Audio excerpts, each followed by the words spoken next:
Megan Fox has the story. Megan Fox. Megan Fox. Megan Fox. Megan Fox. Megan Fox, a national journalist. Mastodon. I will never be able to say that out loud. It feels like the Flintstones live there. It does. Well, don't trust women. I think you just touched on that with your last. That's what they brought. We're going to have to bring back chaperones. Jesus, no.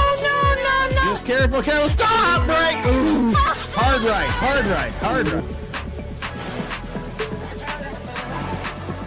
How did you screw up a stove, Megan?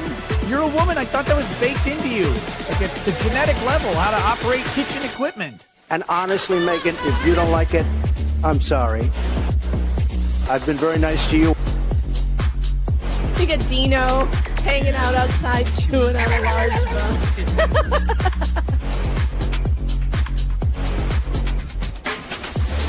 I highly recommend being targeted by the New York Times and Rolling Stone for weight loss. And I'd say, keep it coming. I need to lose 20 more. Please, keep it coming.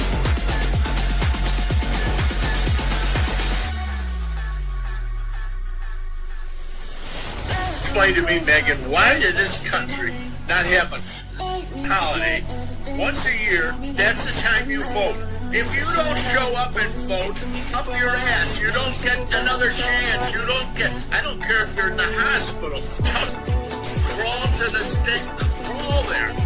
But that's it, one day, 12 hours, and then you're done. And you count them that day, and that night you know who the hell won. I will eat you alive. You want to tangle? You want to go? The only thing going through my head is, what are you going to do when Megan Fox runs wild on you, brother? He made a deal with the devil. She's the devil. He wants that. Oh, God. Gross! Oh! All right, penalty box for slug. Yep. Of a mile. Are you ready to behave yourself now, slug? This frustrating rep. Are you ready to behave yourself? Repossessed puppies. I'm hiding pork chop. ASAP. Have you seen his little pork chop? Oh my God, pork chop is the cutest. That sounds bad. Have you seen it? Pork is pork.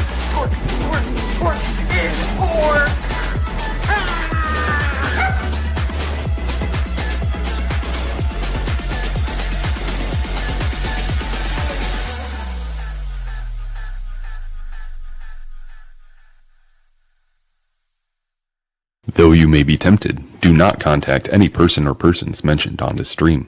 Do not even think about contacting anyone who may be the topic of the daily news. If you should do that, the host will question your IQ, possibly call you names, and mock you for disobeying these basic rules of decency. All the best.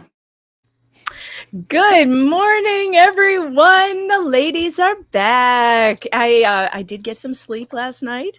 My insomnia has been cured. I came out of my ostrich obsession for a small period of time. Since the ostriches have been granted a stay of execution, I can go back to my regular life now. They're still trying to prep for the cold. I know. Even though there's just a stay, they're still prepping for the cold, trying to get all the cameras covered up. And I know they're pulling all the live feeds and they're putting up a privacy fence now. Like, seriously, fuck the government. Is it too early in the stream to say that? No, too late. No, fuck the government. No, I mean, all does the Canada not have any gather up pressing issues? There's a missing little boy. There's a missing 4 or 5-year-old in the same area in British Columbia. And all the cops, all the Mounties right now are busy babysitting 400 ostriches who are perfectly safe and perfectly healthy. Did the ostriches eat the baby? We've got a dingo situation here. Like, legit. We need one of those situations where all of the ranchers get on their horses and surround the property and say, come on, motherfuckers, go past That's us. what I want to see, but it's Canada, you see. And in Canada, Do we need those to get a ranchers passport? will be on horseback carrying what? What are they going to be carrying? Sticks? Stones? Broomsticks? Look, I think we all learned from brothers. We need to support their I know. Have they never there's watched ever been a moment, Pocahontas? Damn it. if there's ever been a moment to invade Canada, this is it. Okay, this is no. I'm ready to saddle up my own horse and invade Canada on behalf of these beautiful birds. Did you see them dancing yesterday? Did you see the ostrich dance?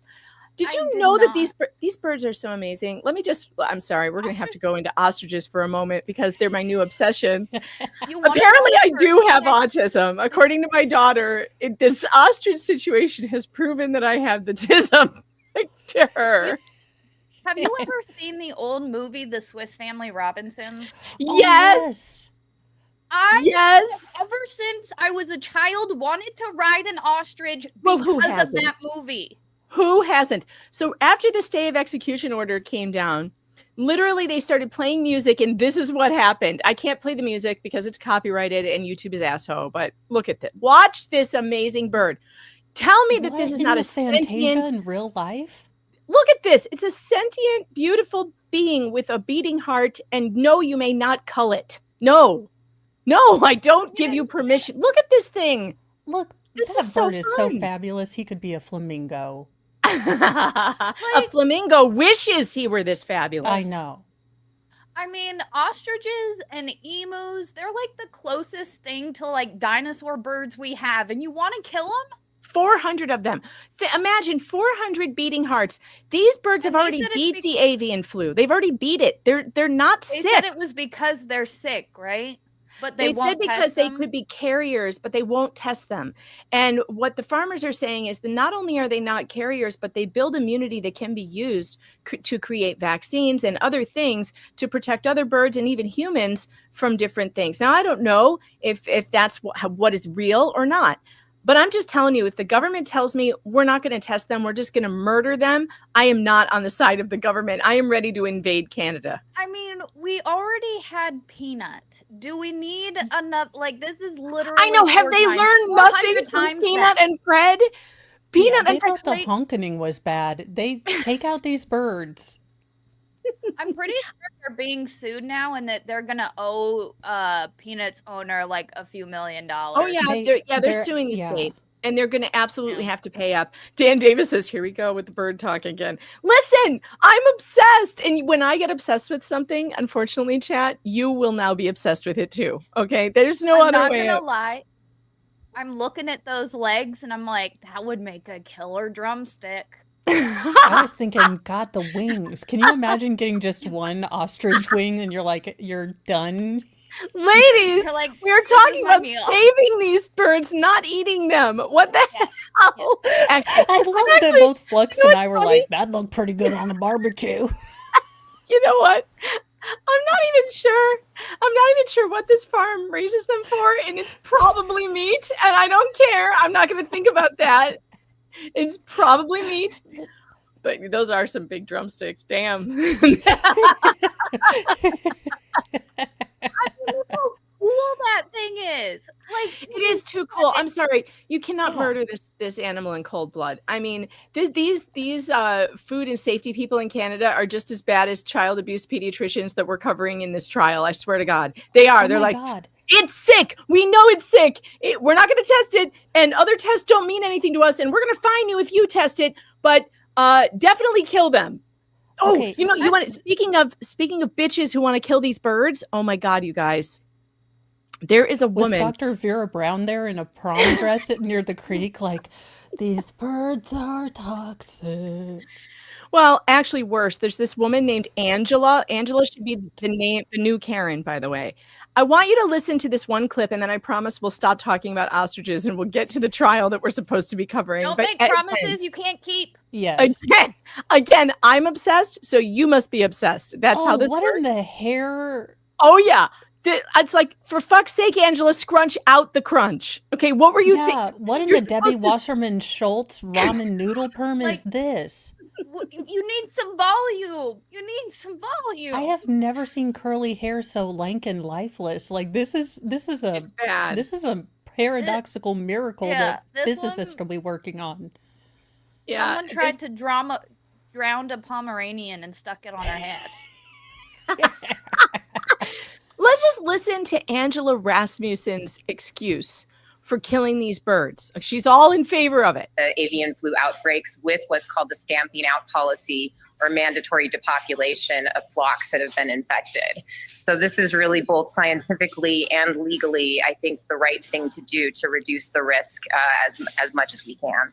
You're a leading expert in this field. You have no political agenda when it comes to analyzing science. So I want to put to you something we heard from the spokesperson for the farm, saying that these birds have been healthy for more than 200 days, that they're probably building immunity to avian flu, and therefore not only should they not be culled, but we should actually be preserving these ostriches.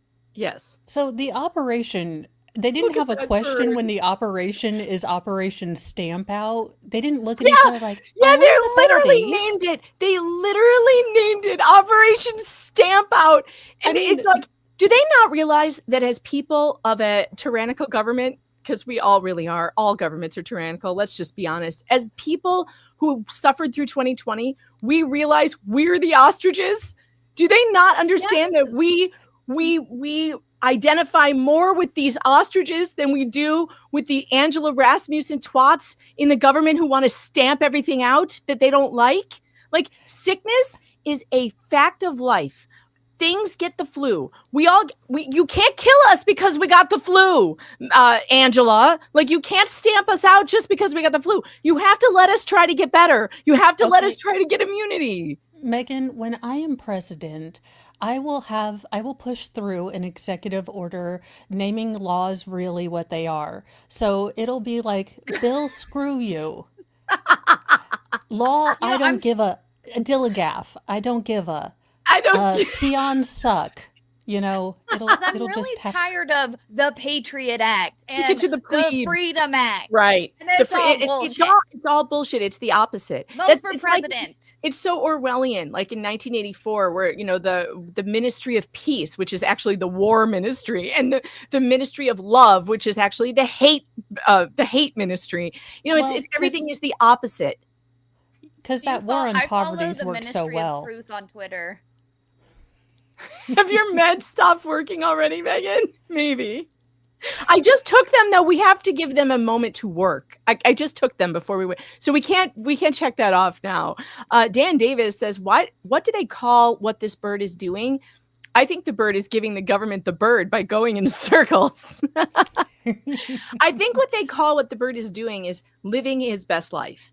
And literally no one has a right to interfere with that. It is a fucking crime what these people want to do to these birds. It is a crime. These are not just like dumbass chickens, okay? Because chickens I don't really care about. They have very small brains. I love my chickens. But for God's sake, these are not chickens. These are much more intelligent birds. They are huge. They are beautiful. And I'm sorry, you can't just kill them.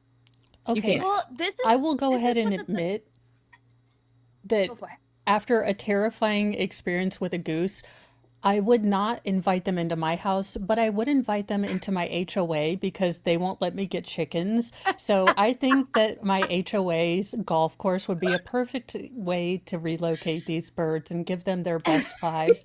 I would even go up and pet one after being heavily medicated.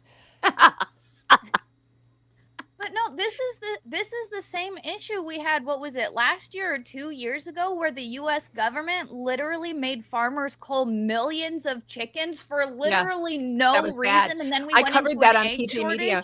I covered that on PJ Media. It was insane. They also make farmers dump out milk. Did you know that? And it's like perfectly good milk. Milk that could go to feed hungry children, they make them dump it out because of subsidies and whatever.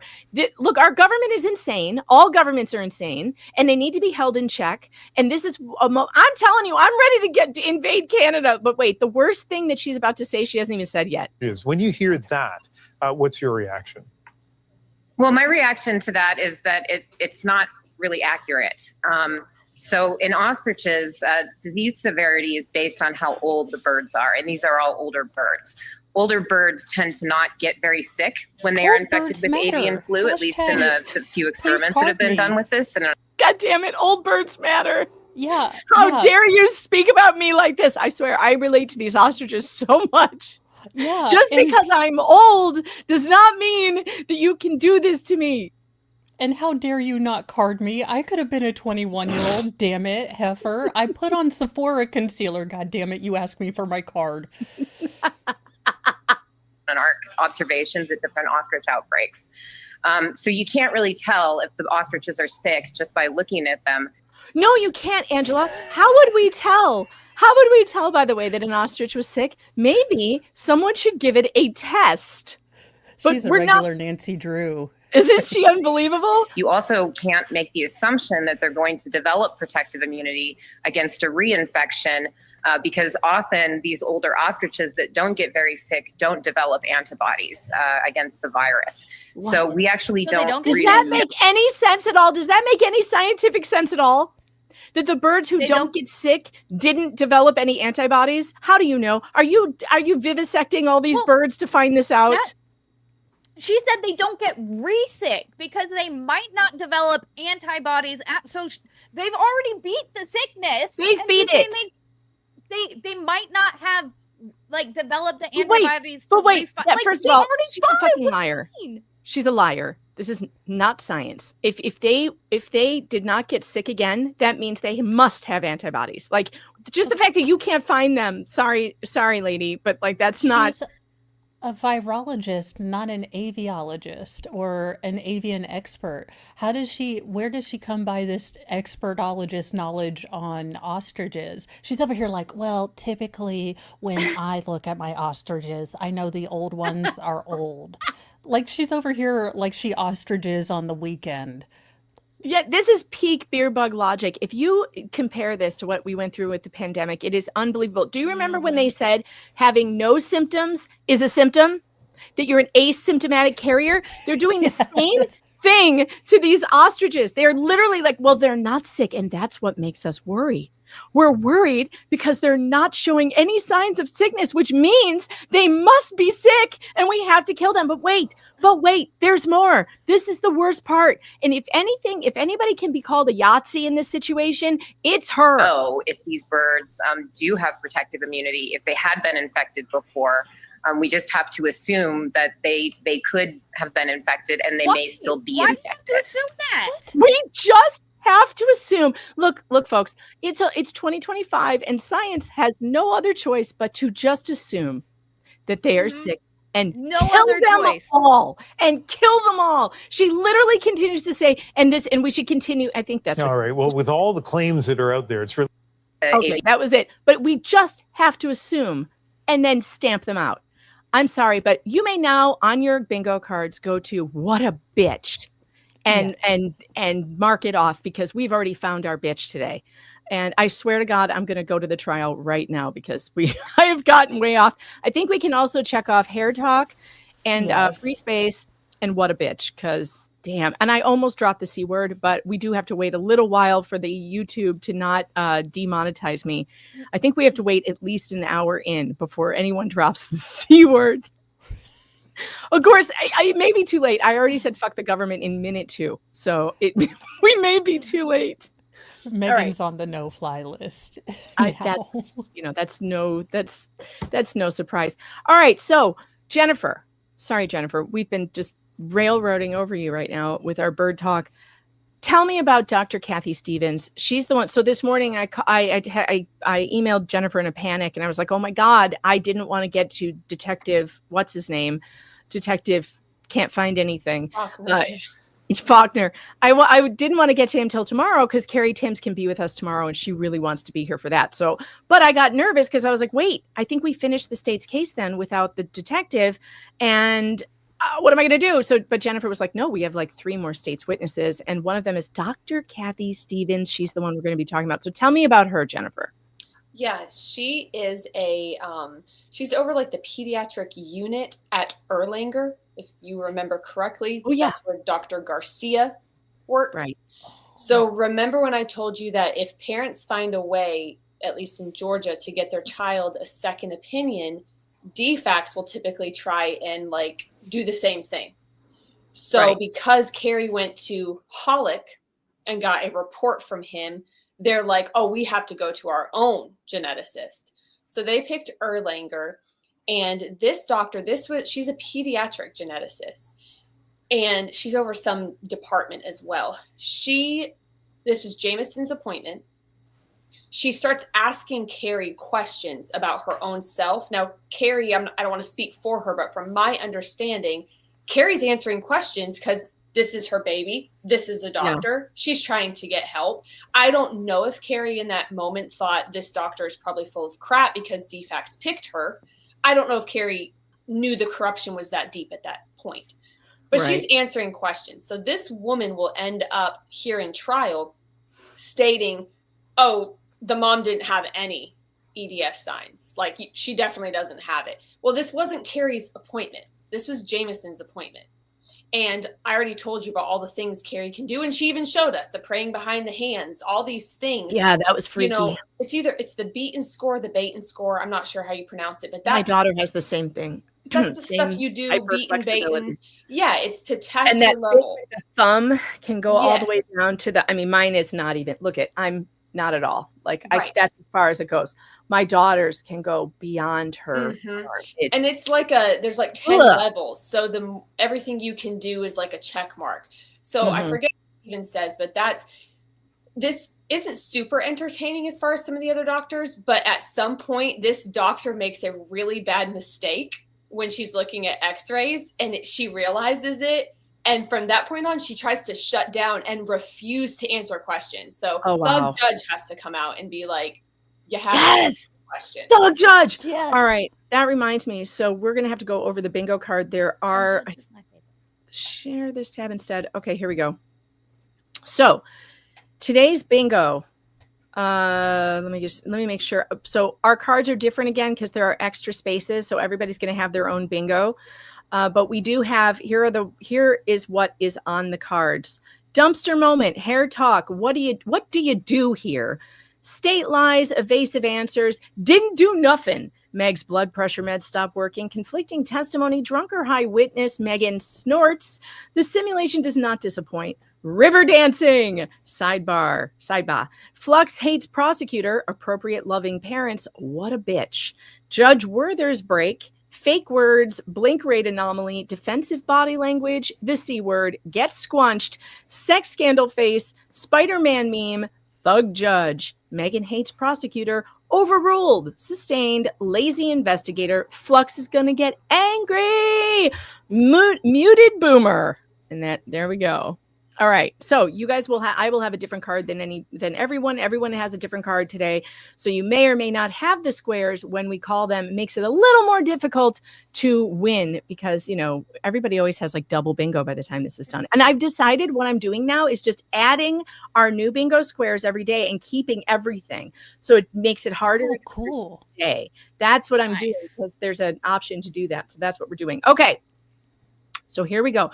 This is the woman that DFACS went to for a second opinion at Erlanger after the Boston diagnosis of Ehlers-Danlos. Hey, isn't there a gene test for Ehlers-Danlos or no? There's not for hypermobility. There's 12 different Ehlers-Danlos. You can have vascular, you can have hypermobility, and right now they actually think they have found a gene that is connected to it, but that's like new as of this year.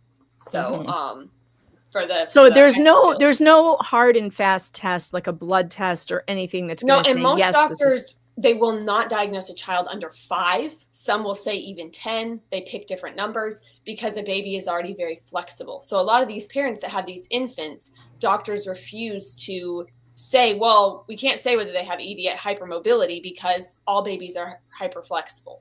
So, you know, there's that argument. Right, because they're bendy babies. Nick Starro, thanks for the sexy money, says she's going for that Gary Busey aesthetics. Yeah, that Angela. Angela did kind of look like Gary Busey. Funny. God, she should really do her hair before she goes on TV. But that's the least of her problems because her problems are of the Yahtzee variety, if you ask me. That's fascism. That's real fascism. Well, we're just going to assume they're sick and we're going to destroy all your personal property and your pets that you love and because we are the government and we can. That's fascism, folks. D. Robertson, member for 3 months, this from a country that will knock off the old and disabled. Yeah, that's what's scary about it.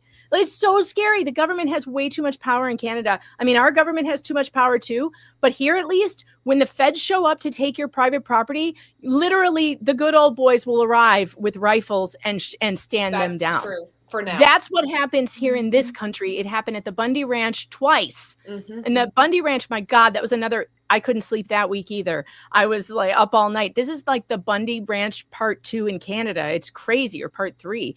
The Bundy Ranch was amazing. And, you know, here's the thing about the feds. When they overreach, they even admitted in the Bundy scenario when they came to kill his cattle, and like every cowboy in America said absolutely not. And they showed up and they were pointing their rifles at the heads of the feds and telling them, we're willing to die today. Are you? Like, are you willing to die today over these cattle? It was the most American moment. Patriots are awesome. Spasm. I know, with right? Happiness. But they over did. The killdozerness They literally told the feds, we are willing to die. Are you? And the feds were like, nope, not today. And they even said, we knew this. We were outgunned, we were outmanned, and it would not be a good outcome. That's exactly what you want your feds to know about you. That you will not be taken advantage of. You will not be abused. You will not have these people come in and do what they're doing without due process and all this bullshit. And Megan, you can't do that in Canada. That's the stuff I've thought about for some of these families. And it's a scary thought. But for me, I'm almost like, what if everybody who CPS came and took their baby wrongfully, what if they just go get their baby back? What if everyone just goes and gets their kid? Takes them back. What happens. I'll tell you what happens if people try that. You go to jail for kidnapping. And they did it to Absug. She didn't even get her kid. She didn't even have a plan to get her kid, but they trumped up the charge. You can't even talk like that. You can't even say that's an option, or they will literally charge you with attempted kidnapping. I wish all the cowboys of the world would show up for these families. Right? Let them show up for these families. So you're not alone. They say it takes a tribe or a village or whatever. Well, that village needs to stand up and be like, excuse me, no. You're not doing this. Well, but you I did find someone. The first step. Yeah, in order to get a tribe, in order to get a village, we need to let people know that this is a thing. Right. That this is happening. That you know, like oh gosh, is his name Scott? We Are the Power. My brain is Spike. Mm-hmm. I was like, just like Spike said, I mean, you don't know about this. And, you know, everyone's first inclination is like, okay, but this is, you know, hurting babies is bad. Like, do we really want to get on the wrong side of this? CPS wouldn't take babies from good parents. So you have to fight that initial kind of like leeriness, like CPS wouldn't do this. This is a very serious thing.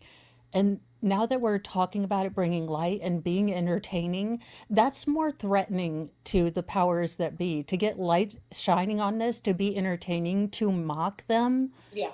Because we are building a tribe of people who see That's this right. and you know will what say happened? something. You know what happened yesterday? Yesterday, I was just on Twitter, and you know, people know to tag me in this stuff now. And yesterday, somebody tagged me in this video. It's happening again in Georgia. And there's something about this woman. I don't always,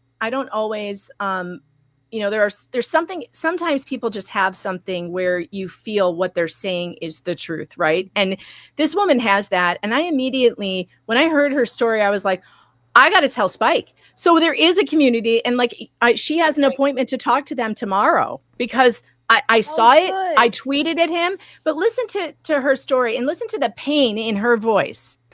Just in her eyes right here. I really need help. I'm in the Atlanta area. I keep trying to post these TikTok videos, begging for somebody to help me. Muskogee County Family Children's Services took my children. Muskogee County continues to lie, fabricate a bunch of stuff about me, not show evidence on why they took my children, not show or not admit that they never gave a court order. The moment that they tried to take my children, they took my children without a court order. They've never given me a case plan. I'm tired of this. It was at that moment when she said, They never gave me a case plan. I knew she was telling the truth. They do this. This is what they do. And when she said they took them without a court order, I believe that too. They will. They act above the law. So when you hear these same things over and over again, you start and the terror in her face and the desperation in her voice and how unbelievable she's just. I can't even believe that this can happen. They took all of her children. She has 4 children they took from her. I think 4. And the idea, I also tagged Candace Brose, by the way, in this. I know, Jennifer, it's like, it made me get upset horrible. too. It's so heartbreaking that you go to the internet to beg for people to do something. And what you said is true. There has been a community built, and I am so grateful for that. People were tagging you. They were tagging You Are the Power, and they were tagging Spike. Rescue the starting Fosters. To know who to go to, and Yes. Spike and You Are the Power can really help with this situation, and I'm always on board to help too. I want to get this woman some help. At the very least, Candace Brose needs to open this file and do a review of it, because she knows. Candace, you know, and I think you're a good woman, actually. I think Candace is a good woman, and I think she wants to stop the corruption.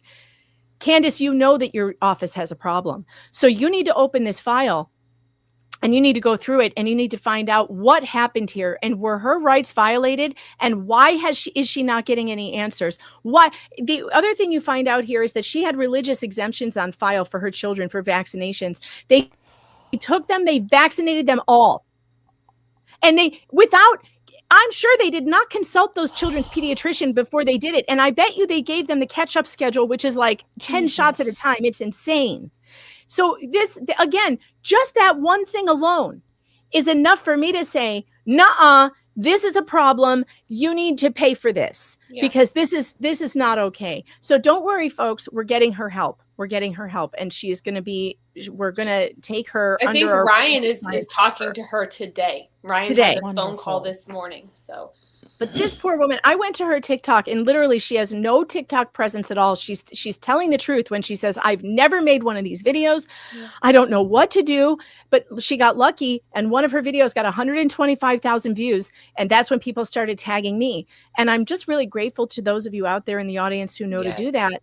And to help get these people some help. This is the first time I've ever felt hope that any of these people will get help because of You Are the Power and because of what Spike and all of your team have done, Jennifer. I really feel that they need. We're getting somewhere. We're getting somewhere. I tried to ask Gretchen this morning. She didn't see it, but I mean, we've started a new reunification program with You Are the Power. Megan, the last Gretchen told me we have over 80 parents waiting to be vetted. I know it is so. Listen, guys, those of you out there who have extra time, you have got to go to youarethepower.net and volunteer. They need help, because obviously these stories do need to be vetted. You have to make sure that the story you have to look at everything. Yes, that it's real and that they're really being oppressed by the system, and it takes a while to do that, and they need help. And if you can volunteer your time to help them and get on a team in your state, please do it. Youarethepower.net. They need your help, and they're doing wonderful work. They're doing such great work. I highly recommend that if you have the time to volunteer, that you go and do that. This one, we don't have to go through the whole thing. It's basically the same story we've already heard, and we know that this stuff is happening. But Vanessa, you just hang on. The cavalry is coming, because this is not your case already. Too many red flags, needs to be investigated. And yes, chat, calling CPS on CPS. Well, when you have someone like Candace Brose, she works for Health and Human Services, right? She's the director of Health and Human Services in Georgia. Over DHS.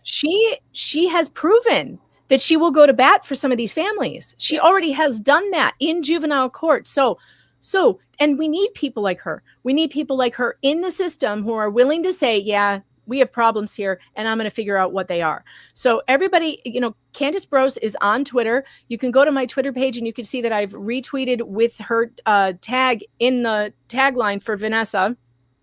And you can retweet her. You can tweet at her and be nice about it, because she's been one of the people helping. She really has. Yeah, be respectful, but be in her inbox. That's fine. I mean, she is a public official and she can hear from people, but just make sure that you're nice about it. But let her know that people care about Vanessa. People want Vanessa to get answers because it's not okay. It's not. Oh, and by the way, Vanessa's story, she has a GoFundMe out there. Her story is that this situation has made her homeless. So now she'll never get her kids back. The barricade to her getting her children back, she has to have housing, and she does not have it now.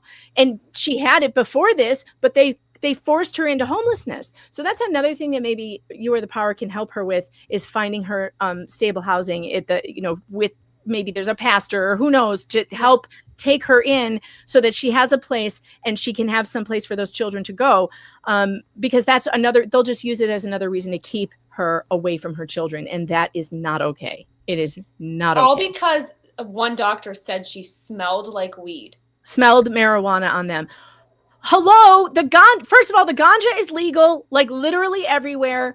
I don't know what are the laws in Georgia? Is it legal there yet? It's like for medical purposes. Medical use. Well, she's claiming she does not smoke weed, does not know why that doctor said that. And so she didn't bring her 5-year-old back to the doctor because he had a high fever. She didn't bring him back.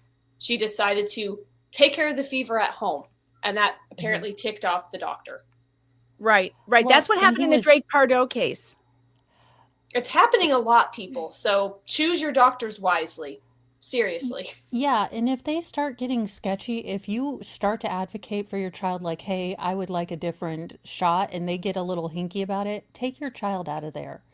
You don't have to put up with a-hole doctors. No. Yes, you might have to drive a little bit further, but find a doctor that aligns with your values, because these people, it's white lab God syndrome. They just have it. And, we've seen it now. If you didn't know it existed and you're watching this, you know now it exists. It's happening a lot. Did she say she was? I thought she said she was in Georgia. Did she say she's in Atlanta? Yeah, she's in, I can never say. It's called Muskogee. It's Muskogee like or something? Muskogee. Okay, so she's in Atlanta. So Candace can't help, I guess. But no, she can. Candace is over all DHS, the entire state of Georgia. Okay, well, but she's in a different state, right? She's in Atlanta, Georgia. She's in Georgia.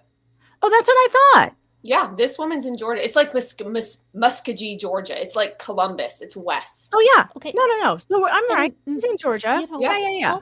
On the smell of weed, it's not like we don't have a game called Stanker Chronic in, rural Indiana. Like, is that a skunk or chronic? I mean, it's not like it's, if you live in anywhere that has skunks, you have probably smelled the smell. And that's a game we used to play in high school. Look, don't be peanut butter and jealous. Oh my gosh. All right. Chat, if you're having a hard time hearing Mo, I don't know why. I've got her mic cranked all the way up, actually. Should I turn it on to auto instead and see if that helps? Yeah, I am getting a new mic, so. That just turned you down. I think I better turn auto back off because that turned you down in my ears. So let me crank it back up all the way. Let me turn myself up on my end and see if that helps. Okay. All right. Let's start this because we're way behind. We had 37 minutes of well, it wasn't unrelated bullshit.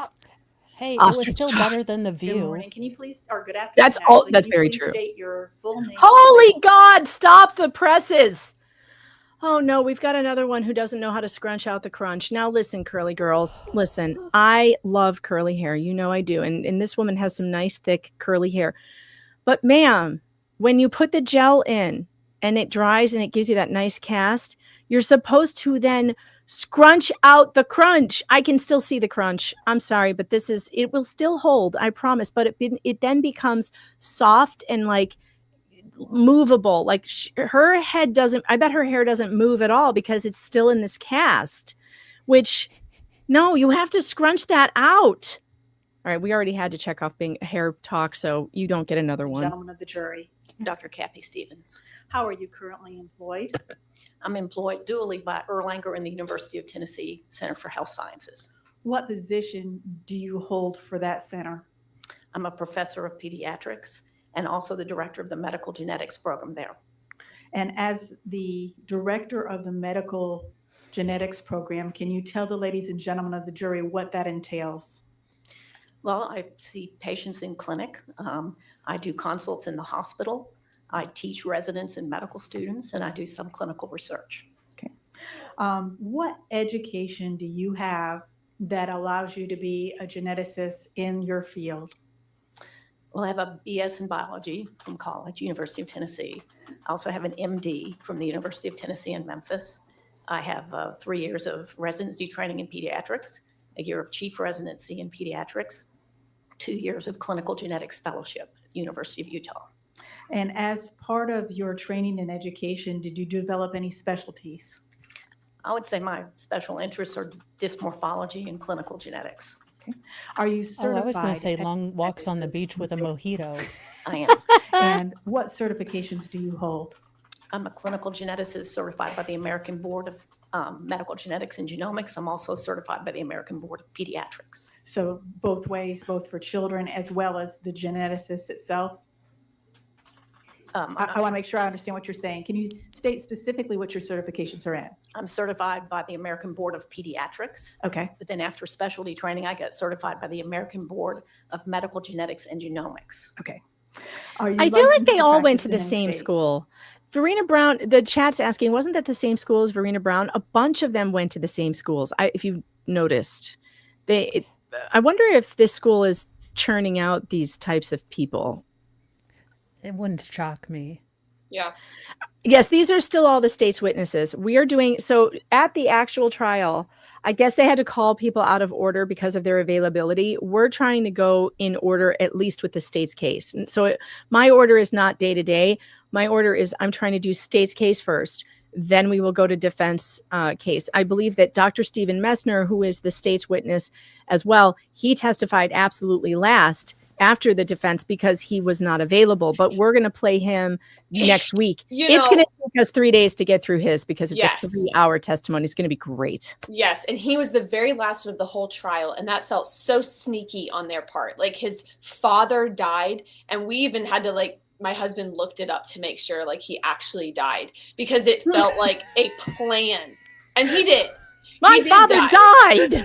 But it's a line-up moment. It's a line-up moment. Yes, and it took a long time for the memorial service where he traveled, and he ended up being the very last witness of this entire trial. And it felt so planned. It was gross. But Judge Auntie Sue was very accommodating to both sides for traveling and that sort of thing. So we were grateful.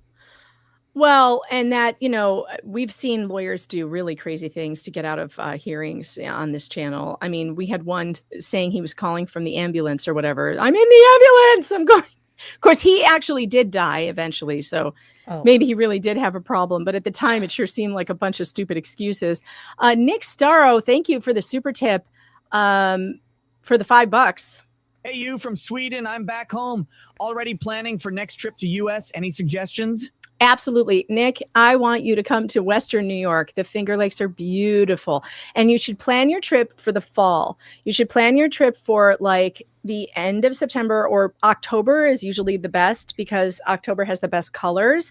But the end of September, we have our grapes that are, the grape harvesting, which is unbelievable. I mean, it's so great. And the air smells like grapes. It's amazing here right now. It is the best time in Western New York in the Finger Lakes region. Flex and I come up and do the Lucille Ball thing where we smash grapes with You know what? feet? I bet that there's some kind of tourist thing here where they do that because, this is wine country. They make wine here. My husband and I are actually planning on doing take a little my reservation. Yeah, we're planning on doing a little local weekend getaway where we go stay on one of the big lakes that's over that way. And they have a winery tour. There are just wineries up and down this area. You can get on a bus. This is the best part. You don't even have to drive to these places. They have the wine tour bus. So you get on the bus and then they just take you around and inebriate you. It's fantastic. So we're going to do that soon. How do I sign up for this I retirement might need to home? come pick you up. I'll come pick you up. We'll do the road trip like Lucy and Ethel, and then we'll pick up Megan, and it's just, from you, Flux, it's only a 5-hour drive. It's not bad. You really should come and visit. Not bad at all. You really should. You could come up with my sister. She comes all the time. You guys could drive together. You can caravan. Just all the way up 95. It'll be good. Yeah, it's an easy drive. You just have to make sure you get gas before Harrisburg, okay? Do not stop in Harrisburg. Harrisburg is a pit. Harrisburg is a bad place. Tennessee. See, And but Nick should in come addition to to being Maryland licensed, are you a because member then of he can any come see the monuments and stuff. Well, that's true. DC is also great. Nick, if you go to DC, I'll meet you there too, because I can get to DC very easily. We could do a DC trip. Swing that. Yep. You know, we could do a DC trip. Maryland. Yeah, DC is a great place to meet up because it's pretty easy for people to get to. British Columbia to save the ostriches. And then we're going to save the ostriches. You know what? That's it. I'm adding bird talk to the bingo card tomorrow. Megan, I have a 10-passenger Ford Transit. We will make this. I will bring the breeder mobile. And we will. We are not going to get past. We're not going to get past the border check. You realize especially that. After what are you I doing in paint Canada? like birds or bust. Yeah. What are you doing in Canada? Well, we're here to overthrow your tyrannical government. I'm just going to decal super tits for ostriches, and then everyone will know.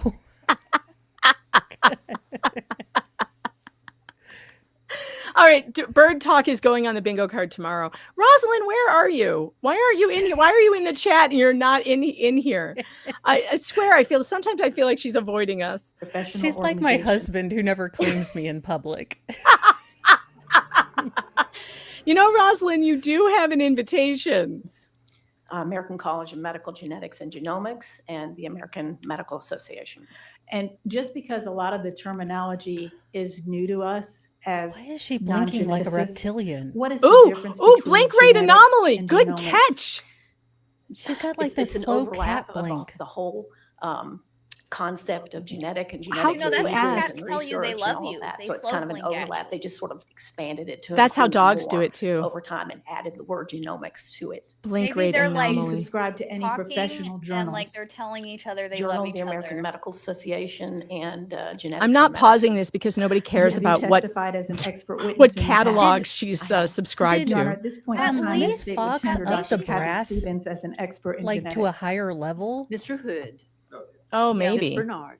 I'm telling you, she's never heard of She'll purple be admitted shampoo. as requested, Miss Fox. Thank you. I'm going to call I'm your gonna say at attention to least June whatever her the credentials are, they're 21st probably of better than sex 2022, child doctor and asked how you animal became zoo child doctor. Nick says all of us on a 10C transit would look like we are lost on a trip to Bingo Palooza, Reno. Hey, it can be dual purpose. Nick, seriously, if you need to plan your trip next year to the East Coast, okay? Because getting out to Utah for me is absolutely insane. Plan your next trip to the East Coast, and I will. If you go anywhere on the East Coast, I'll meet you guys. But like the best places to go would be like DC. Don't pick New York City, for God's sake. I refuse to go there. That's the one place I will not go. Okay, I know I live in New York, but I will not go to NYC. But I will go to DC because DC is now the safest place on earth. The National Guard is patrolling. Oh, Atlantic City? I've never been there, but that sounds like fun. I've never been there. I love slot machines. Okay, but do I get to see like real New Jersey people in real life? Because I am totally there. Oh yeah. I'd be the palest person out there. You'd never lose The Jersey me. Shore. The Jersey Shore is an easy drive for me too. So yeah, Jersey Shore, great idea. Great idea. Or DC or Atlantic City. I love it. Jennifer has a 12-passenger transit. Jennifer has a 12-passenger transit. Holy cow! We may be high roof too. We gotta. Mine's the medium roof. Top. High roof, and bright red. Clearly, that's the invasion mobile for Canada. That's the Canada trip. This would be the We're gonna have a reality convoy show of breeder on the internet. mobiles. No celestial force. No one loves New York City. People love New York, the state, not New York City. No one loves the I do city. want to try one of the bagels to see if there really is a difference. But there is a difference. No, there is. The bagels are amazing, and it's the water in New York. It's not anything else but the water. Yeah, but I feel like, once I hit it big, like if I ever win the lottery, I'm just gonna have them ship all the things I want to try in New York, and then I never have to go there. Then you never have to go. Yeah, that's true. That's true. That's a good plan. Involved in the case of Jameson Timms. I received a referral from his pediatrician, Dr. Skifsky, to see him in my clinic. Okay, so the pediatrician doctor, I think we've been calling him Dr. All their Ski, missions but are he like gave maple a freedom and shit. referral to your office to see him. Yes. And what did you do to prepare for Puzzle the puzzler. consultation and evaluation of Jameson Timms? I reviewed the records that were available to me through the Erlanger system. That's about all I could do. Okay. Who actually came for the consultation? Okay, so present were the mother, the paternal grandmother, Lindsay Bray, and Elizabeth Bono of the Department of Human Services. Okay. And did you list out what specific records were available to you through the Erlanger system? Well, it was clinical records from emergency room visit, admission to the hospital, laboratory Are we work, hearing a X-rays, that judge's kind of thing. Werthers? Werthers! X-rays and Werthers! The judge is having a Werthers moment. Yes, yes, Judge. Yes, Auntie Sue. All right, do I have that? Yes, Judge Werthers break. All right, just to keep you updated on what's going on the bingo card, we have checked off free space, blink rate anomaly, what a bitch, hair talk, and Judge Werthers break. Nice, nice, nice, nice. And we've made it 2 minutes in. We're an hour into the stream. We have made it 4 minutes into her testimony. Welcome You know to what? EFAP, a frame, You know what's gonna every frame happen? of pause trial edition. Yes, you know what's going to happen is that we will not finish this today, but we are going to do the detective tomorrow. So then we'll have to come back on Monday and finish her probably on Monday. We'll see. Maybe we'll shut up for a while and let her talk. I don't know. That's probably not going to happen. I'm not making any promises. I'm not making any promises either. Erlanger show any fractures? No. Okay. Did you also have a consultation with the mother, Carrie Tims, in your office? You indicated she was one of the people that came. Yes. Okay. When you spoke with her, did you ask about the hematology follow-up in Rome? Yes. And what was her response? She said that it had been recommended that there would be follow-up in Rome, but it had not been done. Okay. When you reviewed the records, did you note whether or not he had a normal blood workup? He did. Is that important to you as a geneticist? Yes. Okay. Did you note whether or not he had been tested for von Willebrand's? He was not at Erlanger, but he was in Atlanta, and it was normal. He was in Atlanta? And what is von Willebrand's for those of us who are not familiar with that terminology? Well, there's a very complicated, what we call the clotting cascade in the body, so that when you get injured, Clotting that you cascade. can That's a make new a That's one. the clot name and of my stop punk bleeding. band. And von Willebrand's factor is one of those. It's a heart cover band. Ma'am, is that a medical term? Is that a fake word? Clotting cascade? I guess they're not fake words, but it doesn't sound really legit. Many But okay. factors that are Clotting involved the in that clot. opposite of cascading? Isn't it? It is. Isn't That is clotting? an oxymoron. It's like jumbo I mean, shrimp. I'm not a doctorologist, but just, I mean, I know some words, and it's just So- clotting And cascading are just two So different what I- they're things. opposite things. Yeah. What I will say, as someone who has studied medicalology talk, it does refer to it's multifactorial. So there are different systems that your body engages in order to identify a clot so it's a cascade of events that actually leads to clotting. And any one of Okay, so they're those not issues. referring to the blood when they say the cascade. They're referring to these So the the steps that clot it takes isn't to cause the clot. cascading. Gotcha. Yeah. Okay. But Flux is not wrong. This is a confusing No, term. No. Clotting cascade Thank you, in not the the body so that when you doctorologist, get Mo injured or cut, doctorologist. that you can make a clot and stop bleeding. And von Willebrand's factor is one of those many factors that are involved in that clotting process. Were you provided the x-rays that were taken, or the analysis of the x-rays and the x-rays from CHOA?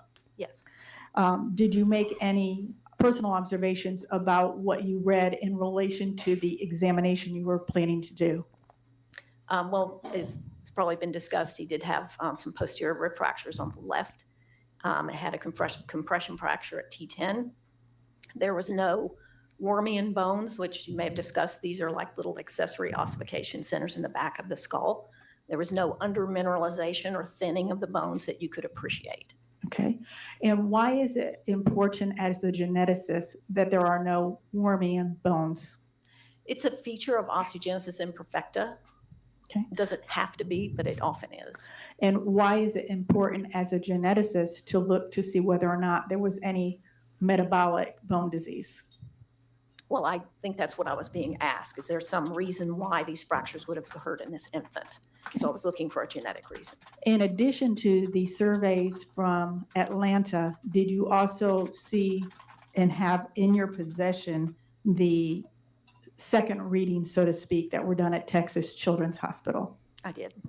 And when you talked to the mother, did she indicate whether or not she had a genetic disorder? Yes. What genetic disorder did she claim to have?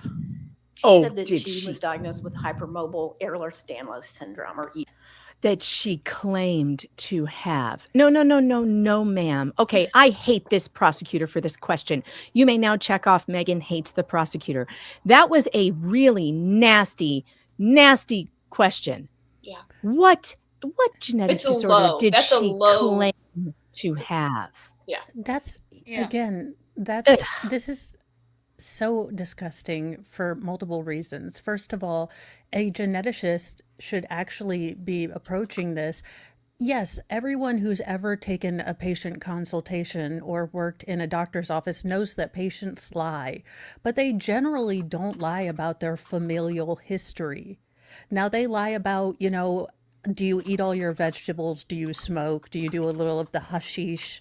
Or, those are things they lie about. They usually don't lie about, mama having breast cancer. This is really gross. And here's the thing: if there's even a chance that Carrie Tims has Ehlers-Danlos, which she was diagnosed with in Boston, if there's even a chance, all of this should be thrown out. All of this goes into we really don't know, because the baby could have what mom has. And this is something that the family needs to deal with their doctors. And so it's none of our damn business as the government or the hospital or these fucking doctors. There's nothing that makes me angrier than a doctor who has no relation to you. You've never seen them before. You have no history with them, who will tell you that last specialist you just saw, there's nothing to it. I'm sorry, but I just hate this. I hate this. I hate this. I hate this prosecutor. I don't understand why she can't find some purple shampoo to take that brassiness out of her hair. She's very condescending with her questions, and you'll see that big time with the orthopedic surgeon that the defense calls in. She's so cruel to him. It's like these little jabs. They're so rude and just unprofessional. Well, it also, then people wonder why people give up on Western medicine. My husband wonders why I didn't go to a doctor for a year, because you get tired of this attitude. You get tired of nothing. We have nothing to do or help you with. Here's a book to read about mentally reassessing your pain. Okay. They don't understand. This is why we have people who get into situations where they have, let cancer advance so far, because they've tried to bring this up to 27 other different doctors who got ignored. And then, they finally just give up and stop. And lo and behold, they were right. Because, contrary to popular belief, we might not be doctorologists, but we have hung out in our bodies for a good bit of time. And we know when something's wrong. We might not be able to articulate it correctly. We might not be able to do or understand the processes which are going wrong. But we can definitely know when something's wrong with our body. And that's my whole thing, because I've dealt with, I have a hard time going to doctors because I've had so many issues. I mean, granted, most of them were military doctors, so that's already not a good sign. But for a year, I went to my primary care doctor and I was like, I have a sinus infection. You need to do something. And he kept saying, no, it's allergies. No, it's a cold. And for a year, to the point, not to be TMI, but when you have a sinus infection that's left to its own devices, it starts to rot and smell. The smell of the rotting mucus comes out of your nose. So people around you can start to smell the rotting mucus from I hope no one was inside your eating. face. I hope no one was eating when Flux went onto this that's rant. how you Dear that's Jesus. how you get abscesses. That's how you get a brain infection, because the sinus, space between the sinus cavity and where your brain is it's very easy for things to get past that, and you don't have the additional protection of the blood-brain barrier that you normally have. So it's very easy for bacteria to infiltrate the triangle of death right here. That's why they tell you not to pop pimples here, because it's very easy for infections to migrate. That's the second time I've heard that triangle of death thing in like 2 days. I had never heard of it before. I'm surprised you just mentioned this. I have to tell my children about this because the girls are always popping their faces. I had never heard that this area, if you do that, you can actually die from a brain infection. I did not know that. And that's why you have to be very careful with your teeth and any type of infection that's on your face, because it's directly like by your brain.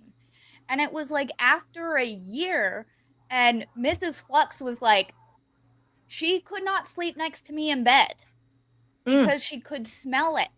And finally, I was having such bad migraines, I had to go to the ER. Add rotting mucus to the bingo card.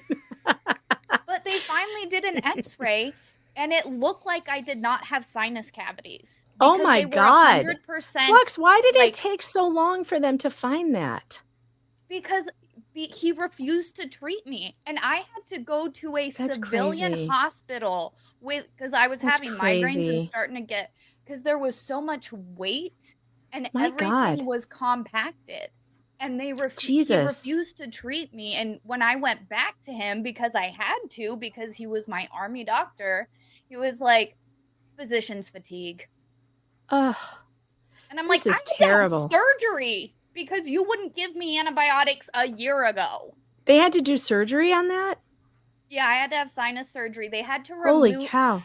They had to remove 10 ounces of petrified mucus from my left sinus Dear cavity Jesus. alone. All right, no one on the stream. This is great diet stream because no one is going to eat. Forget Ozempic. Just listen to Flux's petrified mucus problem. I Holy don't shit, like Flux. doctors. I've had issues with doctors. Yeah. Wow. That's not to mention the Raynaud's where they're like, you don't have it because nobody in your family has it. And I'm like, that's not how that works. That's not how any of this works. No. As a geneticist, having Ms. Timms sitting in the office, what did you do with that particular statement from her? Well, I asked about her symptoms. I asked about the family tree. Of course, I took an extensive pedigree of the family for any other persons that might have these symptoms, and I did examine her briefly. Okay.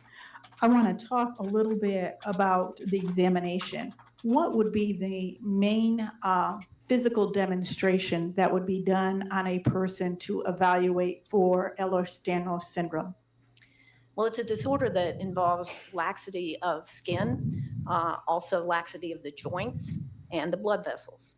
So I did what we call a Beighton scale, named after Dr. Peter Beighton, which is a scale designed to quantify how loose is somebody, are they loose jointed? And so I did a brief Beighton scale on her. They didn't call it the Jezebel scale? Ms. Timms? 2 out of 9 possible. The higher the number, the more lax somebody is. With a 2 out of 9 on the Beighton scale, would she qualify for a diagnosis of EDS? No. And can you explain? Okay, can we pause? Is that really what her score was? Was it 2 out of 9, or is she making this up? She's full of crap. You saw it when you can pull out your skin. You remember Carrie pulling out her skin on her neck? And that thing she did with behind her back. Yeah, thing, each like, one I don't of even those think is a number. She's higher than my daughter, and my daughter's hyperflexible, and they just diagnosed her with hyperflexibility, and she's on like basically a watch list for any of those conditions, like EDS or whatever. Well, yeah, but you're going to have fluctuations, like good days and bad days. I have days where you probably wouldn't notice anything's wrong with me other than a very slight limp. But other days, I can't walk. Well, that's true too. But what did the Boston doctor say? What was her score at the Boston doctor? I mean, Carrie, I'm sorry, we're talking about your medical history here. I can't remember her number, but 100% she was diagnosed with EDS. Like, for sure. And it was higher than 2. It was higher than 2. All right, Carrie, if you're listening, and what was your actual number? Because this woman gave Carrie a 2. Is that what she's saying? Yeah. Where are they getting this number? So she actually did an examination on Carrie too? Yeah, that's what I was saying. I wish I knew the answer to this. If Carrie, she's there in the office with Lindsay Bray, Elizabeth Bono, She got an 8. She got an 8. An with 8. colic. There's a big difference between an 8 and a 2. So a she was huge probably difference. answering questions because you're there in the doctor and you're doing everything you can to get answers. Did Carrie think that she was the one being evaluated by this woman? Well, it was Jameson's appointment, I know. And I think the woman Stevens acted like she was going to help her out by asking for an extensive medical of the family, by asking Carrie. This was not Carrie's appointment. I mean, it was Jameson's appointment, but the mom's there. So it makes sense why she would ask these questions. Carrie's texting me right now. Okay. Her cardiologist, Carrie has confirmed she got a second EDS diagnosis here by her own doctor. Oh, right. I was An just going 8. to ask about that. Yeah. Because the cardiologist, so my daughter has to go to a cardiologist because of her hyperflexibility. So there's, I guess, certain types of hyperflexible disorders are connected to your heart, are connected to cardiology. And they're not like too worried or anything, but she does have to have a cardiologist and like be checked up on every 6 months or something, because they're looking for something that shows them that yes, she has a disorder, or no, she doesn't. And I guess it changes as you get older. So Carrie went to a cardiologist, and that cardiologist saw that, whatever it was. I don't know what they're looking for, but you know what I'm talking about. Yes. So she did the score. So with Carrie's in the room with this lady, she may not have known, hey, this person's the enemy. This is just another doctor Carrie's hoping to get information from about her son. Carrie knows she's not making anything up. They know their baby has something going on. You're going to answer questions to a doctor because your hope is... Sure, but I'm also thinking that she's not doing a very thorough... This is supposed to be Jameson's appointment, not Carrie's. Right. So how is she giving Carrie a score here? And she shouldn't have, because did Carrie fill out new patient, paperwork for this woman? Carrie, I want to know if did she do all the tests with you that you did in Boston? Like, did you show her all your flexibility? Did she actually do those things? Because it seems to me like she shouldn't be giving you a score if she didn't do the entire battery of tests. Right. Especially when this isn't her specialty. But I can see why she did at least go over the Biden test and probably went in depth into the level to which Carrie has this. Because if it is genetic, she is one of the closest links genetically to her child, so she might want to see to what level. The problem with her subjective rating of the Biden scale is that this isn't her area of expertise. This isn't, something she sees daily to understand. Again, when you are a medical doctor, you probably get tested on the Biden scale maybe 2 weeks out of your full, training, if it's not your specialty, or a series of 1 month. What is her specialty? Do we know? She's a geneticist? She's a geneticist. But you also hear her, she claimed that on Jameson's record, she's not a radiologist, but you can ask a geneticist questions about x-rays. There is a level that they have to read these, so they do know some things about x-rays. Right. But she talked about, she saw no vitamin D deficiency, no warmings of the bones. You can't always see that on an x-ray. It has to be really, really low vitamin D to see that on an x-ray. She didn't say that. Instead, she's just like, no, we didn't see it. I didn't see that on the x-ray. No, and you would have done a bone scan if you were worried about density. That would be the test to look at how the bone is actually calcified and things like that. Exactly. Again, this is the fallacy of authority. She's using the fact that she's a doctor to claim doctorology and everything. We saw this in the Anthony Tott case when he was a physical therapist. I can tell you by experience, specialists really matter. Specialities really matter. I saw multiple neurologists for my daughter before we finally got to the specialist I had been waiting to see from the beginning of all the stuff that happened. And he was a neuromuscular specialist. This was the guy I wanted to see because I knew he was going to have answers. And sure enough, he was the only guy who put together 2 things that happened in her medical history that explained completely why we had the hospitalization and all the other things that happened. And he was like, he had it like that. And I was like, sir, why did none of your neurologists at the hospital where we were, she was at the hospital for 6 days. Why did no one put this together when they had this information in front of them? And he was like, I don't know, but I see it all the time. He's like, I see it all the time. And he goes, I'm sorry that it took this long to get to me, because he was supposed to actually be there in the hospital, and I was waiting on him to be there and come up and answer these questions, and he never did. Think about and people it who took me have their 6 driver's- months to get into him to answer this question like that. Think about people who have their driver's license. Are you a good driver just because you have your driver's license? No. Nope. Just because you are a doctor does not mean you know what is going on or that you care to find out what is going on. They're all different. Okay, yes, Jen the Couch Fairy for bingo tomorrow. They're making shit up. I'm putting that on there. It's going on there tomorrow. Absolutely. Also, God. this chick's slow blink is freaking me out.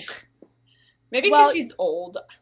You said that. Why is she blinking like a reptilian? Reptilian. Because clearly she is. Hello, it exists. Reptilians I need exist. to get a fruit basket for the ancient alien guys because I've made fun of him so much. But I love him to death. I'm just saying, if you're going to have a wild theory, maybe tone down the hair or have normal theories and keep the hair crazy. But I am going to one of those ancient alien cons one day because he has given me so much hilarity in my life.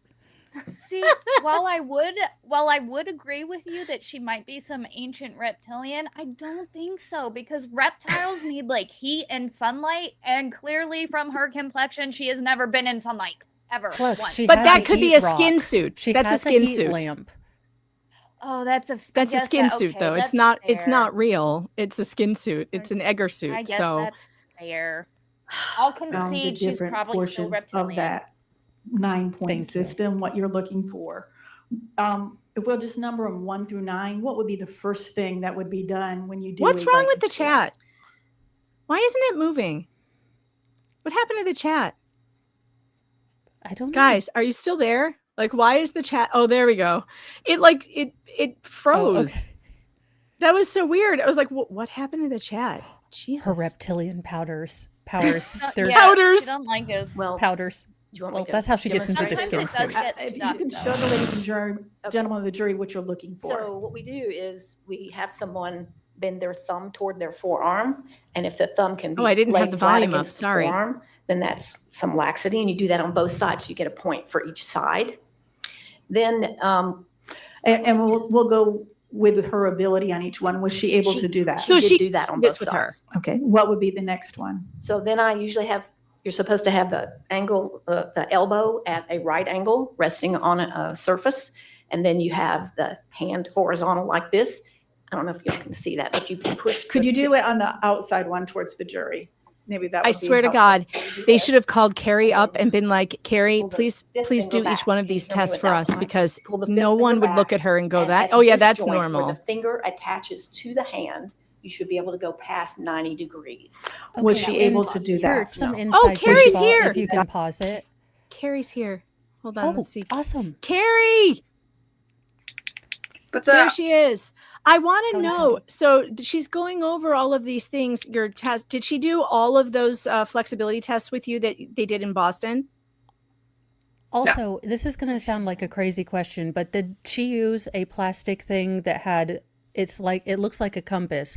Okay, so that's called a goniometer, which would actually measure the amount, to the degree of how, this is how you are to properly do this test. No. This is not her just doing party tricks. No offense, Carrie, isn't how you test this. You actually have to use a goniometer. You have to do strength tests. You have to test the laxity under movement. You know, they might even have done a gait test with you to see if you pronate or roll your hips Did they out do if you're that? able to do Did that. they do that in Boston? Did you In get all Boston, that done in a lot more thorough. He asked a lot more thorough? me, can you hear me? Yeah, I'm in a sauna. Sorry. I see that. That's a cool background. Yeah. I like it. It's really hot, isn't it? No, I'm taking a 10-minute break at work. So, no, in Boston, they did, there were 2 doctors in there who went over everything. The party tricks, if you will. There was measuring done. There was, specifically with Jameson, they did like his hip flexion and things of that nature. Yes. When it came to my stuff, he asked for the basics, the 9 points, and then he asked me to show any of the extras that I can do, and I can still do like the W sit. I can do the W sit, lay down, And then this is going to sound really gross, and I have pictures. I can do the W sit, lay down, and then bend my ankles to where they're flat on the ground in the W. Yeah, so that's why sometimes we would do a gait test, because with people with hypermobility, you can walk kind of almost on the sides of your feet and not really be in pain because you're just so hypermobile. That's why my daughter does that. So I have been asking doctors for years, like, why does she walk like this? She's walked like this for her whole life. She walks weird with sometimes her ankles are turned in and she looks like almost pigeon-toed, but it's it's different. And I don't know, I can't explain it. But now I finally have like answers. Like she's hypermobile. Does she ever walk on her tippy toes? Oh yeah. Yeah. When she was a baby, she did that. And like, people don't notice this until you get into the specialists, right? And then the specialists have answers. So she didn't use the measurement tool. She didn't do the hip flexion.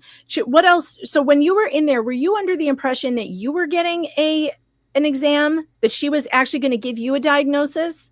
No, it was strictly for Jameson. I thought I was just trying to provide basically like a familial history, but it was not what I wanted to give to her. It's only what she wanted to hear from me. She only asked specific questions. So when she says I made scored a 2, it's because you only asked me 2 questions that I could do. Really? Yeah. The only thing I cannot do is stand flat-footed and put my hands on the ground. Everything else, like, you know what, I can do that. I can actually stand on a bleacher and flat-footed and go down to the floor from there. Like so can my daughter. Y'all are awesome. And I've always been able to do that. I am not that's my only one though. That's my only hyper flexible one that I can do. None of my joints do any of that other stuff. But my daughter's pretty much like you. I mean, she's got, you are worse than her. You have more of them. Actually, though, I haven't had her do the praying hands behind the back. I think at the neurologist, they just stopped. They were like, yep, she's hypermobile. Like they stopped after they were just like, no, it's clear. If you've got an expert, this is their bread and butter. They might not need the goniometer. They might be able to look at it. Look, this doctor came in with a narrative. Stevens knew her role in this case because Garcia and Brown and Lindsay Bray and Elizabeth Bono, they communicated. They were already in the room. Yeah. They were already in the room when we came. Like, they had already talked. You could tell they had already talked before we even got there. She knew her role in this, Stevens. And she answered certain questions, like, that they didn't go over the granddad's scoliosis and stuff. My mother-in-law was with me. My mother-in-law is the kind that will give you, she wants answers just as much as anybody else. So she gave all the answers and then some. So she lied when she said we didn't go over the granddad's history. She was in the room. She would have given anything and everything for just for an answer. Like, we want to get to the bottom of this, but they went in with blinders and that's all they saw. And I'm sorry that this happened to you, Carrie, because it's infuriating to sit back and watch it again. Yeah. It's a unique hell. It is, and then I'm having to sit here and look, and I'm like, not only did we have to live through it, and like we're having to pay the piper for it after living through the hell, and it's like, can any of these people be held accountable for what they have done? And you're sitting here watching it. Every one of these people you're watching, like, you're like, the audacity. I hate this person. I hate this person. What can we do? What can we do? So, and it's just like, I'm just having to sit here and watch it. And that's why on Friday, tomorrow, if we're still planning on that tomorrow. Oh yeah, we're doing it tomorrow. We're doing it. We probably won't finish her testimony today, but that's okay. We're going to skip right to the detective, because I know you want to be here for that. And we will do detective, what's his face, tomorrow. I can't remember his name. Faulkner? It's unimportant. Yeah, we will do him tomorrow for sure, because Friday's your day off. So Carrie, actually, you get to choose what we do on Fridays. Since that's your day off, you get to choose going forward. Any Friday, you get to say, what are we doing on Friday? Because I want you to be able to say whatever you need to say when, about this case. And also, just so you know, if we have gone over anything when you weren't here and you had something to say, just make a note of it. And when you come up on front, we'll go back to it and go over it and let you say what you need to say to these people. Because that's really a part of this too, is letting Carrie tell her story publicly and say the things she could not say while she was under this investigation. And because you have been horrifically wronged, you and Brady and Jameson, horrifically wronged. And I want you to be able to express yourself. So yes, tomorrow Carrie is off of work, so she will be with us, and we will be doing we will be watching the detective's testimony. So so she gave you a diagnosis, and did you know at the time, like, did you get her records? Like, did you see her diagnosis after this? No, they gave it straight to. Did you fill out any paperwork? As a I patient? consent. I didn't consent to even treatment. consent to treatment. Ah, see, now that's interesting. Rosalind is having trouble, I think, she's coming in and out. Hello, Roz. Hello. You appear to be somewhere new. Are you on vacation or something? We're in Arkansas, so I don't have my usual setup here. Well, we're glad to have you here. We're glad to have you. Thank you. Instead of lurking in the chat. But that's how I imagined it. Like, for knowing Carrie and calling her pretty much my favorite friend in the whole world. This is how I imagine it. She's there with Jameson. You've got a doctor. You've got defects. They're asking you questions. What was Carrie going to do? Like, I'm not answering questions. Right. Right. No, you answer the questions. But I mean, it would have been nice to know that, hey, we're going to diagnose you too. Yeah. So, and then you could have known, hey, wait a minute, why didn't you do this test or that test, or that you haven't gone through the entire battery or whatever. Right. I just don't, I don't see how this is a thorough investigation at all. Oh, that reminds me, if you have lazy investigator on your bingo card, you may now check that off. I think we have proven that this woman is a lazy investigator. She has not done her job. What would Carrie have had to do to authenticate her diagnosis? Does she need like a signed note from the doctor in Boston? But would they even accept that because they think he's a quack? Well, she already knew. Remember, Stevens just said, well, this doctor in Boston diagnosed her, but that was wrong. So what would you have to do, Carrie? So what gold-plated diagnostic and diagnostician, I mean, does she have to go to Dr. House, to get this? My favorite. No, I think you have to get their permission. Cut off my skin and give it to her on a silver platter. I don't know. I mean, the thing is that the hyperflexibility, the hypermobility is something you can observe with your own eyes. We've seen Carrie do this on this stream. We've seen her hypermobility. She definitely has it. And all of you at home can test yourself to see if you cannot feel how uncomfortable it is to try to push your thumb down to here. It's a no for me. It's a total no for me too. This is as far as I go. Carrie can go all the way. That is a very clear indication of hypermobility, which also can indicate other problems like EDS. It's not arguable. So it's a 9 point, right? So that is 1 point, 2 points. All right, I'm already at her 2 points. Right. Right angle 3. Right angle pinky 4. And then why was she saying you have to have your arm like this? Hey, wait a minute. I can do a right angle like this. I never tried that one. I mean, I can do all the things. I mean, however you want me to. Look at yours. Yours goes further than that. Mine might go further than that. I can sit here and put all of my other fingers down, and that one still goes right angle. I mean, I know that doesn't hurt you, but I know it would hurt me, so I'm over here cringing. With my legs, you can't see my legs. If I stand up, maybe. Be careful. I'm crazy. Be careful. Don't fall. So here, wait. Let's see. My legs are all flexing the knee back in. Oh yeah, my daughters are just like that too. Yep. So both my knees do that. Her elbows do that too. So what are we at? 6 now? We're at 6 points already. So it would have been thumb 1, 2, 3, 4. Hyperextension of the arms 5, 6, and both knees 7, and 7, 8. Wow. I mean, so now the chat has seen she is not a 2. She's so either 8. Carrie's lying to all of us right now, or your eyes are lying. Your eyes are lying. Your eyes are lying, not Carrie. Because I can see it. Magic. Yeah. Oh my God, I know why we hate this heifer. Now. It's AI. Okay, because she is using the same logic that Project Stomp It Out is using. Well, look, we don't have any evidence that, Carrie has bird flu, but We just have to assume she does. Her lack of symptoms is actually a symptom. Right. Right. Carrie, if there's anything else, I know you only have 10 minutes, but if there's anything else you want to say about this heifer before you go. I was very concerned if she was actually alive, honestly. She's a reptilian, ain't she? She does have a cadaver-like visage. I'll say that. I will tell you that you're gonna love the rest of her testimony. Yeah. And then with Catherine. I Yeah. love it. I get so excited. But throwing it back briefly, real quick, and then I have to go to yesterday. Jennifer brought it up, and I'm so glad that she did. Penny Miller, I'm sure you guys loved her. I watched you guys, and she was your favorite. But yeah, so her speaking to this bitch. Her speaking to my mother. I have nothing to do with my mother. Oh, right. I actually told her, I said, if you call my mother, my mother has a history of being institutionalized. I said, if you call her, there's no telling what you're going to get from her.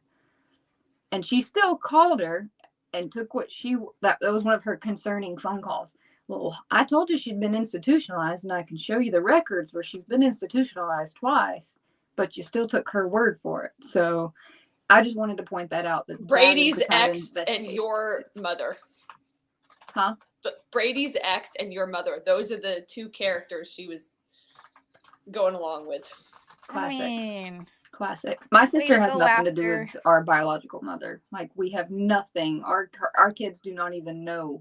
So she knew that you have no relationship, and she knew that there's problems there, but those are the people she went to. She went to Brady's ex, who clearly that isn't a bias source. No one should be going to an ex-spouse for anything related to anything. And your mother, who you don't have a relationship with, and she knew these things. Yeah, that's lazy investigating. That's what they're doing. That's what they do. It's not a complete investigation. They only do the investigation that confirms where their biases are. Yep. Carrie, thank you so much for dropping in and answering these questions. And it's 111 in here, so I gotta get out. You better get out of there before you pass out. Okay, take care. We'll see you tomorrow. See ya. Bye. All right, bye-bye. I love that she can pop in sometimes. Love her. She is the best. Know.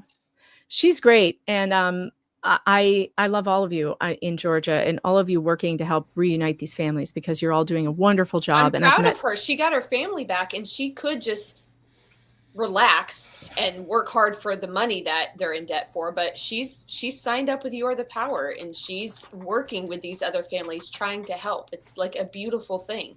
It really is. Yeah, and that probably costs more than anyone really knows, because this brings back every step that she was in, and to know that, to make that cost and to pay it forward to other people, it's amazing. And I am just in awe, because I think I would still be curled up in a closet just holding my Carrie, baby. man. She is a fighter, dude. Like, she is a fighter, and she cares about other families. It's not just her family. She cares, and it's evident when you talk with her.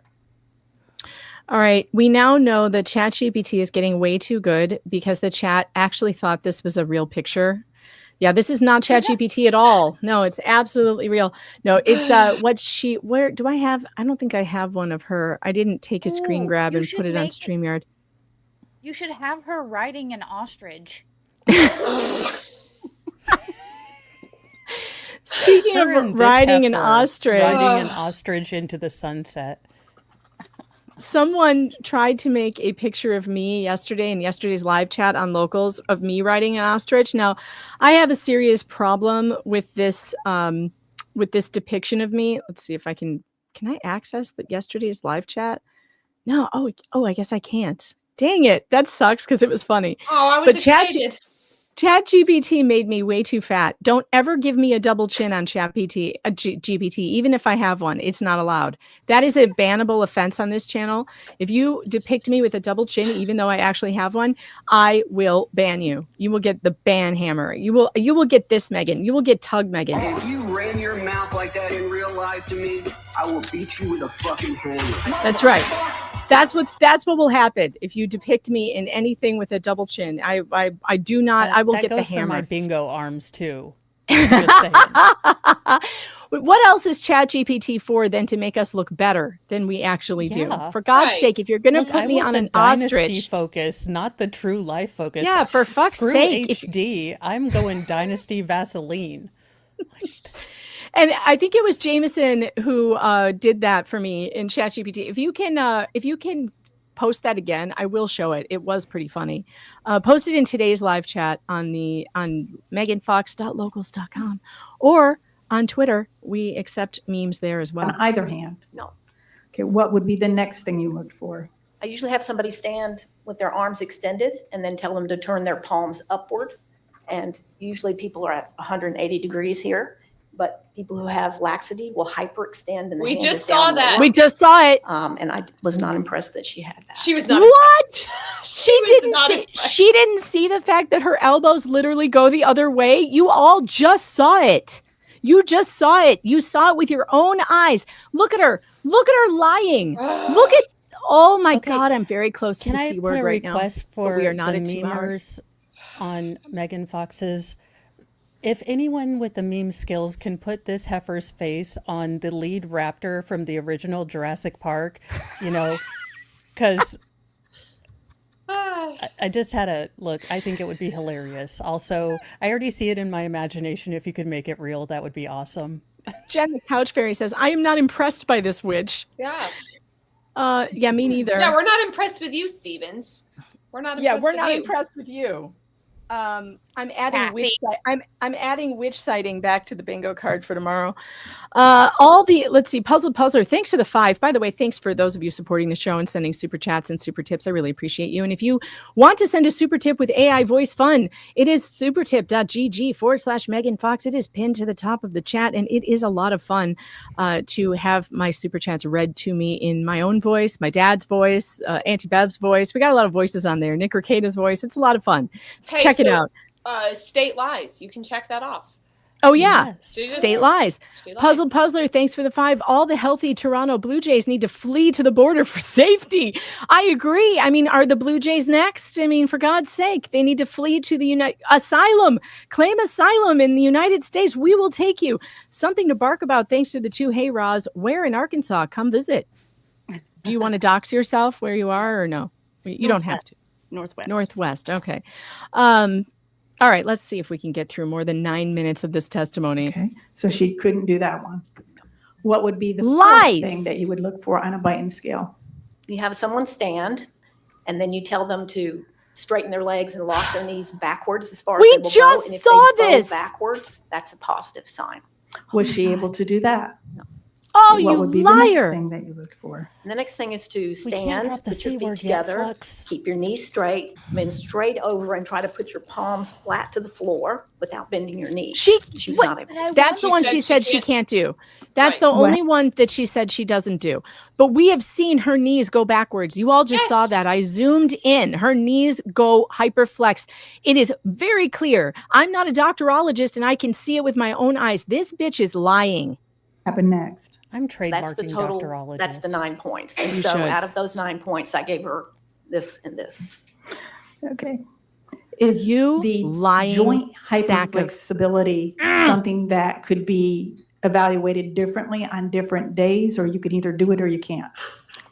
Probably not differently on different days unless you had an injury to your joint or something and it was too painful or something like that. The fact that you said So it shouldn't probably you're vary. not an expert, so If- you if shouldn't be someone judging had- anything, you flippin' flapjack excuse minute. of a butthole. Christine, Carrie said this doctor only did 2 tests. That's right. She did.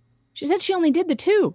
Yeah, so And she's yet- straight up lying because she She's said, lying. I asked her to do this. I was not impressed.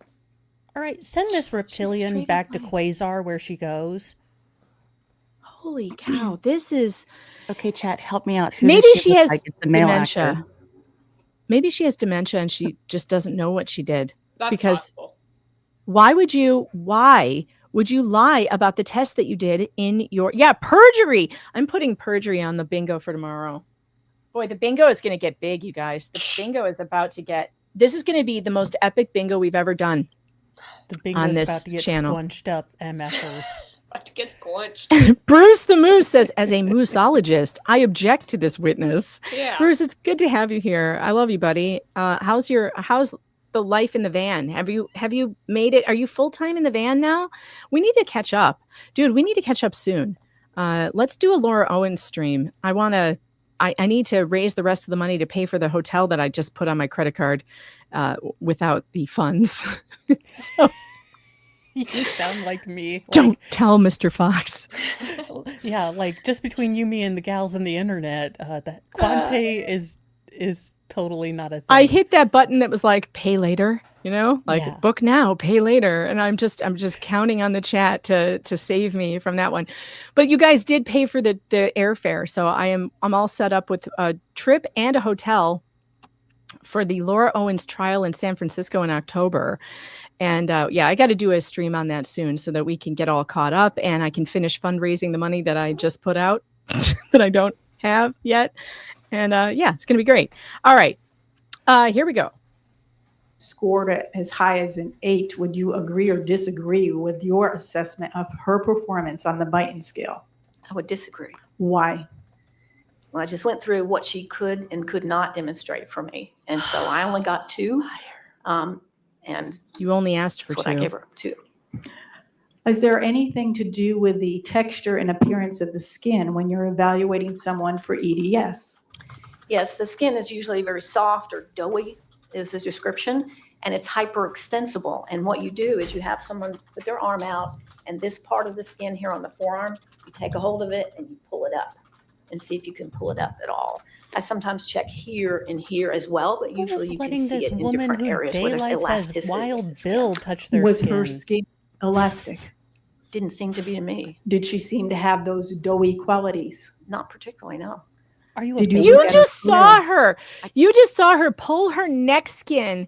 I can't do that. I have a lot of skin on my neck. And I can't pull it. It hurts. I can't do that. I do not have that flexibility in the skin. You saw my daughter does. She's got that. She can pull her skin up really high. These are invasive answers because remember when she said, I was not impressed. She said, doesn't seem to be. It's like she won't come right out and be honest.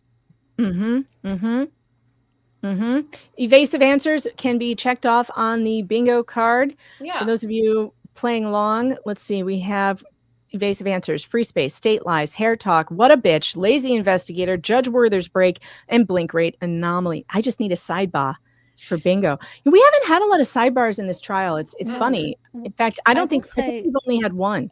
Yeah. This is infuriating because this is not her. So as a person who is vaguely affiliated with the medical profession, my nurse practitioner would never say, okay, well, you just went to your rheumatologist. Can you, catch us up on what they said? And, she would never say, oh, well, that sounds stupid as hell. We're just not going to change anything about your therapy today. We're going to do the same thing. We constantly, every appointment asked for updates in medication. We had medically complex people. And if you are not an expert, you can't opine about this. And the state lying here is using this fallacy of the white coat that a doctor is going to know everything about everything. No, your family doctor is going to be like your regular mechanic. Then you're going to have Edsel mechanics and, Pintos and Camaros. You're going to have people that specialize in that particular make and model sometimes. And for her to just throw things out like she knows, again, this hits close to home, I'm thinking, for Flux and I, because we've been in this situation where doctors don't listen to us. And it's like you have to scream, hey, my life is being very, very massively infected. And you're told, no, this is all in your head, or no, you're a hypochondriac. You're just trying to get, antibiotics because you're, neurotic. And it's, I got diagnosed fairly soon, within a year, but some people go 20, 15, 10 years. And it just hits differently when you've lived through it and you've dealt with these kind of reptilian doctors who don't listen, who have obviously forgotten their Hippocratic frickin' flapjack oath, and then have the nerve to behave like cahoons, and literally to the point where they're willing to take your child away because they will not do an absolute, assessment or admit that there might be a level of medicine that they just do not interact with all the time, and they're not an expertologist. Right. Well, and think about it in this case, Carrie's sitting in this courtroom. Imagine what she feels inside. Well, this doctor is like, no, she couldn't do that. No, she couldn't do this.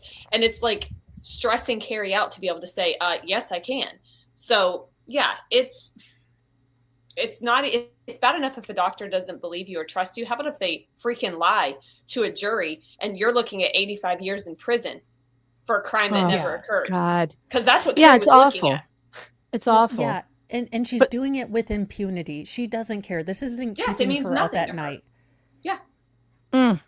Why would you look at her sclera? Well, Flux left the stream. Flux left to go have a cigarette and a bathroom break. She only missed 30 seconds of the trial, by the way. We are on a minute 11:33 of this woman's testimony. We have been here for an hour and 40 minutes. We are never getting through this. Like we are never, ever, ever getting through this testimony. Did you have something to say, Flux? Why do doctors become doctors? Do you not become doctors to help people, or do you help to prove that you're right to everybody? Because at this point, where we are, so many doctors have God complexes, Flux. Yeah, it's like we're no longer at the point of helping patients. Oh, it's a patient is complaining of this, I automatically know better and know best. And it's like, no, time out, stop and listen to us. You know, we can figure the answer out together if you don't have it. It's okay if you don't have it. I don't expect you to know like everything the human body can do, because everybody is different. It's different. Yeah, And so when to, you like, do find a pretend that doctor, you're by just- the way, when you do find one who is open to you and listens to you, and like hang on to that doctor for dear life, I because burst into tears. I did. This happened last week. I Aw. had a new primary care doctor who has a background in chronic pain, and he sat and listened to Mr. Moe, asked about the impact that, this has had on the family. He treated all of it, and I started tearing up because this is so abnormal. I've never had that happen since I got diagnosed. Someone who looked at me not like, oh, well, we don't know what to do, or you're not asking for Yeah. narcotics, so what do you want us to do? Right. That kind of thing. And it's the fact that that is so abnormal as to cause me to tear up and girl out at a doctor's office, which I was pissed off about. But the fact that that is so out of the normal is a problem. I don't know how we fix it. I'm not a galaxy brain. I'm not Einstein, but I know it needs to be fixed. Well, first step is doctors stop lying. I'll tell you that. You don't lie in court. That's the first step. And that's like, I completely understand, because that happened to me this past August when I went to my 4th dentist because I couldn't get my mouth open because I have TMJ. But no doctor would diagnose me with TMJ because I do have genetically bad teeth, so I have a lot of issues. But I'm like, look, I will fix all of the other issues, but you have to fix this too. And no other doctor would. And so finally I went to Dr. O. I love her. That's her name, Dr. O. She's Asian. But she's my new dentist, because I went to her and I said, I can barely get a spoon in my mouth. And she's like, yeah, she literally just took 2 fingers and is like, yeah, you have TMJ. We're going to get you a night guard. I started crying. I legit started crying. And she's like, It just shouldn't be this. It shouldn't be this difficult to get doctors to listen to you. And this doctor on the stand, it's just representative of every doctor who's ever just, brushed off our concerns. And she's a bitch. The whole Just saying. question about, bone disease, brittle bone disease, if you will, people may have a bluish tint to their sclera because you're looking through the white layer to the underlying black layer of choroid under there, and it'll look more blue because it's more translucent. Not in every type of OI or osteogenesis imperfecta. And some people with Ehlers-Danlos may have a very light or blue or gray color as well. What color were Miss Timms? It looked normal to me. Okay. And did you look at her teeth? Yes. Why would you look at her teeth? Because at least half of people with osteogenesis imperfecta also have dentinogenesis imperfecta, which is where the teeth are also affected. They're kind of a gray brown look, or they may be chipped. How did her teeth appear to you? Normal. Because she doesn't have osteogenesis things you were imperfecta, looking you at. C We're going to word. focus first on the Ehlers-Danlos Syndrome diagnosis or not. Did she have any of the things that you would have looked for that would have qualified her for a decision from you that she actually had EDS?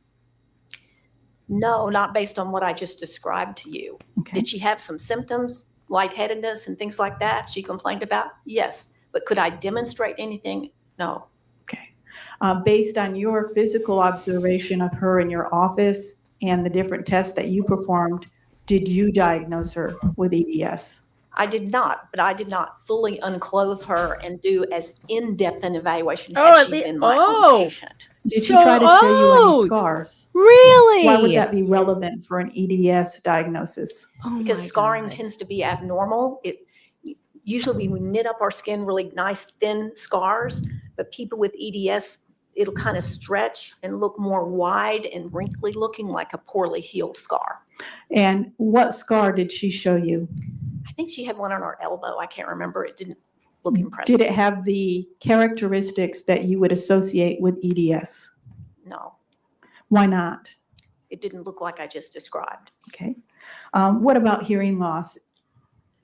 Well, hearing loss was more for the osteogenesis imperfecta question, because a significant number of adults with brittle bone disease will have some hearing loss over time. Did you receive any complaint from her as to whether or not her heart had any issues? She told me that she saw someone, I don't know if you want me to, she saw someone in Boston who said she thought she had a click in her heart, but she had not had an echocardiogram. Why would you need an echocardiogram for a click? Because that's part of the, it's suspicious for mitral valve prolapse, which is a floppy valve in the heart. But on the criteria for hypermobile EDS, you have to document it by echo to meet that criteria. Were you Wait, you're given admitting any you have to have genetic testing diagnostic that had, tests? been What? So she's admitting that this Ehlers-Danlos actually has clinical tests that you can do, not just, and I didn't mean it in any derogatory way when I said party tricks, but there are conclusive diagnostic tests that, her cardiologist absolutely found. So there are conclusive things if the Biden scale is not indicating different things. Also, I'm guessing the sclera test requires special equipment to actually do correctly. She probably just flashed a light in her eyes. Actually, you can. She see knows it, she's like, in trouble. Yeah, She knows Emma she's in trouble because she said. Had Go ahead. sclera. I mean, that's one of the things. Right, Emma and was weren't in they? our We home. saw it in the pictures, and weren't they Yeah, you can see denying it. that she? Weren't Yes. they denying that she even had that? Yeah, they're like, no, it's Well- normal. So I think for some, yes, you may need an Yeah, ophthalmologist for certain levels of the eye, but for Yeah. some, but Carrie wasn't claiming to have OI. That's not even No, what and she was it would claiming. have been a slighter one, and that is so subjective. Again, there are clinical diagnostic tests that you can do to, if she had really, been unimpressed with Carrie, I'm surprised they didn't bring Carrie in on Munchausen, claiming that she had, just like they did with Bieta, because, at this point, they probably are kicking themselves that they didn't. Oh my God, who did this?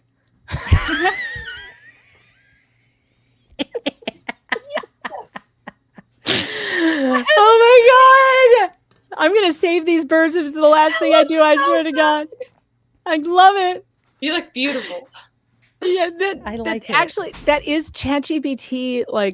Must have done something to it, because I can tell there's a slight difference from the original picture, but it's hilarious. This is good enough. I don't see a double chin. You're not in trouble. Whoever did this, thank God. This is good. This is hilarious. Me and my new best friend. This is me and my new best friend. I am Oh my saving all God. the ostriches.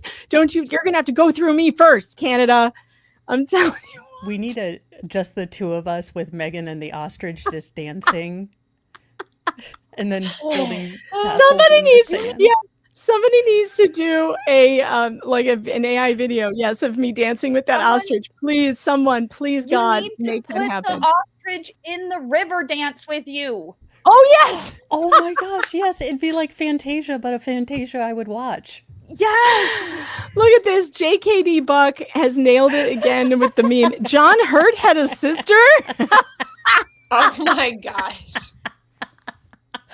Oh my god. Oh God, I love you guys. Seriously, keep the memes coming. Please, meme farmers, please do not stop doing what you do. You're so fantastic at it. God, I'm waiting for somebody needs to make an AI video of me dancing with the ostrich. That will be hilarious. But if you give me a massive belly or something, you're fired and banned. So don't do that. Make sure that you make me look better than I do in real life. That's really needs to be like your new criteria. profile picture or something. I'm gonna make it that. I'm gonna make that Oh my on God. Twitter. I'm gonna change it to my profile Add it picture. to your LinkedIn like Ostrich Obsessed. Operation Maple Ostrich Freedom. I'm changing my Twitter profile picture right now. I'm doing it. I'm doing it right Save now. the ostriches. How do I do this? Let's see. Here we go. Edit profile. I'm actually taking my Muppet profile picture down for the first time in months. Oh, this is going to be great. It's the new thing. It's the new hotness. Ostriches are the new hotness. It's on fleek. And I'm I also think, or changing on my drip. bio. Medium smart, award-winning journalist. Ostrigologist. Ostrich. Oh, I was gonna say ostrich activist. Ostrich activist. Hashtag invade Canada. There it is. That's my new bio. Pierre Polyev is going to call you and he's going to be like, the bio. conservatives of Canada need to talk to you, Megan. We have I a mean- mission. My new bio and profile photo. Look. Really wish I could add like a thumbs up or a heart to your There we bio. go. Medium smart award-winning journalist, ostrich activist, invade Canada.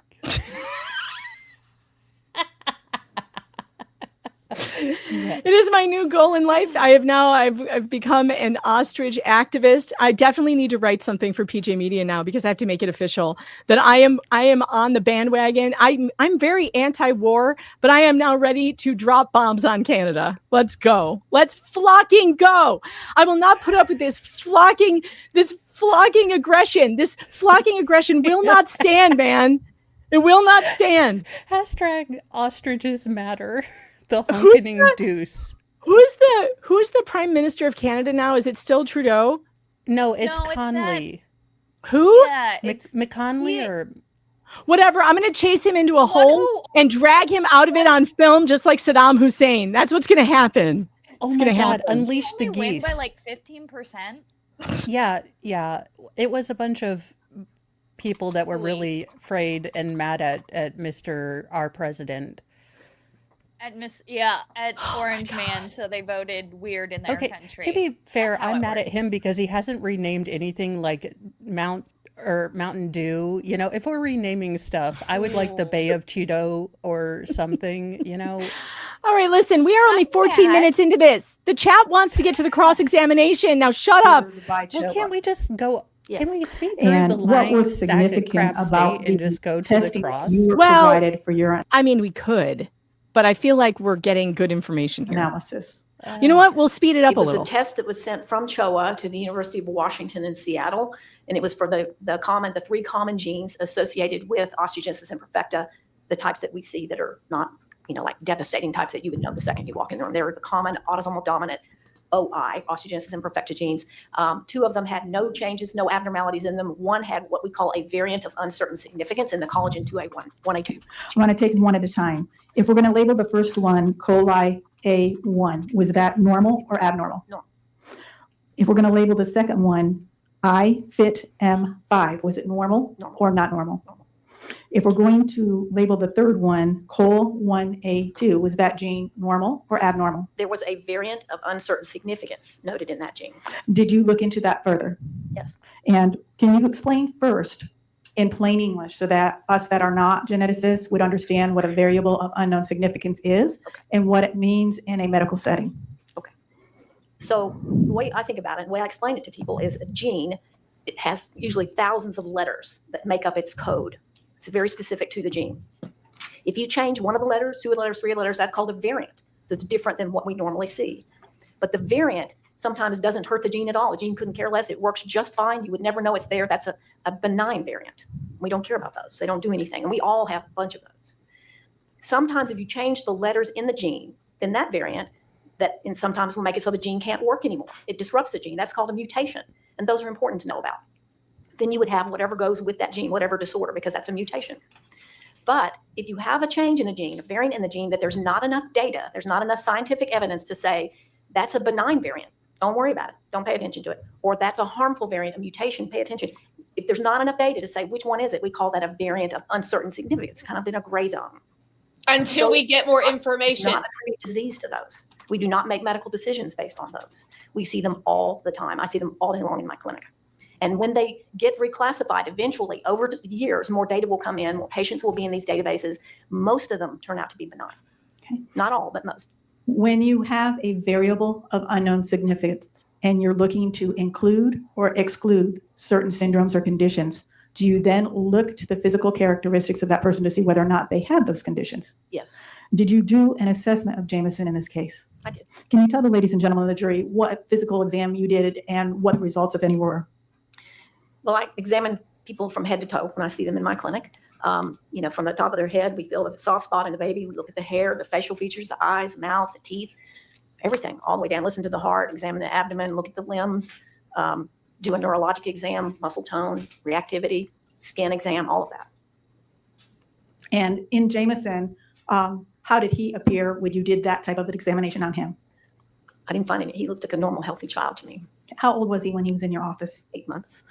Did you look specifically as to whether or not the fractures he had experienced when he was younger had healed over time? Clinically, I didn't see any bowing or any deformation of any of the limbs, and the x-rays had healed by that time. Did you specifically look to the blood work to see if there had been any abnormalities that would have led you to believe that he needed a particular diagnosis genetically? No. Did you understand whether or not he had a history of some unexplained bruising? Yes, he did. What did that mean to you genetically when you looked at whether or not this variant would cause or not cause those issues? I don't think the variant had anything to do with that. Okay. What about the fractures? I don't think the variant had anything to do with that either, the best I know. Why not? Because a couple of things. One is there were no clinical findings to suggest that he has autism. God damn it, Norma. We were doing so well. And you just had to come in here with your ostrich imperfecta. Look, I just... I mean, in Bev voice. I'll allow it. Mr. Yannetti, let's keep with the asides. Overruled, I'll allow it. Oh my God. Ostrich imperfecta. Oh my God. Bird I'm never going to stop fighting for these birds. I'm telling you, it is my new identity. I identify as someone who saves ostriches from tyrannical governments. You can identify as an ostrich now. Oh my gosh, I do Megan. identify as an ostrich. I feel very in kinship with these birds because the government is treating them in the yes, the government is treating us in the exact same way that ostriches are being treated in Canada. That's why I feel so strongly about this, because if we don't save the ostriches, folks, there is no way that we can save ourselves. The ostriches they're the canary in the coal mine. They are the ostrich in the coal mine. You have to save them, because if you don't, an ostrich pride parade. This is happening now. Yeah. We should all get like brown or black sweaters and put like feathers on them. Ooh, we should be ostriches for Halloween. All of us will dress up. We'll dress up as a flock of ostriches. Yeah, with Diana Ross, we are a family. Every birds of a feather, we flock together. And we'll just, Chat, I am not a furry. That is defamation. She's a feathery. That is defamatory. Ostriches imperfecta. There was no family history of it, although you don't have to have a family history. And then subsequently, the parents were studied for the variant. And that's the other thing that we do when we see a variant of uncertain significance. We look at that gene and say, well, does that gene do something that makes any sense for this child, or is it just a fluke? Or two, we look at the parents to see if one of them is carrying that variant. And if it comes from a healthy parent, then it's more evidence that it's a benign variant that's just being passed through the family. Is it important whether or not the fractures healed in the normal time frame? Yes. Is it important whether or not there were no new breaks or bruising while he was not in the home of the parents? Yes. Why is that important? Because if he truly had an underlying genetic disease like osteogenesis imperfecta to give him that many fractures before he was even walking, he would have gone on to have more fractures in a different home. Did you find it significant as to the fact that he had no wormian bones? Well, again, it's one of those things we look for in OI. If they were there, it would be important. But if they're not there, it doesn't necessarily mean it is or it isn't OI. Did you look to see whether or not he had any osteopenia? So osteopenia means that the bones look kind of thin, like an older person's bones. I did not see anything, and the radiologist did not read anything. No, it's just going to be Ostrich from now Megan, on. I petition that we change bird talk in tomorrow's bingo to Osteogenesis imperfecta. Ostrich. Okay. And yeah, then that will that's just the be only thing I'm hearing right now. Yeah, I know. Now I'm never going to be able to watch Unbreakable without giggling anymore. Personally examine those scans for those details. Yes. And what is the significance of not having that thinning in regards to a diagnosis? You can sometimes see that with osteogenesis imperfecta. You don't always, but you can. What does it mean that the variant of unknown significance is non-diagnostic? It means that it's not a definitive answer to anything. It's just one of those little changes in the gene that may or may not mean anything. And the assessment of that variant by the lab using their computer programs and data and all that, and says this right in the report, is not predicted to be pathogenic, or it's not expected to disrupt the way that gene is functioning. Did you follow up with the blood doctors to see if there needed to be any additional testing? I referred them to go back to our hematologist to make sure there wasn't any reason for the bleeding, bruising issues, and they did not keep that appointment. Okay. Did you look to see whether his factor IX was normal on subsequent reports at CHOA? It was. Did you try to do a more thorough gene panel in this case? Yes. The mother wanted me to do more testing, and she had been told that someone in Amsterdam told her that we hadn't done enough genetic testing. So I said, well, we can do a more expanded panel, a bigger panel than the 3G panel, which I did. And how many genes did the expanded panel test? 24. And did you receive the results in your office? Yes. What were the results? It showed the same variant of uncertain significance in the collagen 1A2. Was it sent to the same lab that did the 3 panel or a different lab? Different lab. Did the different lab also call it variable of unknown significance? Yes. Did you read the entire report? Yes. Did you see anything in it that would account for why Jameson would have had broken bones in the first couple weeks of his life? No. In regards to osteogenesis imperfecta, what did your personal examination of Jameson reveal? I didn't find anything on his physical exam and nothing on his genetic testing or his x-rays. Did you look at his eye whites? Yes. What color are Jameson's eye whites? I noted that they were very, very light blue, which can be normal up to about 18 months. I see it all the time in kids. Okay. Did you look at his teeth? He didn't have any. So at 8 months, his teeth aren't coming in yet? They were just peeking through, so there wasn't enough for me to look through. Okay. Did you look to see whether or not he had bowing limbs? He did not. He did not. Why were you looking to see whether or not his limbs were bowing? Sometimes with osteogenesis imperfecta, when you get healing of the bones, they don't always heal in a straight line. They may become curved or bowed. Did you personally examine whether or not his skin was thin or stretchy? Yes. And what was the results of your assessment of his skin? It seemed normal. Based on the 24 gene panel results, your observations and examination of Jameson, would you have made a diagnosis of osteogenesis imperfecta on Jameson? No. Why not? Nothing on the physical exam, nothing in the DNA testing that was important, nothing on the x-rays. So, no.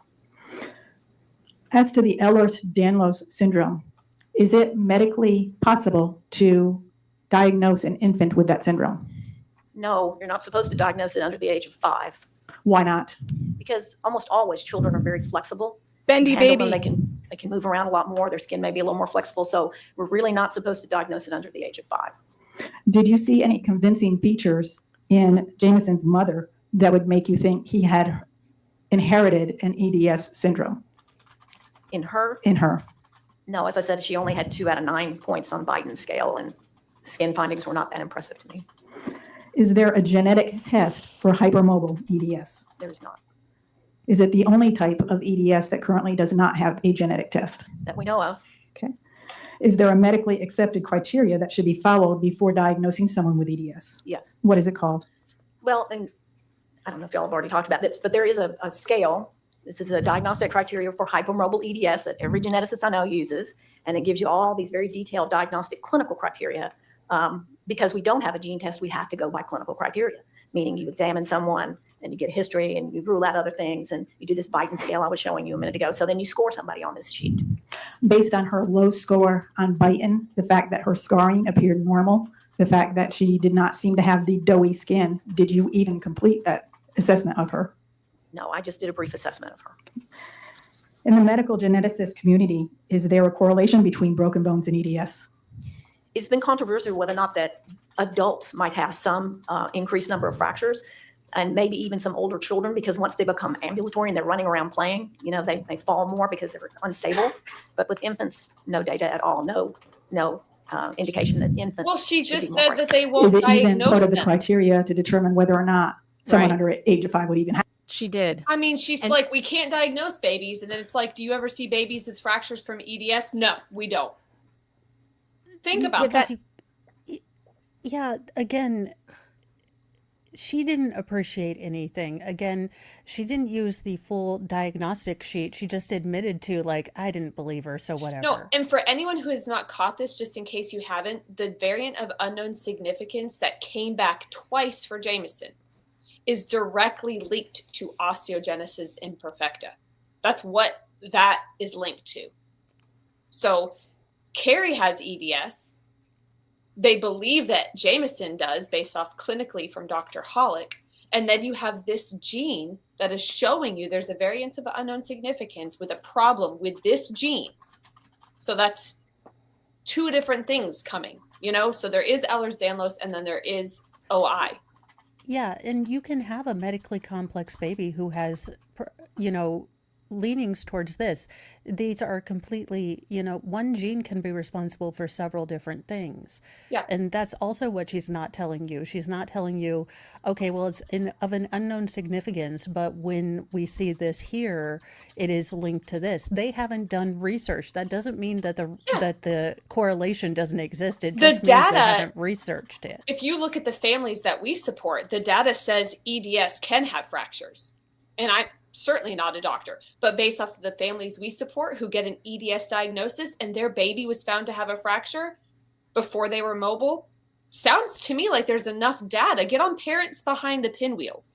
Go on Parents Behind the Pinwheels on Facebook and just pick 15 stories to read.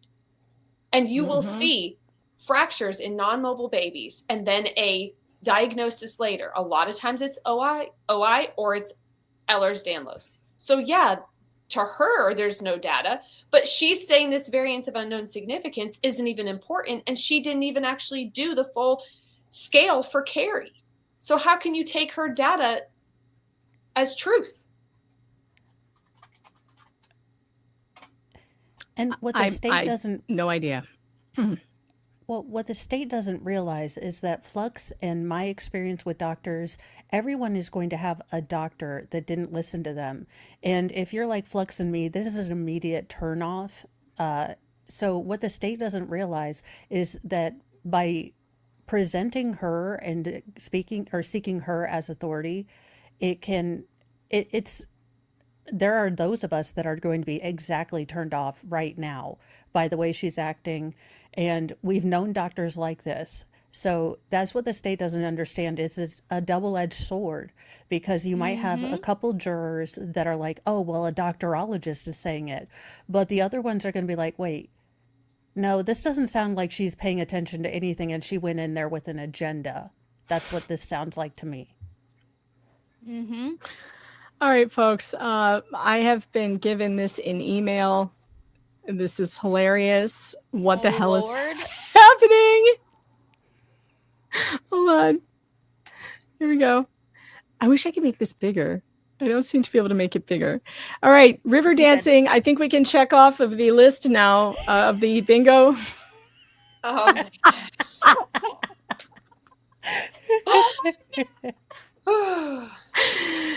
We are dancing in a river with ostriches. This is so great. This is so great. This is The greatest thing ever. Also, I just got Grok to make this.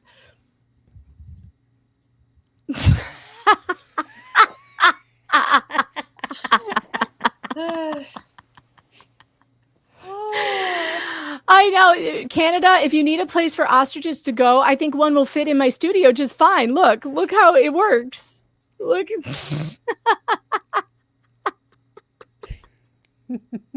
Oh, I'm excited to send you the one. I'm excited to send you the one Grok made for me. Oh, we're all working on Grok ostrich videos right now. This is what we're doing. Terrible. Oh my God. All right, where did I put it? Where did I? It's just one of those days. I think we should rename Grok to Grokstridge. I think Grokstridge. Ooh.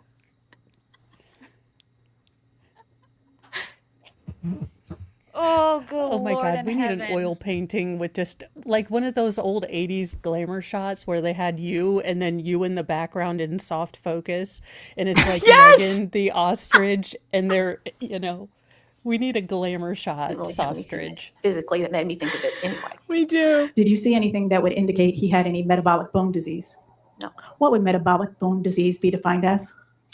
It's kind of a broad paint metabolic. We see it when I use that term. I'm usually talking about extremely premature infants that end up with, rickets and problems with their alkaline phosphatase and all of that. That's what I call metabolic bone disease. But if you're talking about genetic bone disease, that's a much broader condition. Did he have anything that would indicate that he had any metabolic bone disease? No. Did he look like based on your examination of the medical records and your physical examination of Jameson, did you see anything that would indicate he had a vitamin D deficiency? Oh, snort. What would that mean I snorted. genetically? You can check that off the bingo card. He had a vitamin D level that was normal, for one thing. And he did not have on his x-rays features of vitamin D deficiency, hence rickets. There are certain x-ray findings Megan, that you see, and pause he did it. not have those. Okay. Based on your review, Yes. His vitamin D levels can be normal. His body's ability to absorb the vitamin D could be in question.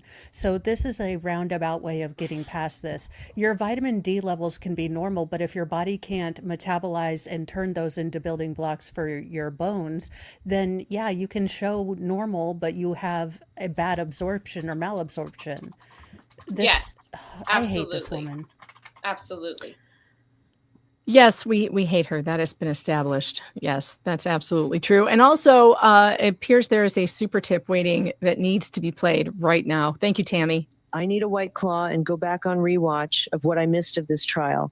Sigh, I can't be bothered with all that now. Just give me the White Claw. I'll allow it. Just give her the White Claw. Give it to her now. I'll allow it. Thank you for that super tip. I appreciate that. Don't forget, super tips is pinned to the top of the YouTube chat. Those of you on Rumble, I don't know, just try to work it out. It's supertip.gg/Megan Fox. I know you can find it. I have faith in you. And thank you. Make sure you hit that like button, because it's totally free. It is completely free. And it helps the algorithm. It helps the show. Let me show you where we are with the bingo card, by the way. We have checked off evasive answers, blink rate anomaly, Megan snorts, state lies, what a bitch, judge has a Werther's break, hair talk, and lazy investigator. That's where we're at right now for the bingo. And we are going to try and get through her testimony today. I actually have more time today than I normally do. I don't have to leave today until 1:15. So we actually have at least. I think we could do it. I think we might be able to do it. We just got to buckle down. Yeah, we got to get serious. I'm going to. Your observations and examination of Jameson, did you see anything genetically that would account for the 3 rib fractures and the compression injury to his spine? I did not. Is it important that he did not break after he was removed from the family's home? Yes. Your witness. Oh, Mr. Hood? We did it. We got to cross-examination. All right. All right, wait, I'm slowing it So down. you met with Jameson in your office, was it in Chattanooga? Yes. In June of what year? June of 22. Okay. And how long did that meeting last? Usually about an hour. And was that approximate hour, is that the only time that you've spent with this young man? Yes. And are you aware that he has been under the care of a pediatric geneticist since February of 2022? Yes, And do you know who that is? I am now. It wasn't shared with me at the time I saw him. Okay. Do you know who that is? I do. Is it a doctor that you're familiar with? I know of her. I don't know her personally. Okay. And she's in Atlanta, is that correct? Yes.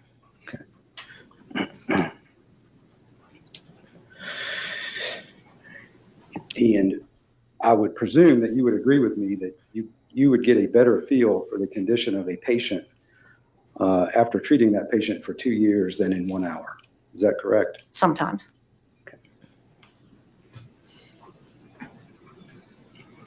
And do you have any idea how many times this child has met with Dr. Vidya Krishnamurthy, who is the pediatric geneticist in Atlanta?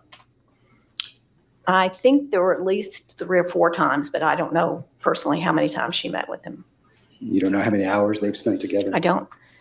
The COL1A2 variant, do you know how this child inherited that? From whom? From the father. And who did he inherit it from? From his father. And do you know anything about the health conditions of the paternal grandfather? I know what they shared with me when I met with them. Okay, what was that? Okay, this is what she told me. He was not there. The father was not there. The mother told me this, that he had had some fractures after a motorcycle wreck and he had had some sprains. He was 6'2". They couldn't find a picture to show me. I asked to see a picture of him. They couldn't find one on their phone. The paternal grandfather apparently had some fracture with trauma, and that's all I know. So you were not aware that the paternal grandfather was diagnosed with scoliosis? It's not written on my pedigree, so no. And you were not aware that the paternal grandfather suffered early hearing loss? No. And would those be significant findings for you? They could be. Scoliosis, not as much. It's so common in the general population. And hearing loss is the most common genetic disorder in the population. Okay. So over the past 2 years, do you know what color Jameson's eyes have been? in the last 2 years, yeah, in terms I of have the not scope. seen him in 2 years. So if he has shown up at Dr. Krishnamurthy's office with consistently blue sclera, would that surprise you? Yes. Would you have any reason to dispute that? I didn't see that described in her notes.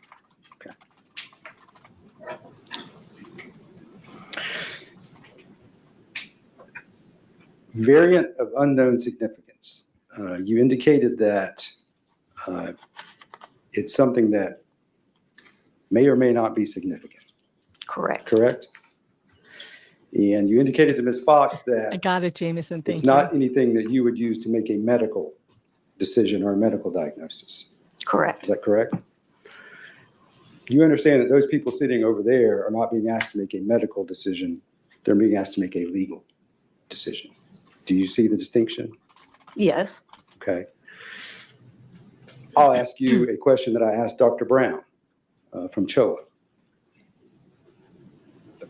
Assume weeks from now, months from now, years from now, all the data that needs to be in is in.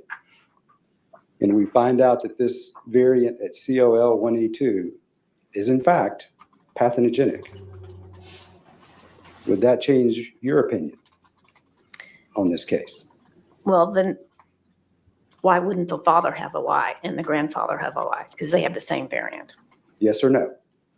Would it change my opinion? Yes. Yes, it would. But I just don't think that's going to happen. Okay. Oh, really? You just you're don't gambling that because it you're won't. so smart. Oh my God, I hate these Say it people. however you want.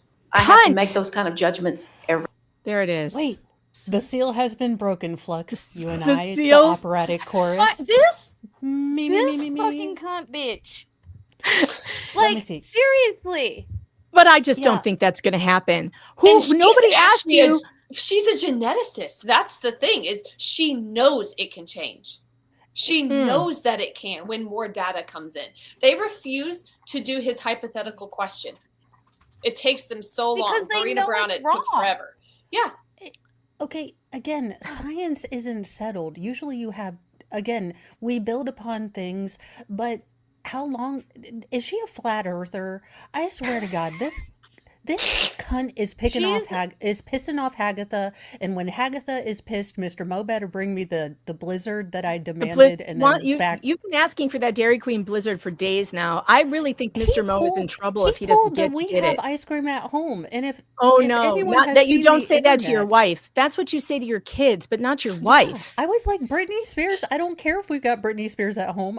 I'm an adult. You're not my supervisor. Go get me. When Mama wants to go to the ice cream shop, that's where you go.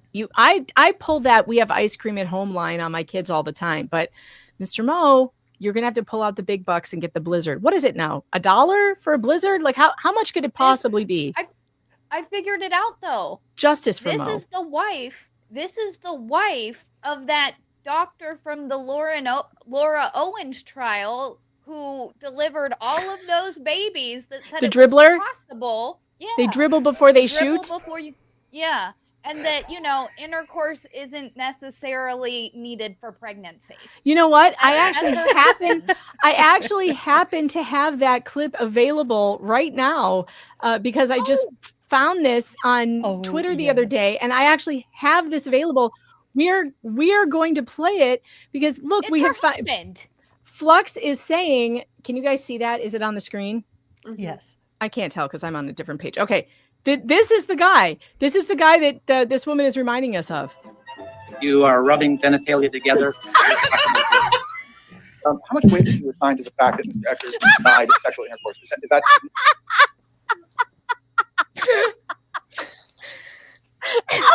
Oh no! No! I have a full bladder and I need to go to the bathroom right now or I'm gonna have an accident because you make me laugh too hard. Stop! I've had 3 children. I don't have the bladder control I used to. Damn it!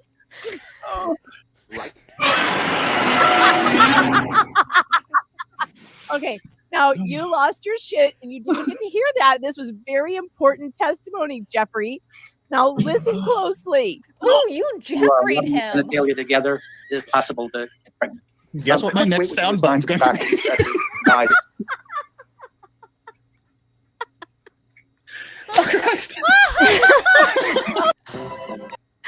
God, I love him. I miss him so much. Oh God, goodness. good times, good times. No, I think that's her husband. Mhm.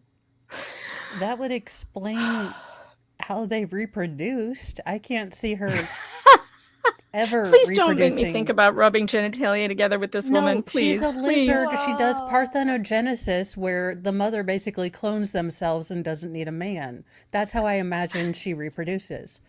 Oh God, oh God. Not that the world needs any more. And they're asking them, most importantly, to gamble that it won't. Right? That's your part. I'm just telling you medically how I look at it. But that's the reality. Nobody knows as we sit here whether that's going to be pathogenic or not, do we? It's pathogenic. That's the word. Pathogenic. Pathogenic. Look at this avatar We on don't Sweet know. Fly. Sideways with a cactus man. We can make an educated assessment. And that's what the people in the laboratory do. And that's what the clinicians do. We have to because we see them all the It's time. an educated An educated assessment as we sit here today Take a drink of water. Your crinkle mouth is killing includes me. the word unknown. Correct? Variant of uncertain significance. Okay. That's their assessment today. It is, but if you look at their report, it goes on to say this variant is unlikely to cause any problems with RNA production. Well, how unlikely is unlikely? I don't have a number. 10% chance? I don't know. 20%? Don't know. 30? 40? Make it This up. is I don't literally know. your Make it up. expertise. Make it. I'm an expert on genetics. I'm telling you, Ma'am, as an what would you expert, say you I don't do know. here? No way to know right now. Yeah, what would you say What would you say? you do here? Yeah, we can now go ahead and check that off. She doesn't know. She's an expert, but she doesn't know shit. Yeah. She What told him do to you do make here? it up. Make it up. My love card does just not have listening what to do you Flux do here. silently go off, watching her. It's I amazing. know. I did mute myself because I used a whole string of words there that were not appropriate. Actually, I'm to gonna be. I'm gonna go ahead and get mine out So Jenny says, I think Flux is going to get angry. I think we're already there. So angry. We can check off Flux is going to get angry because that totally happened. And also, I don't have it on my bingo card, but you may check off, what do you do here? Definitely, because this is we're getting to that part now. Boy, she's also getting very defensive. Yeah. Just make it up. We can just make it up. Just make it up. It's not like this is your actual specialty So that you could actually opine about. 99.9%. Point cent. 99.9% is the made up number two. Point cent. Point cent. Point cent. I think it's unlikely. Oh wait, the So if chat we're gonna thinks say, we is it saw a greater sex or less scandal than a face. certain amount? Hold on, we got to go back and see if did she make a sex scandal face? I don't care. It's not on my bingo card today. I have a number. Same Flux. Same. 10% chance? I don't know. 20%? Don't know. 30? 40? Make it up. I don't know. I'm asking you. I'm not the expert on genetics. I'm telling you, as an expert, I don't know. No way to know right now. No, that's just her face. I think it's unlikely. Look at the judge. So if you're going to say, is it greater or less than a certain The amount? judge is laughing. No way Yeah. to quantify that is my. Oh my God, the judge's face is so great right now. She's like, this bitch. I love This Judge bitch. so much. Oh my Honorable- God. Honorable, what's her name? I want to be as Sue. respectful as I can. Auntie Honorable Sue Smith. Smith. Honorable Sue Smith. Yeah. Honorable her. Smith, you are amazing. We love She's her. like, get him, Hood. Yeah, she's Yep. like, she is all of us right now. Like, man, She is don't all of make us. me She's like, gavel you. so is look at the officer in the corner. He's doing I'm covering my mouth because I can't believe what I just heard move. Look at the bailiff in the corner. Look at him. He's like, oh, Jesus. To be fair, that's the same face I make when I'm thinking about a blizzard from Dairy Queen. So two things can be true at the same time. Rosalind, I always miss Cahunt talk. Yeah, where are you? Why aren't you here? This We is need to your make fault, Cahunt Rosalind. merch. I We mean, do. she is here, but she's not here. True. I'm going to need to show you some things that have come up, some memes that have come up on Twitter and such. Flux just put this one up, and it is freaking hilarious. Flux, I love you, by the way. Hell yeah. Here we go. Don't tread on me. Hell yeah. I like the armed ostriches. Let's give them AK-47s. Let's let them arm themselves. Yeah. If the government's gonna go in, I mean, they might as well be able to defend themselves. I'm imagining an ostrich dressed up as William Wallace. Like, they may take our land, but they will never take our freedom. Our freedom. All right. Here's another one Rogue Mama was working on. This is my Invade Hell Canada meme. On ostrich back with the Mounties chasing me. Now, it doesn't really look much like me, but I'm going to have Rosalind Photoshop my face on this, and then it'll be perfect. That is great. Hell yes. We have that one. And then we also have, so Jameson did send me the double chin photo that he did yesterday. I'm taking points off for the double chin, but also it's still funny. But why am I so fat? I'm not that fat. I'm only medium fat. You. It squunched me, but this is a great You just picture. got squunched. That's all. Yeah, it's just a little squunching. You're fine. Also, I think he might have used a photo from when I was heavier. I think that photo with my short hair like that, I was 20 pounds heavier. So that's fair because I actually was heavier then. I'm actually still amazed I've kept the weight off as long as I have because I feel like I'm not really trying. So that's a good place to be, I guess. Pick a number. I'm telling you how we practice and how we deal with uncertainty. Yeah, and it's bullshit. We deal with uncertainty in medicine all the time. And you have to make an So when we're educated uncertain, assessment my when God, something this comes is back. just like that Angela woman. So when we don't know, we have to assume you're abusing your kid and take them away. When we don't know, we must assume that the ostriches are sick and then we kill them all mercilessly. We must telling assume you, this. Whatever go the to the state same says, stylist. that's what we'll do. That's where we'll go. Whatever the state So says. when we're uncertain, we side with the state, even though they're lying liars from the pits of hell. Whenever we just assume. God damn, this is not science. I'm sorry. I'm using the GD word a lot today. You guys, I know that some of you get mad about that in the chat. You just have to know Sorry. that is my father's favorite word. And it has been ingrained in me since the time I could hear. That word just comes out. I can't help myself. And in fact, the chat knows Christmas this. Story fudge, and Megan's the like, chat, GD. Yeah, the chat knows this because they know my dad. In fact, Sticky Widget sent a super tip. And this is how they always start chats from my dad. God damn it, Megan. You tried to keep that ostrich that followed you home when you were 6. It ate the paint off my Buick, cost me a fortune in rabbit pellets and hand sanitizer. We are not doing that again. And I just want you to know it is not meant in any way to be sacrilegious. It's just a habit. And it's also funny. It's one of my favorite swear words. I know my mother wishes it wasn't. And so does everyone else who knows me. But I can't help it sometimes. It's just one of those things. Especially like when when these people deserve to be damned. They do deserve to be damned by the Almighty. And listen, I believe that we may pray down the vengeance of the Lord on these people. Hey, I'm always a fan of table flipping Jesus. He's my favorite one. Right? And I pray that God send angels to visit vengeance upon you. That's what I'm saying when I say GD. I am praying for God's vengeance to be sent down from heaven like a rain of fire on both the ostrich people and those idiots in Canada who are trying to kill the ostriches, and on these people who are trying to take babies. I pray the vengeance of the Lord be brought down on these. I want God to damn them. That's what I want. Megan, we need to get in touch with Alex Jones. I think we need to do, because can you imagine how like we are doing great, because if Alex Jones was with us and I brought up reptilians, we are on hour 8 of a 14-hour podcast and we haven't even gotten back. I'm proud of us for getting 35 minutes into this testimony in 2.5 hours. Like, we are doing it. We're getting somewhere now. The relative is ill, and blood work comes back and it's not certain. Take a guess. I know. What else do you expect? You have to say, well, does it make sense or not? That's what I'm trying to do. You're saying But you're they're turning the ostriches dead. Alex Jones, probably.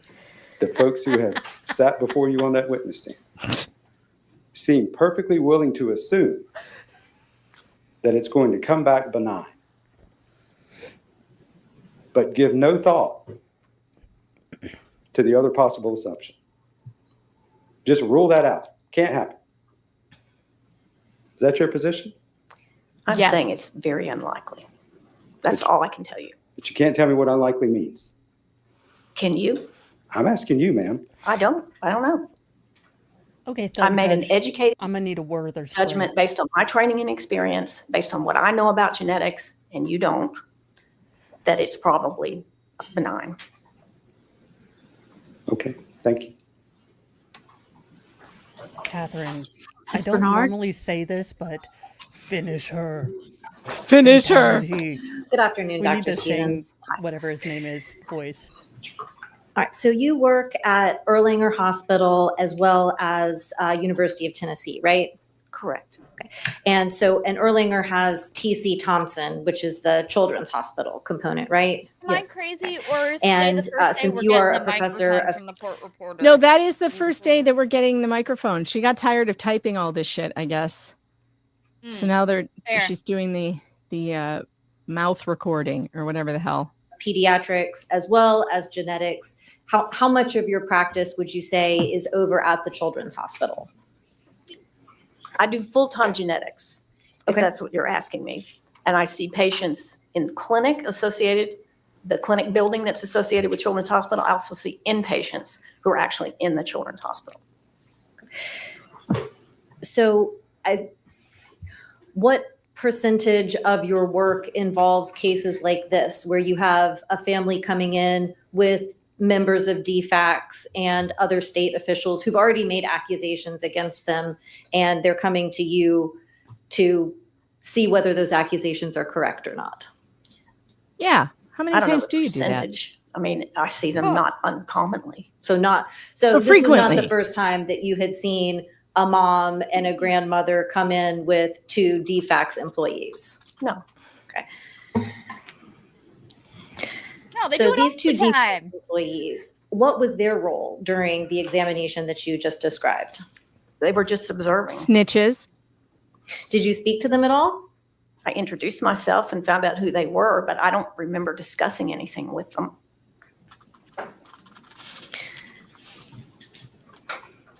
Cross So amnesia. let's go back to how you prepared for the appointment that was in June of 2022, right? Right. Okay. And this was the only time you ever saw Carrie Tims or her son Jameson Timms, Yes. right? So how long in advance of that visit were you given any information about Jameson Timms and his medical records? Usually I'll prepare for patients a day or 2 or 3 in advance, depending on my time. So who provided you with the information about Jameson Timms? Well, a lot of it was in our electronic record system, and that's where I started my review. So who directed you to start that review of the medical records for Jameson Timms? I direct myself. I see them on my schedule, and I direct myself to review it. Okay. Well, so I suppose, did he just pop up on your schedule, or did you have any additional information before he popped up on your schedule? Well, I have people who will collect records for me and do, some stuff and put it in a chart for me Who to are these review. people? And then I go to the Epic record, which is the electronic record, and look at all the x-rays and labs and stuff myself. Okay. So did you ever talk to a Dr. Carla Garcia? Maybe after the fact, but not before this. Okay. Did you talk to anybody else before the visit with No. Jameson? Okay, so just Jameson Timms pops up on your schedule for the day. You get prepared by looking through all of his records, and there's no conversations with anybody, just review of the records. Correct. Okay. And so those records contain things like Dr. Verena Brown's consult notes from CHOA in January of 2022, right? I'm trying to think if I had those when I saw him. I'm not sure that I did. Okay. And they did contain the records from the November 2021 visit where Ms. Timms brought Jameson to Erlanger Hospital, right? Right. Well, I can see it in Epic. And did you think it was interesting that they spent so much of that report documenting how Ms. Timms had complained about the cleanliness of the room? I don't know what you're talking about. Okay, let me grab. Yeah, sure you don't. Sure you don't. It's driving me crazy. Who does she look like? It's a male actor. I can't remember his Did name. you see JKD Buck's meme? Hold No, on. I missed it. I was pulling stickers out of dog Because fur. I think he got it. He nailed it. Hold on, let me find it.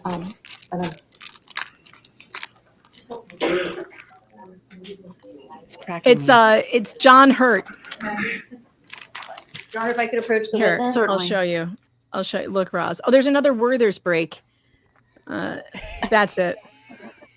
She said that's it. What do you think?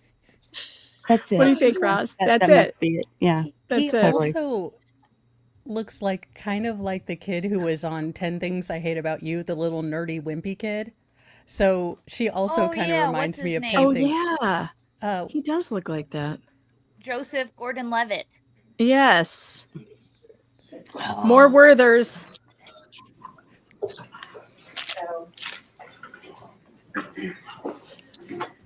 I'm showing you the medical records on page 90. This is from his consult at Scottish Rite, and in the history, it cites the December 8th note from Erlanger. Is that something that you recall reading when you were reading the records from Erlanger visits? I've not seen it. Okay, so you did not see the notes from the December visit to Erlanger? You mean when he was hospitalized in our hospital? Right. Well, they brought Jameson was brought to Erlanger in both November and December of 2021. Right? Sticking with our Dr. Seuss character ChatGPT fun, this is what ChatGPT came up with. That looks pretty good. This is going to be her on cross-examination. She's just in a complete state of, oh my God, what have I done? Mm-hmm. Right. And so what? Oh my God, I am a cunt. Notes from the December visit to Erlanger, right? I have not seen this particular note. Okay, so you had not seen that particular. No. Oh. How So do we she know didn't you read the didn't see it? records? So you didn't look at them thoroughly So were then, I you guess. aware of the blood work that had been done at And Erlanger lost. for that November and December 2021 visit? Yes. So were you aware that that blood work had been lost? No. Had you been able to review any blood work records from that visit? In the electronic record, you just click on labs and every lab comes up and that's what I look at. Same with x-rays. And I suppose it did not mention any of the labs or blood work being lost from the November and December visits? Not that I saw. Okay. I know these medical records, they probably come in all sorts of different formats, and it's just wanting to make sure we get everything straight. So you were not aware of the blood work being lost? No. Did you do any comparisons of the results that were received from any testing from the Erlanger visits in late 2021 to the Children's Hospital visits in January and February of 2022, all the way to your visit with Jameson in June of 2022? Yes. Okay. And so that's where you located some of the abnormal results on the factor IX assay, for example? Correct. Okay. And just to make sure, but you were saying the abnormal result on the factor IX assay was not relevant to any of the conditions Jameson may have had? By the time I saw him, he had had it repeated in Atlanta and it was normal. But the fact that he had had an abnormal reading at an earlier point in his life when these injuries are alleged to have been inflicted, is that something that was relevant to your diagnosis or consideration? It has nothing to do with osteogenesis imperfecta. Well, Ostrich. Or Ehlers-Danlos. Ostrich. It had to do with the bruising that he had. Okay. Ostrich. So- genesis. The bruising that the Let me, state I guess I want brought to understand, when you were seeing Jameson, That's the whole reason for were all you, of this, or one of was them. your role to find out what was going on? Was it solely to test for osteogenesis imperfecta? What did you see as your role when you were visiting, when you were seeing Jameson Timms as a patient in June of 2022? To see if there was an underlying genetic reason why he had fractures without explanation.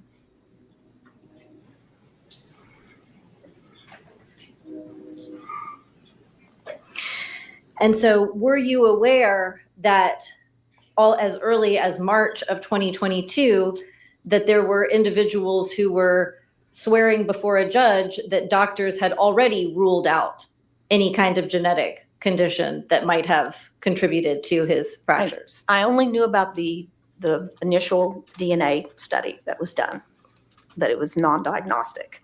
But beyond that, no, I didn't get those records till much later. Well, so when was the initial DNA study done and who was that done by? It was ordered by Dr. Brown at CHOA when he was admitted there.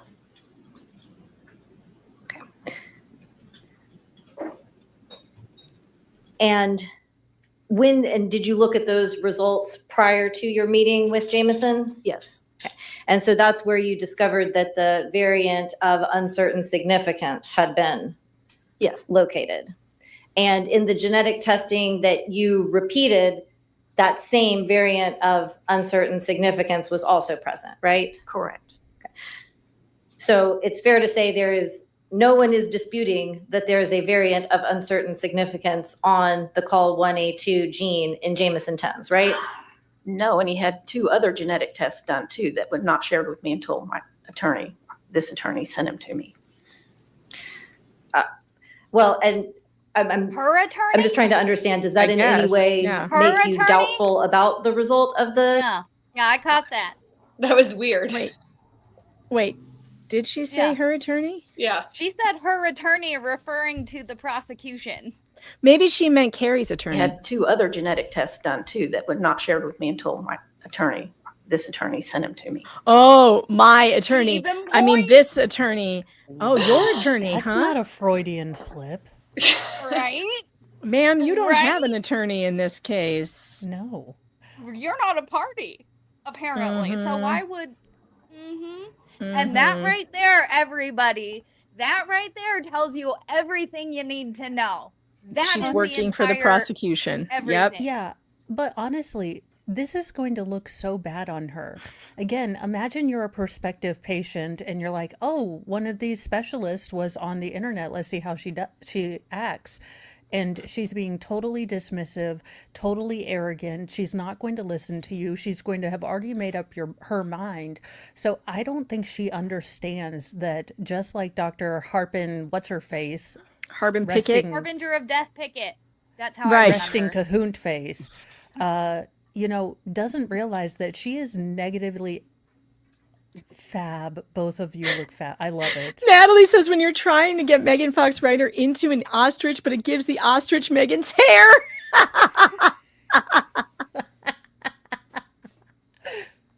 AI is so fun. God, Natalie, that was funny. Sorry, I interrupted you, Mo. No, I was just saying, again, they don't understand that, and we can do it with fun, we can do it with mocking, but making people aware that these doctors have an agenda, they can't hide it anymore. And I don't think they thought this through as much as they did. And especially since we're shining a light on it, that means that they are going to be held accountable. I mean, again, as a parent, are you going to go to Harbin, what's her face? Are you going to go to this woman? If you want anything done for your child? Absolutely hell no. Yeah, no, after this trial, this woman should not have any more patients. They should just leave in droves, which I hear that's what they're doing. All right, Jennifer says that we are getting close to the big screw up with the x-rays. So I want to get to that. Well, if we and can. I'm just trying to understand, does that in any way make you doubtful about the result of the genetic variant? They've all showed the same thing. Okay. So what is this genetic variant that they're showing? Do you want me to get really specific? I do. It's a little variant. Intronic 9. Look at Catherine. Did you see her look at the jury? I loved that. Look at this. Yeah, I want you to get specific. And then she goes to the jury. What is this genetic variant that they're showing?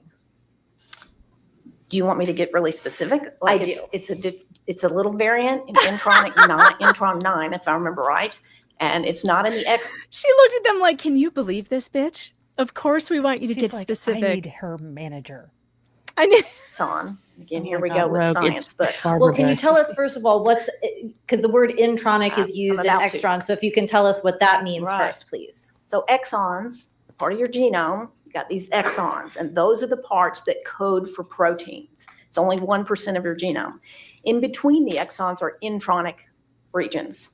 And that there's a little change in one of his intronic regions. Okay. Which intronic region was it? I think it was 9. I can get the report out if you want me to look. That would be wonderful. Okay, here it is right here. Yeah, intron 9. Lighten the mood a little bit, though. I don't know that means anything to anybody, but it's number 9.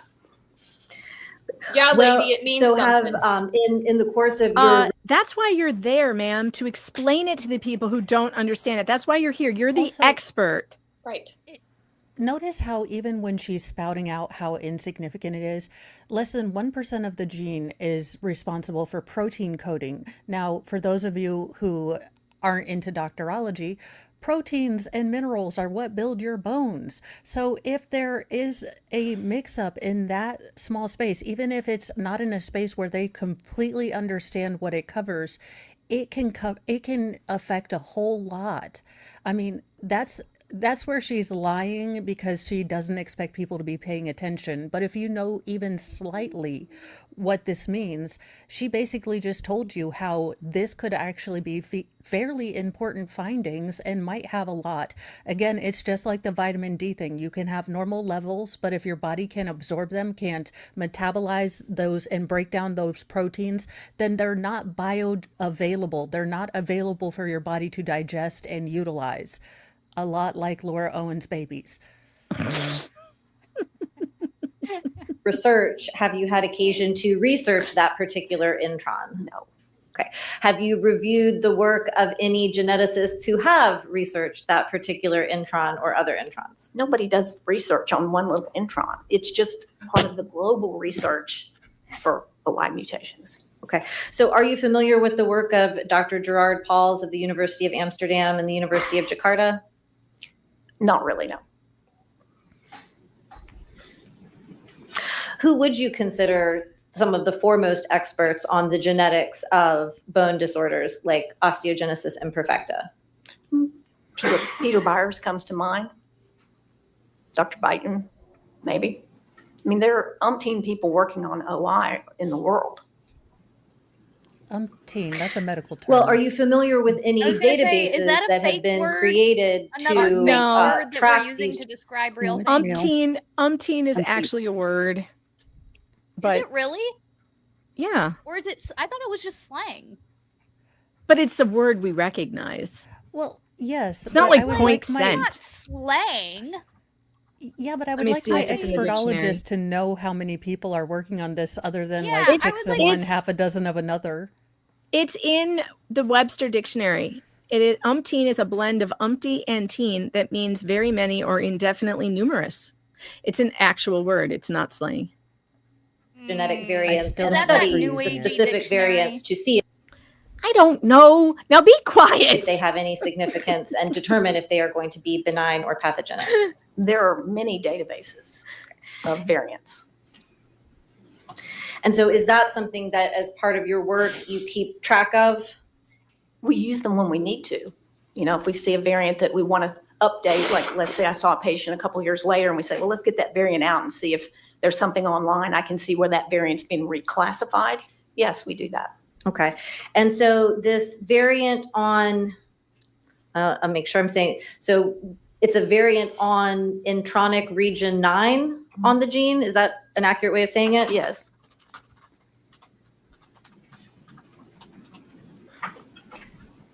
So did you, in the course of making your evaluation of Jameson Timms' specific genetic circumstances, did you have occasion to go to any of those databases and review whether or not that particular variant had been located in any other patients or cases?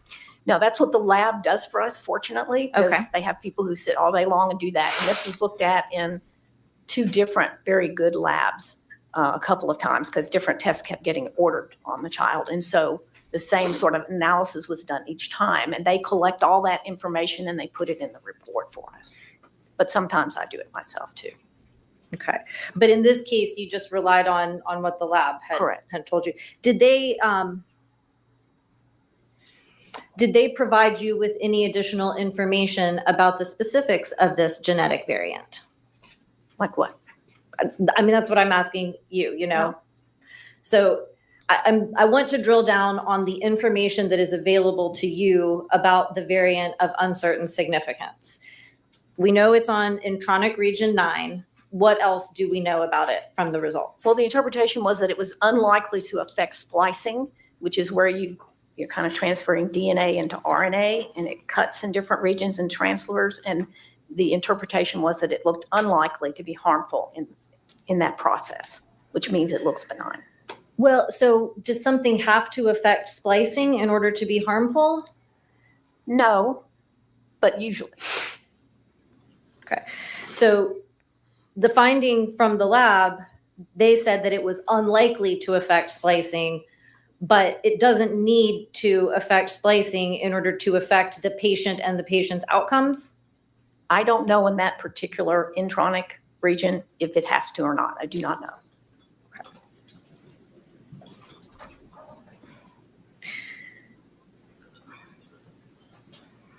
That's where we have some trust in our laboratory colleagues. They're the ones who do that all day long. I'm the one sitting with the patient. Well, I don't know that the state intends to call any of the individuals from these labs, so I'm afraid you're what we've got, Dr. Stevens. So sadly, they didn't tell you anything else under Sadly. unless that it was unlikely to affect splicing. That's all I know. Can we It's whatever salute the was written in subtle the petty report, in yes. that? Okay. Like you. So do we know anything of that area? That's good. How it impacts collagen production? I don't know the detail of that, no. Collagen is a huge, complex molecule, and I wouldn't know intron 9 where to find it on that huge, complex molecule. And What do you collagen, say you do we've got collagen in our bones and in our skin and in our blood vessels and in our nerves and brain and everywhere else, right? Well, I don't know about the brain. I don't know about the brain. What do But you know? Do you know anything that you're supposed to know? Boy, she doesn't seem to be too qualified. All of the physical structures of your body contain collagen. Yes. But we don't know how this variant on intronic region 9 affects collagen production or expression. Correct. Then how can you rule out any impact on I think Mo got her bodily ice cream. processes that are dependent on collagen Awesome. production here? I'm trusting my laboratory, very learned colleagues that it doesn't look like it affects the function of the gene. Okay. And I'm telling you, I'm making that judgment that I'm going to trust what different labs have told me, the same thing. And it's tracking through the family. You've got 3 generations of people with the same variant and they don't have this. Well, but none of those people were x-rayed as 1 month old and 3 month old, were they? That has nothing to do with it. Well, I respectfully disagree, doctor. I mean, we are talking about, and if I could get these demonstratives out.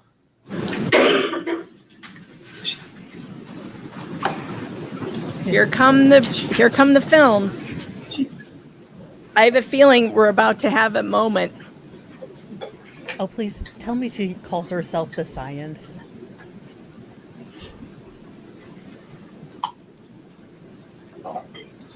Actually, could I ask the witness to step down and look at our demonstration? You can, and do you need the easel? That would probably Okay. be Mr. Hood, if you'll pass that over, y'all pass that over to her. I love this attorney so much.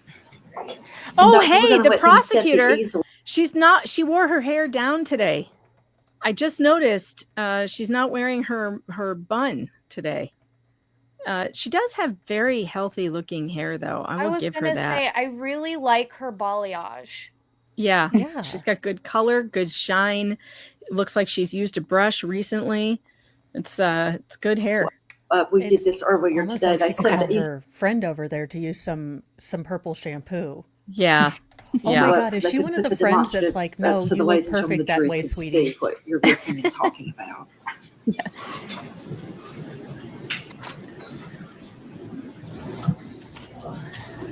So if I could ask you to step down, Sure. doctor, so that we can look at the demonstratives.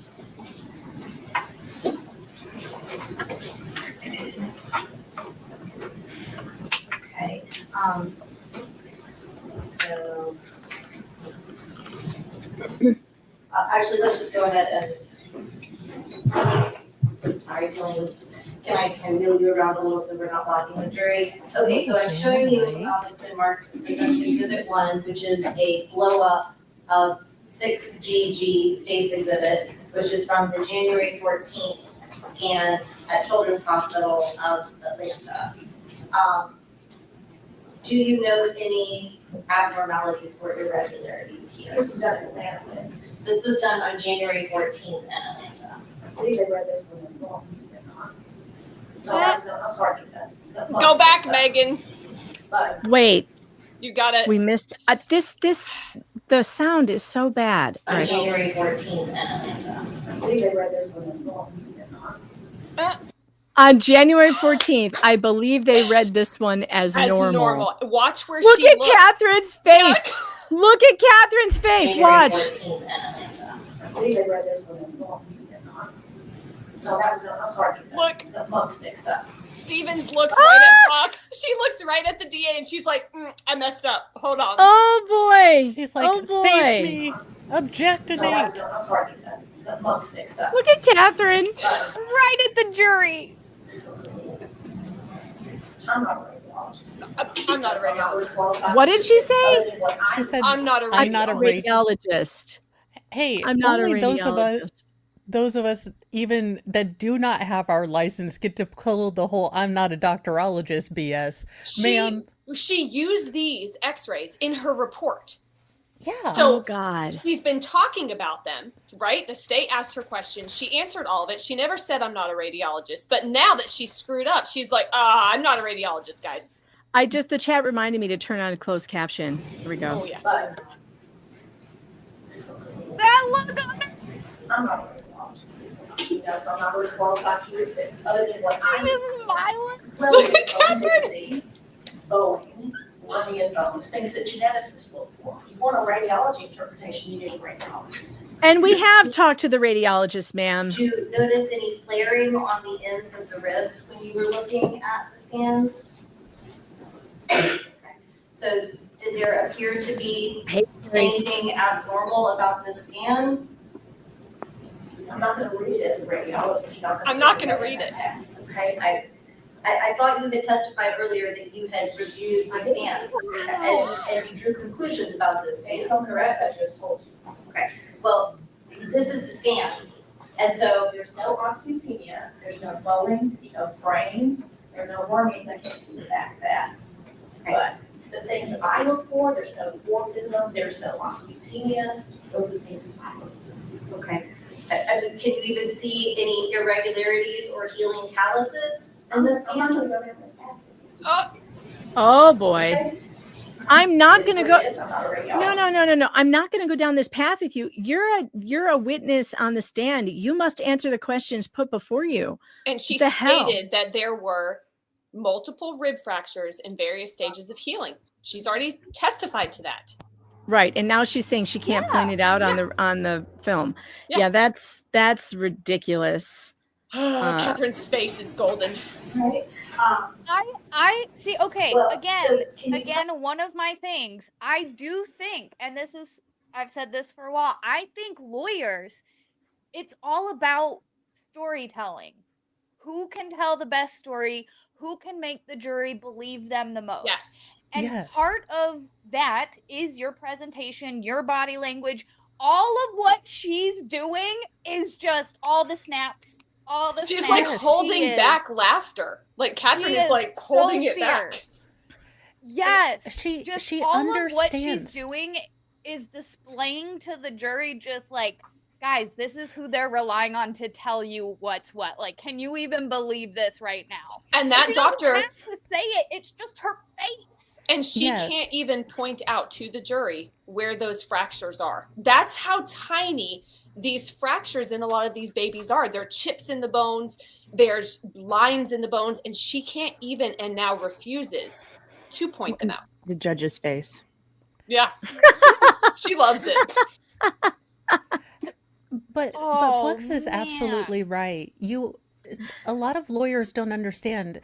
They're not arguing to other lawyers, they're arguing to real people, and you need to make this relatable. And what Catherine does really well, because going into this, a jury, you go in thinking, okay, I'm going to hear about, a child and possibly see bad stuff about a child.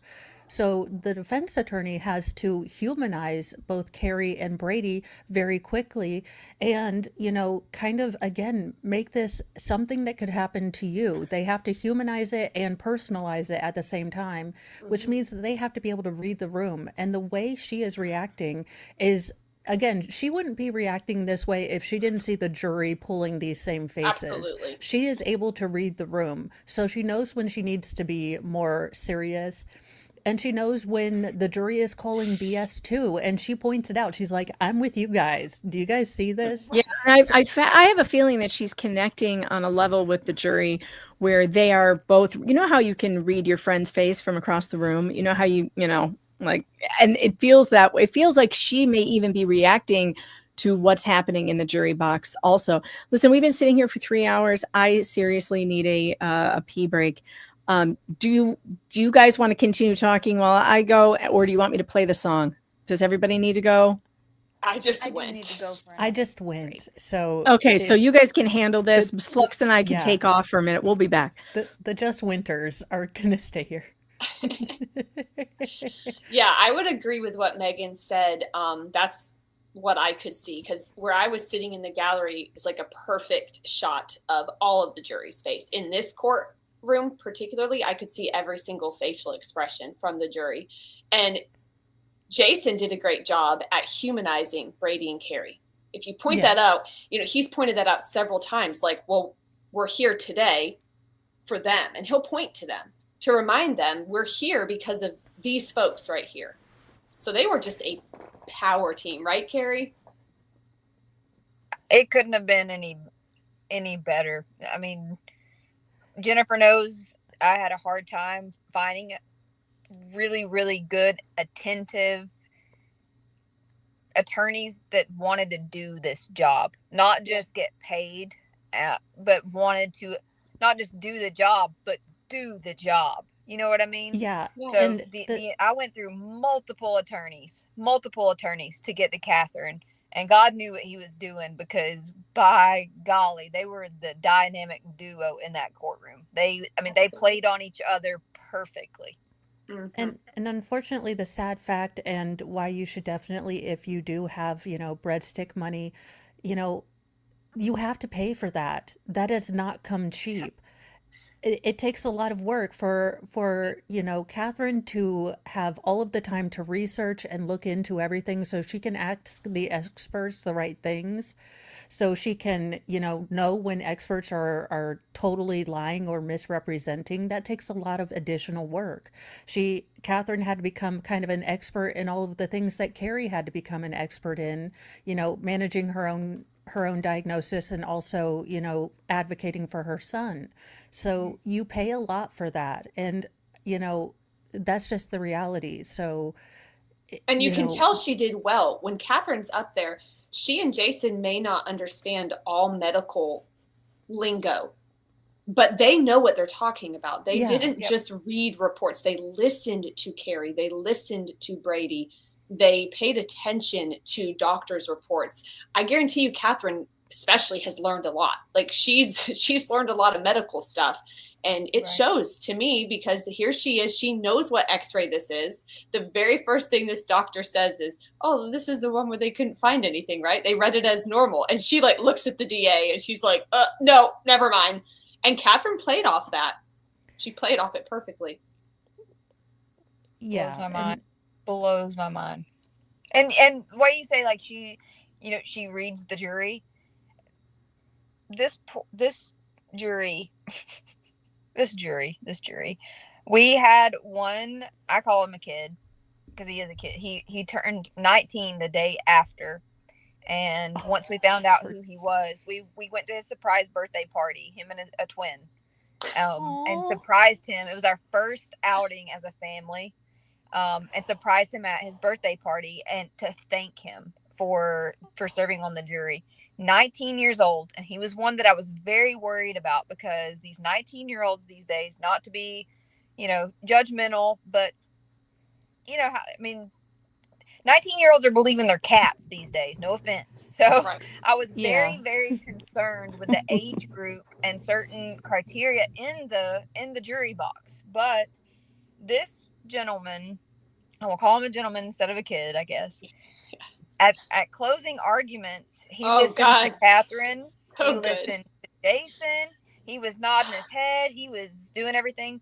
Fox gets up there. He turns his chair backwards to where his is to Fox. Yes. And I was like, I knew right then. I said, if nothing, I leaned over to Brady. I said, if nothing else, we have a hung jury because of that kid right there.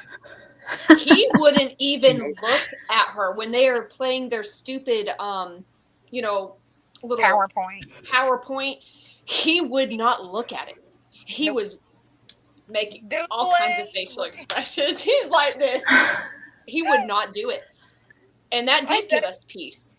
Yeah. Well, I'll tell you what, when the jury is angry because their time has been wasted, there's nothing better than that for the defense, because when they figure out that their time has been wasted, they get mad.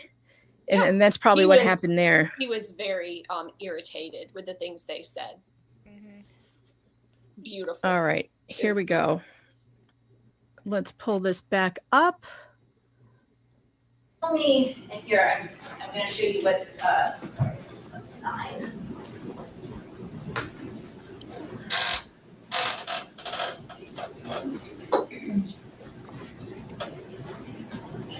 I'm showing you. This is Defense Exhibit 5, which is a blow-up of States 5E. And this was from a scan at Erlanger Hospital on November 18th of 2021. Oh, boy. Whoops. I did not have falling demonstratives on the bingo card. But even there, look how she works it. It's Right. self-deprecating. It's not Right. pompous. It's just like, Mondays. What are you gonna do? Yeah, what are you gonna do? That's So when you say endearing. that you are looking at the bone density on the scans, what are you looking for to see whether bone density is normal or if there is something abnormal? So I'm using bone density loosely because what we're looking for is radiolucency, where the bones look thinner, not as dark, white as they should be. And actual bone density was not done until this child was a couple of years old and it was normal. Right, because as we understand it, you can't do the DEXA scan on a tiny child. Okay, so did you notice anything irregular about bone density or these? Bone density, to my eye, was okay. I'm not a radiologist. And all right, I'm showing you Defense Exhibit 2, which is a blow-up of States Exhibit 6HH. This is another one of the Children's Healthcare of Atlanta scans from January 14th. Were there any irregular findings to your eye, recognizing that you are pediatrics and genetics, not a radiologist? This is just based on what you have previously testified to as reviewing radiology to draw your conclusions about Jameson Timms. Does there appear to be anything? I have nothing to add. Nothing to add. Wow. All right, we've got Defense 3, which is a blow up of State 6FF from Children's Healthcare of Atlanta scans in January of 2022. Anything about bone density here? Not bone density, no. Okay. So the ends of the ribs all look the same? I'm not going to talk about it. I don't want to talk about it. I don't want to talk about it. Wow. Wow. She's laughing at she's looking at the jury. Catherine's looking at the jury and laughing. Okay, Yes. you don't want to talk about it. Okay, It just I gotcha. played into the defense's case. It just played into it on how easy these people will say whatever the DA wants them to say, but once they're asked questions, it's like, I'm not going to do that. It's like they don't have to explain anything. Don't What do worry, you the judge says something, I believe, here in a little Also, bit. why is she standing like the Marble Man out for like a smoke and, has Yeah, hitched Diana up her- says she's propped up on the witness stand like she's hanging out at a bar. Yeah. Yeah, get comfy there. God. I guess. Oh, by the way, I have also changed my mind about Catherine's hair. So I think it looks nice. And also, I've changed my mind about it being up. I think it being down softens her in a way that makes her more relatable to the jury. I think it's actually pretty smart, to tell you the truth. She looks like your next door neighbor, like someone you would hang out with. Yes, and that's how she talks. She talks very soft, and she doesn't want to offend anybody, and she's just friendly and kind. It really does. The whole package works together.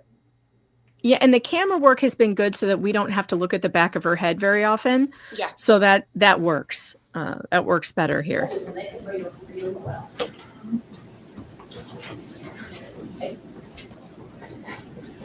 I suppose at this point, the witness had previously offered an opinion based on her reading of radiology. Time out just a minute. I want to ask Blazer jumping through the steps of the jury room, please. Oh boy. Here we go. Dr. Stevens. That's technically a sidebar, right? Are you able to Yes. I guess, it is That's a technically a sidebar. sidebar. So we didn't get to hear. I don't know why he didn't. Why didn't Well, he film remember, they that? play a white noise. When the jury steps Oh. out, it's a white noise, and the judge tells everyone to put their microphones down. So you can't hear anything. But all she directed this witness was, you're here, you need to answer the questions. If you Okay. don't know, say I don't know. I got bingo with that sidebar. So Woo! just saying. Nice. Just Just saying. saying. I got bingo. But yeah, so the judge said you need to answer the questions. That's what she said. Yes. And like, you what need was to her answer. demeanor? What was her demeanor like? Stevens is the judge's demeanor? Yeah, Just yeah. real sweet. She never got irritated with this witness. Right. All right, but I'm also going to let you check off Thug Judge if you have it on your if you have it on your card. I don't have it on my card, unfortunately, but I will let you check it off if you do have it, because the judge has taken control of her courtroom and she has said, not today, Satan. And I So don't we are know why gonna- she had the jury leave the room, because in reality, she could have just said, ma'am, you need to answer the questions. You've already testified. And that was Catherine's whole point. She testified to these exact x-rays. So Right. you can't now say it's already part of her testimony. It's locked in. She So- may have let the jury go just to get some leg stretching and to that's wake them up a bit, because sometimes the judge will pay attention to how the jury's doing, and if they look tired or That's a very good point. the judge might have wanted them to just get a little bit of exercise and get their blood flowing again, because they've been sitting there in a long time. It's been an hour of her testimony. It's been 3 hours on this show, and now I just discovered we're totally going to finish this today, because if you can stay, because I now have 2 sick children at home. So Fairy is not going to school today because I woke her up several hours ago, but she fell back asleep, and then I just woke her up again, like, honey, you didn't do any of your work. You're still sleeping. She's like, I don't feel good. I'm like, okay, yeah, that makes sense. So I'm not going anywhere now. So yay. From the witness stand here, or it'd be easier to come around. And I'm currently displaying what's marked as Defense Exhibit 6, which is a blown-up version of States 5E, which is a scan from Erlanger Hospital in November of 2021. Did you see any evidence of bone thinning or bone density abnormalities in this scan when you read it for the first time, or now that it is blown up? No. Okay. So.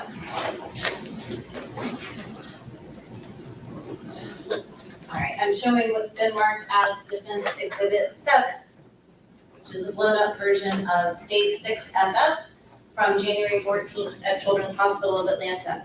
Do you observe any signs of bone density issues or bone Chewing thinning gum. in this scan? No, she's chewing her dentures. And it's I was literally just about to put into showing chat what's been because I've marked said as it so many defense times. exhibit. I'm like so close to reaching through this screen and ripping them out of her face. It is bothering me so bad. Yeah, that it's that and the crinkle noise. Flux, I know you're with me on this because it's been driving me nuts. I can't handle this. I'm like, What's the crinkle y'all, I noise? would be Her mouth is so dry. You know how we were talking about Vera? Oh, yeah, Brown the and mouth it noises. gets the clicky noise, and then it's just like, oh my god! And then Judge's it's like face for- again. Oh, look at the judge. She's got both hands on her face. I've been doing the whole time. It's like for people that are like, we have these issues where it's like the slightest little thing and it triggers like all of our ADHD, like these sensory issues. Yeah. Like for me, it is a good thing I've never been in a jury, because I'm sitting here and I'm like, I hate her because of what she's doing. Not because also because there of are what she's other saying, reasons to but hate her, so there you're are other- justified. But also, I'm just like, ma'am, no, Yeah. stop. Defensive body language. Yes, correct, chat. This is defensive body language for sure. You may check that off your card if you have it. I do not have it on mine. And so I'm keeping a list of things I don't have, so I remember what all has been checked off.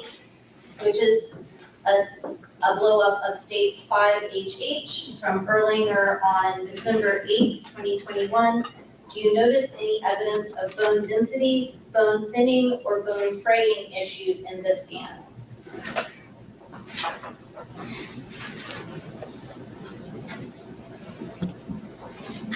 I'll show you what's been marked as Defense Exhibit 3, a blow-up of 6FF. This is from Children's Healthcare, January 14th. Do you notice any evidence of bone density, thinning, or fraying in this X-ray?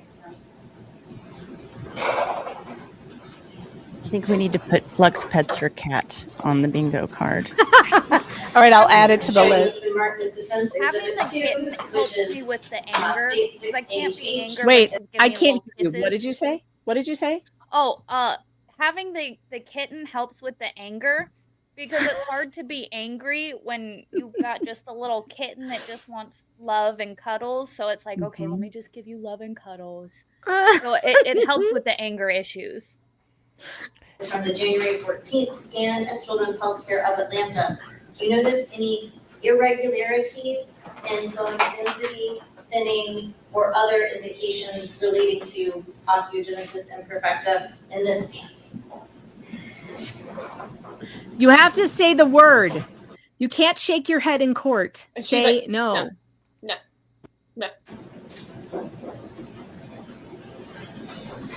This is Defense Exhibit 5 from Erlanger, November 2021. Any evidence of bone thinning, bone density issues, fraying, or other irregularities of the skeletal system? Do you notice any of those? No. That took her a little while. Patricia Cerny, thanks for the $25. Says, thank you for broadcasting this. I do a lot of cleaning houses. I love how I can turn on one stream and go about my duties. My friend has EDS and it wasn't diagnosed until her 60s. Go get them. Well, thank you for that, Patricia. I appreciate you, and I'm glad we can entertain you while you work.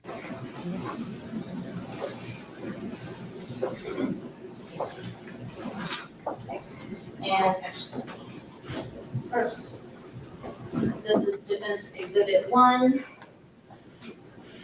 from State 6GG, January 14th scan at Children's Healthcare. Any bone density or irregularity issues here? You're using the term irregularities to me, that means anything abnormal. Anything abnormal, particularly in the realm of bone density, bone thinning, or the other items to which you previously testified? Anything on the ends of any of the ribs? And then this is Defense Exhibit 9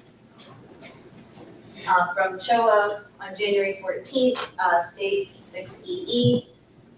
Same question, any evidence of bone density or irregularities at all?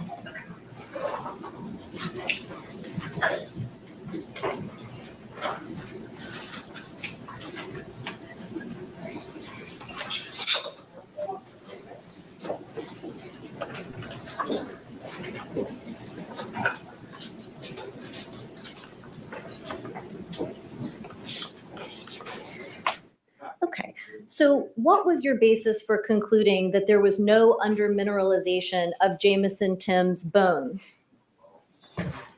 As I said before, that's based on a plain film like this, where you don't see the translucency that you sometimes see in kids that are undermineralized, like kids with rickets and things like that.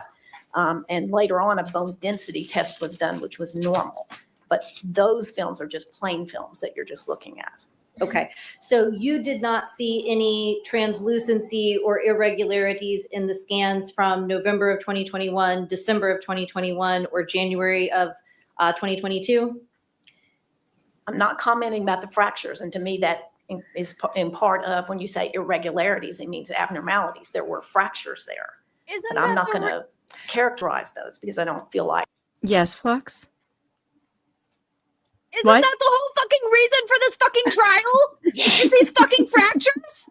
Yes, it is.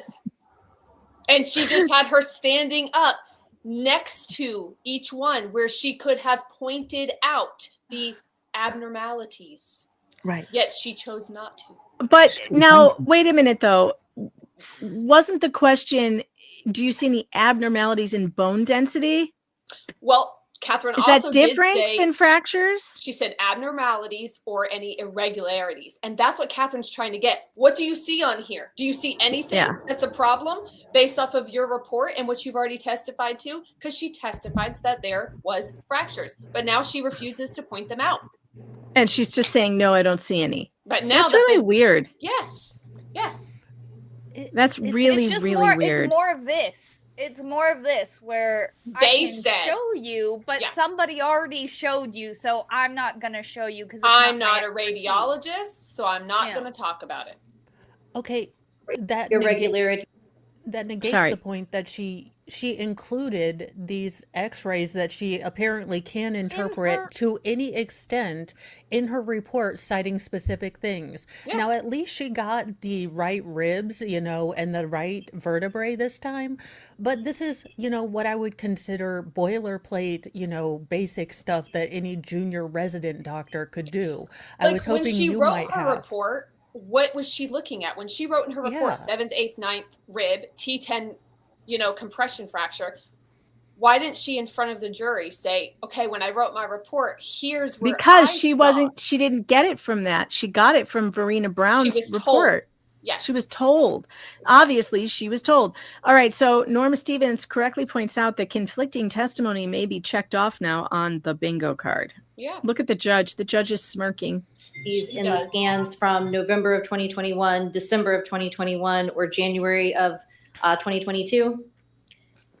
I'm not commenting about the fractures. And to me, that is in part of when you say irregularities, it means abnormalities. There were fractures there. But then I'm why not didn't gonna- you point any of them out on the films, ma'am?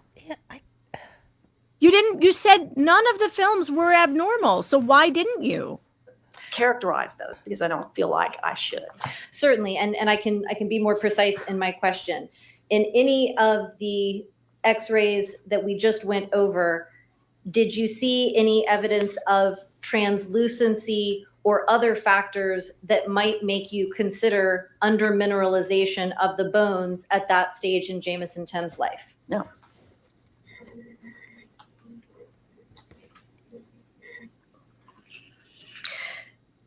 Is it your understanding that an X-ray will always be able to show evidence of bone density or undermineralization issues? Not always. What is your understanding of the role that collagen plays in bone strength and formation? It's like a very complex mesh that intertwines the collagen molecules and it gives strength to the bones. And is that something that would be visible through an X-ray? No. Would there be any type of testing that would be able to determine the amount of collagen fibers present in a bone? They could probably do it if they took a biopsy and did some staining. A biopsy would, of course, require like slicing off a piece of the bone. Correct. Which would be an undesirable way to treat a child. Correct. Okay.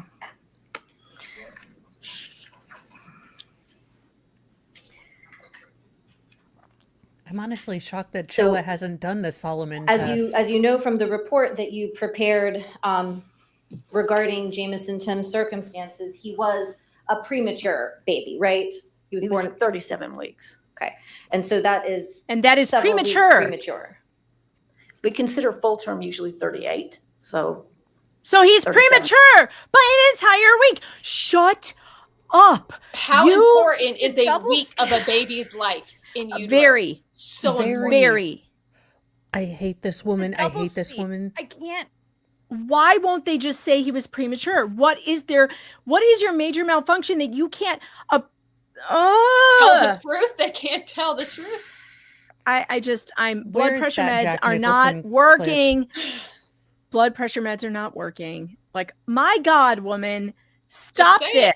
It's pretty close to term. Okay, and We consider that pretty close to term, but it isn't term. It But isn't. it isn't. But they won't say that. But it is. But it's not. But they won't say whether it is or it isn't unless it was last Believe week me, and 3 weeks believe from me. Sunday. If him being premature was a fact on their side that made their case stronger, they would be saying he They was would use premature and making a huge deal out of it. And they would not allow the defense to say, well, it's pretty close to full term, isn't it? They'd be like, no, Okay. actually, it isn't. You These know people will how just I- say whatever they need to. I know this is bullshit.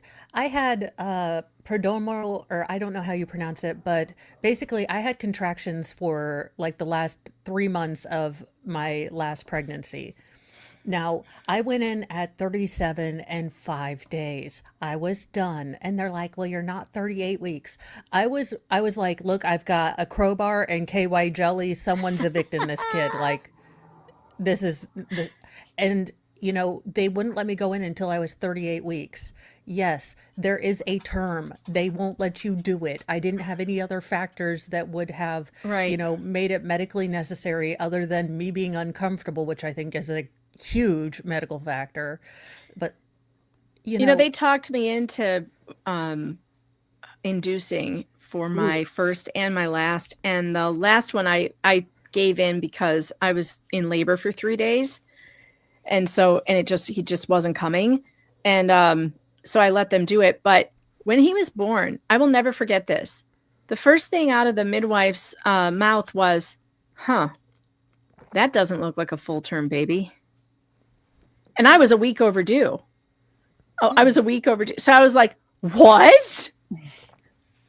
Wow. What do you mean? But yeah, God, these people, I swear to God. His birth weight was approximately 5 pounds, 7 ounces. I have to look back at my note. That's a tiny baby too. Very tiny. I mean, I think all babies are tiny, but 5 pounds 15 is what I have. Okay. Carrie's back.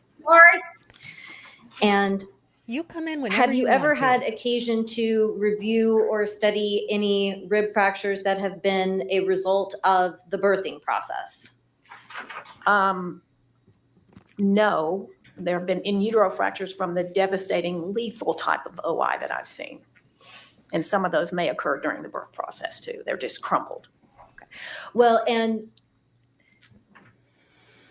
I guess does someone have to have some form of OI in order to have a birth injury like that? No, we frequently see clavicle fractures, collarbone fractures.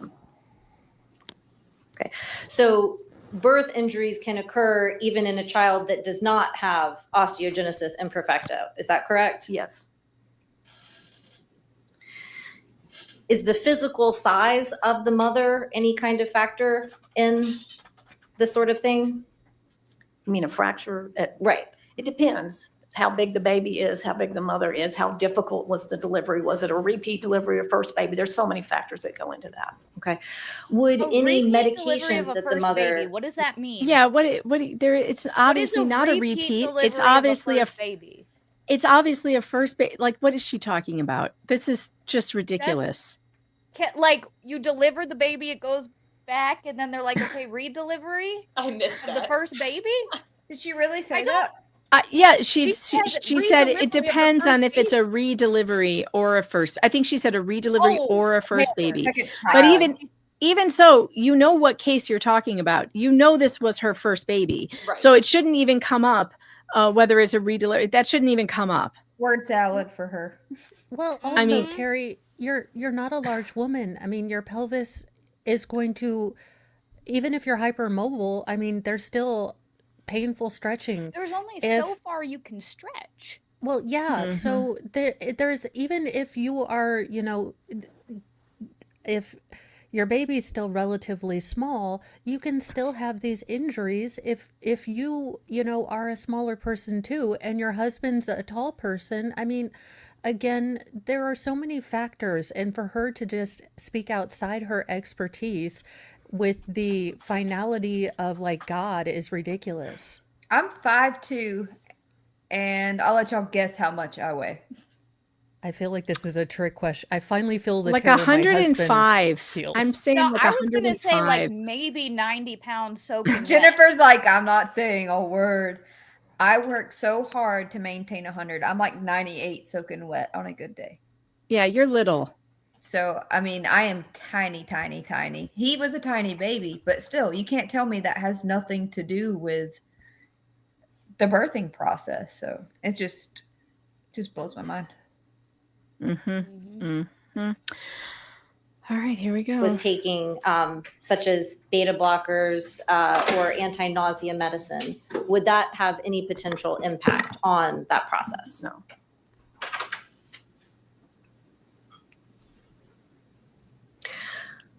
What do you consider a normal level of vitamin D for an infant? I'd have to look at the scale, but usually to be really deficient, that'd be under 20 or so, but I'd have to look at the exact number. Unless it's Emma Hernandez or one of the other dozens of babies. Depends that on the were state. Under 20 and they don't want to admit it. Then the bar gets lowered each time. That's disgusting. We have a super tip here from Tammy. Thanks for the 5, Tammy. Truth is irrelevant here. My blood pressure meds are not working. Bring on the Walmart Rapture. The Walmart Rapture. Bring it on.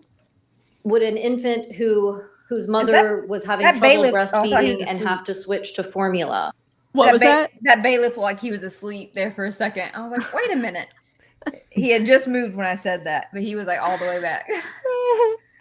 Yeah, it's becoming a long day, I think, for everyone. Would that potentially involve any nutritional deficiencies that might impact bone structure? Well, usually formula has more vitamin D than breast milk. Well, right, but would the fact that the child was not immediately on formula as soon as he was born create any issues? I don't think so. We would see so many kids broken if that were the case. What the hell is Broken this babies? woman's problem? Well, and you mentioned broken, and I know you're not an orthopedist, but you are, in pediatrics and genetics. When you are looking at a fracture, what are the ways that you determine whether it is the result of inflicted trauma? Well, there are certain kinds of fractures that are thought to be more suggestive of non-accidental trauma. Thought to be. For instance, sternum, the breastbone, scapula, posterior rib fractures or posterior lateral rib fractures. It's a whole process of looking at corner fractures, metaphyseal fractures off the long bones. Depends on the age of the child. Are they ambulatory, running around, or is it a babe in a cradle? Stuff like that. Well, do you look at things like displacement or impact to organs and soft tissue around the area? It depends on the setting. If you have a known trauma, you can have all of that. Well, but in a situation like this, where the goal is to determine whether or not there was inflicted trauma or not, what are some of the clues that you might look for in making that determination? Well, it can be associated bruising when somebody injures a child. It can be twisting type injuries that we see, like get the normal metaphyseal corner fractures.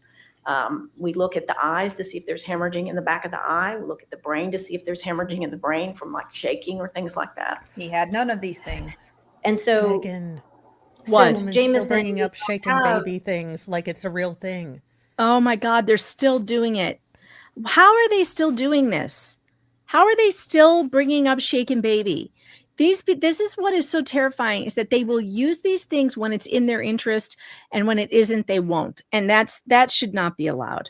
That should not be allowed. Take this woman's license away from her. Any soft tissue injuries whatsoever, or any indication that those soft tissue injuries were ever present, would that give you any information about the likelihood of non-accidental injury? Except that he had some previous unexplained bruising. Okay. Which she already That's admitted 1 month. the factor 9 blood levels could be from that. She already said that. And was that previous unexplained bruising on the rib or thoracic spine area? I think it was on the abdomen and all 4 extremities. So not on the posterior ribs or the thoracic spine? The thought about posterior rib fractures that they were due to squeezing. Oh God. And so you get 3 or 4 ribs in a row from the pressure together. So that's why that's a little suggestive. I did not see a photograph of the back of those. I saw them all over the abdomen and on all the extremities. Okay. Okay, so he didn't have any And bruising a on squeezing his injury back. would So put you pressure- think you squeezed him and didn't leave a bruise when you were squunching the baby? No, Okay. You're gonna, Mo, you're Get gonna, squunched. Yeah, you'll find out. Dr. Messner is going to explain it all to us. No. He's going to tell us how you break babies' bones without causing bruising. But the thing is, when these fractures happened, this lady especially, and all the others that she's in cahoots with, they're saying these happened around January 1. Jameson had 0 bruising then, January 1 and on. I took him to the Erlanger emergency room after taking him to the pediatrician in November. So they want to bring up all these markings and I saw those bruises, the bruises. Those were 6 weeks ago, and they went away within 48 hours. Those were not bruises. So they just keep trying to throw up, I saw those bruises, or I didn't see the bruises, I heard about the bruises. And when that's the only trauma that we saw that associated with these breaks. No, they weren't. Those were not even associated whatsoever. Or on soft tissue, correct? Usually. I mean, would there be any way to squeeze without putting pressure on soft tissue? Not that I can think of.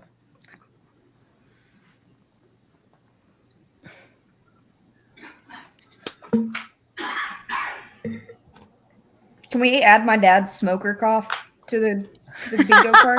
Yes.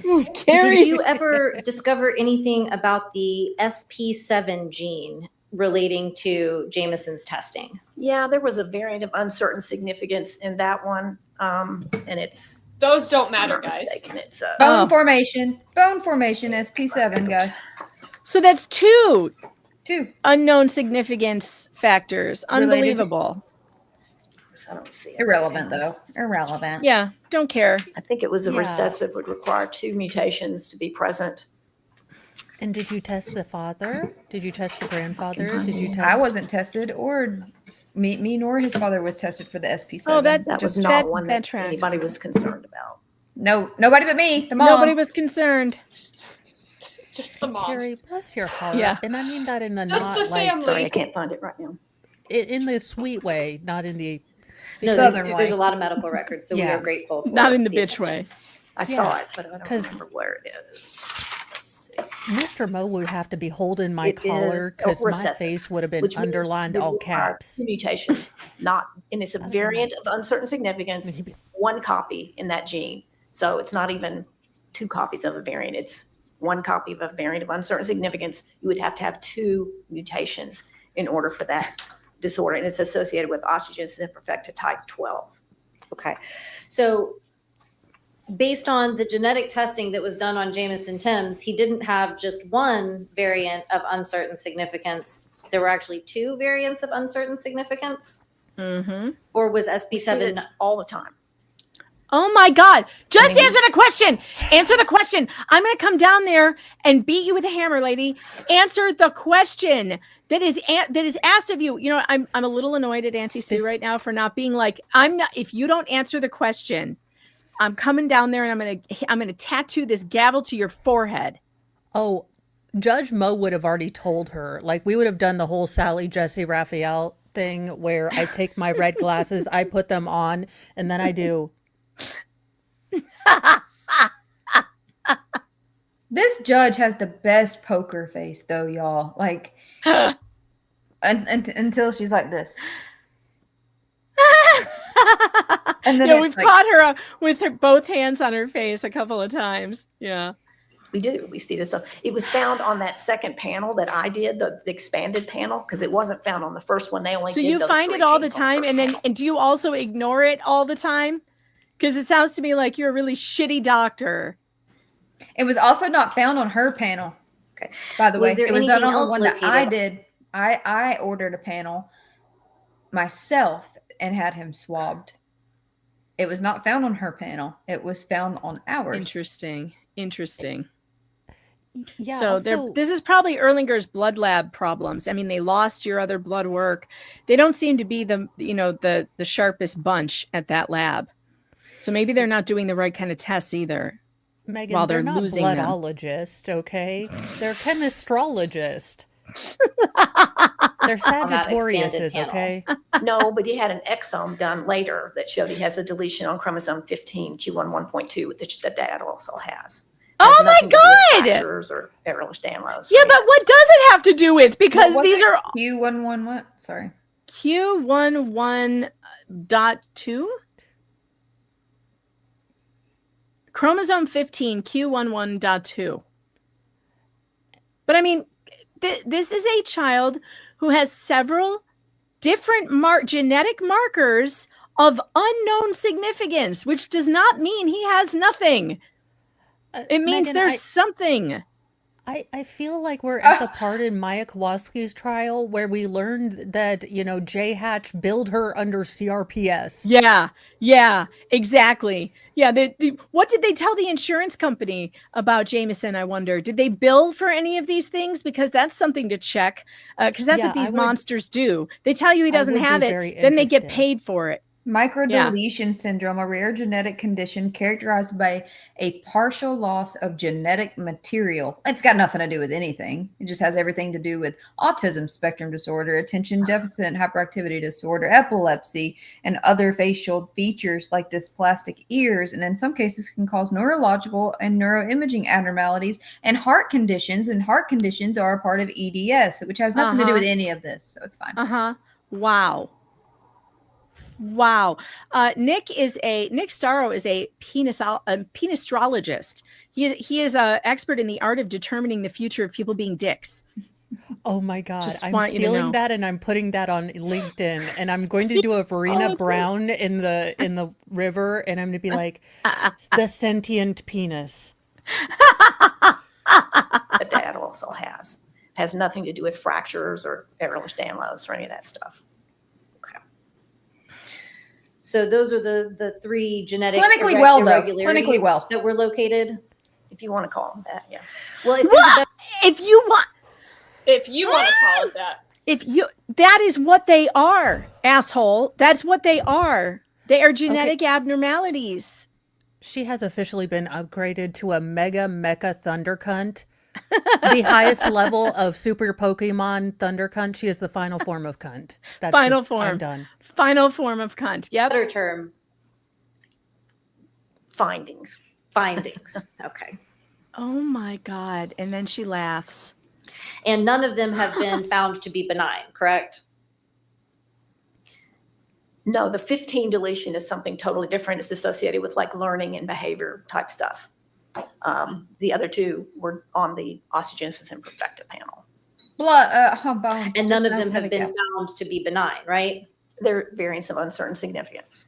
Oh my God. Oh my So God. not benign. So not benign.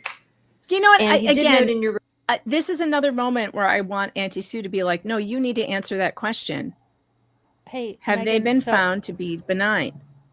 When I am the president, executive orders, since ABC will not listen to my demands, even though I keep writing them to bring back American Gladiator, we are going to have laser in Lycra on the side, and they get to shoot tennis balls out of a cannon if witnesses act. Because oh my God, I love it. If when you reach final form cunt, you get hit with tennis balls from a potato gun. I like it. I like it a lot. Yep. The final cunt down. The final cunt down. Oh my God, we need to remake that song. Report that Jameson had light blue sclera. Sclera, I may be pronouncing that wrong. Right. The whites, what should be the whites of his eyes were in fact light blue. Very light blue, yes. And this is, as you testified earlier, a possible indication of something within the constellation of brittle bones, osteogenesis It's seen imperfecta. in normal infants commonly up to 18 months. Oh, shut up. No, up. it isn't. No, it isn't. That is bullshit. That is bullshit. That is bullshit. And here's how Jennifer, you know about this. You have seen this. You have not seen it. You've been a foster mother for lots and lots of children, for lots of infants have come through your house. How many of them have had light blue whites of their eyes? Yeah, I agree that the standard, it doesn't mean light blue always means problem. But when we noticed it with Emma, it was very noticeable. It is very noticeable. I'm sending you a school picture that I just got yesterday. I want you to zoom in. I send it to your email. Zoom into those eyes. He is 4 years old, and look how blue the whites of his eyes look right there. All right, hold on. Sorry, I'm just pulling it up. Oh no. No, show. Thank you. Yeah, I want to see this. 4 years old, and they still look like we've got blue dye in his eyeballs, in the whites of his eyes. Can I show this on stream? Yes, go for it. All right. It just hasn't come through yet. I don't know what's wrong with my email. But when it does, I will pull it up and we will take a look at it. We need the hold music. No, it's okay. Oh, yeah. Elevator music, please. Oh my God. Like,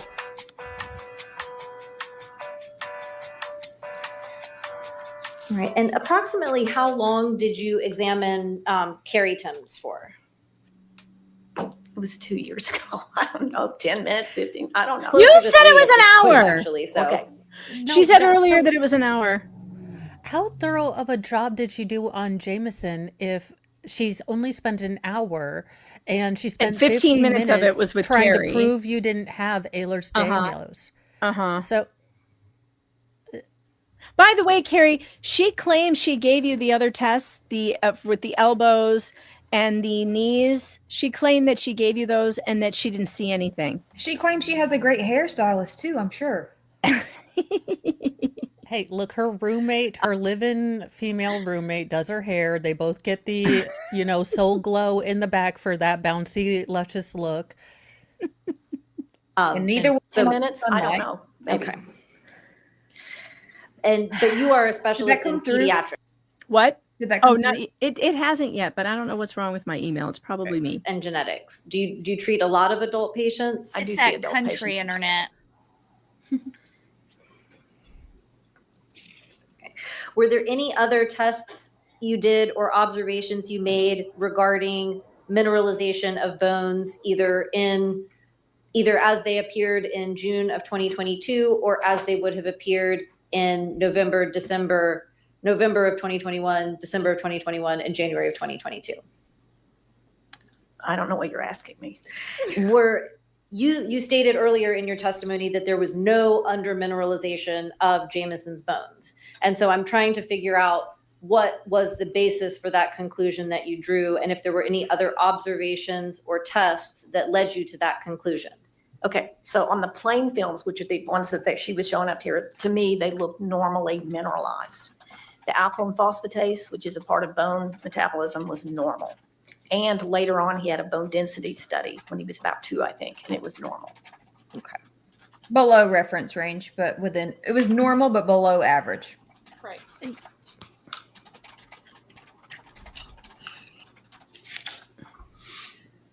Okay, it came through. I don't believe I have any further questions Oh, for you this gee. time, doctor. Thank you for your He's so cute. Thank you. Oh my gosh. He is like Oh what my my world God. spins around, guys.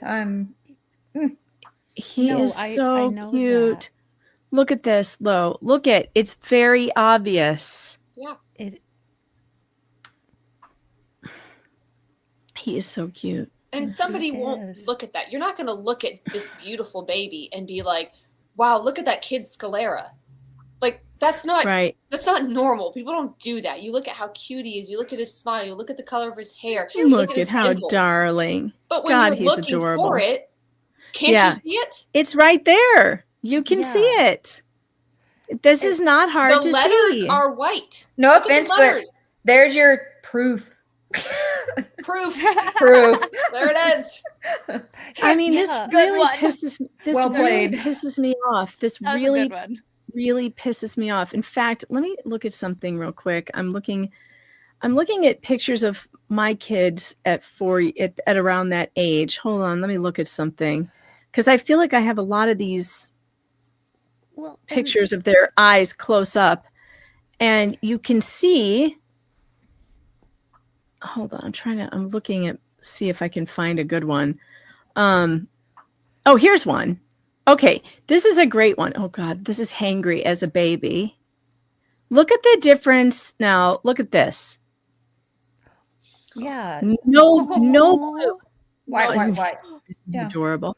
Look Yeah, at there's a clear difference. there's a Yeah. clear difference in these photographs. God, isn't he adorable? Jeez. Yes. Look at these blue eyes.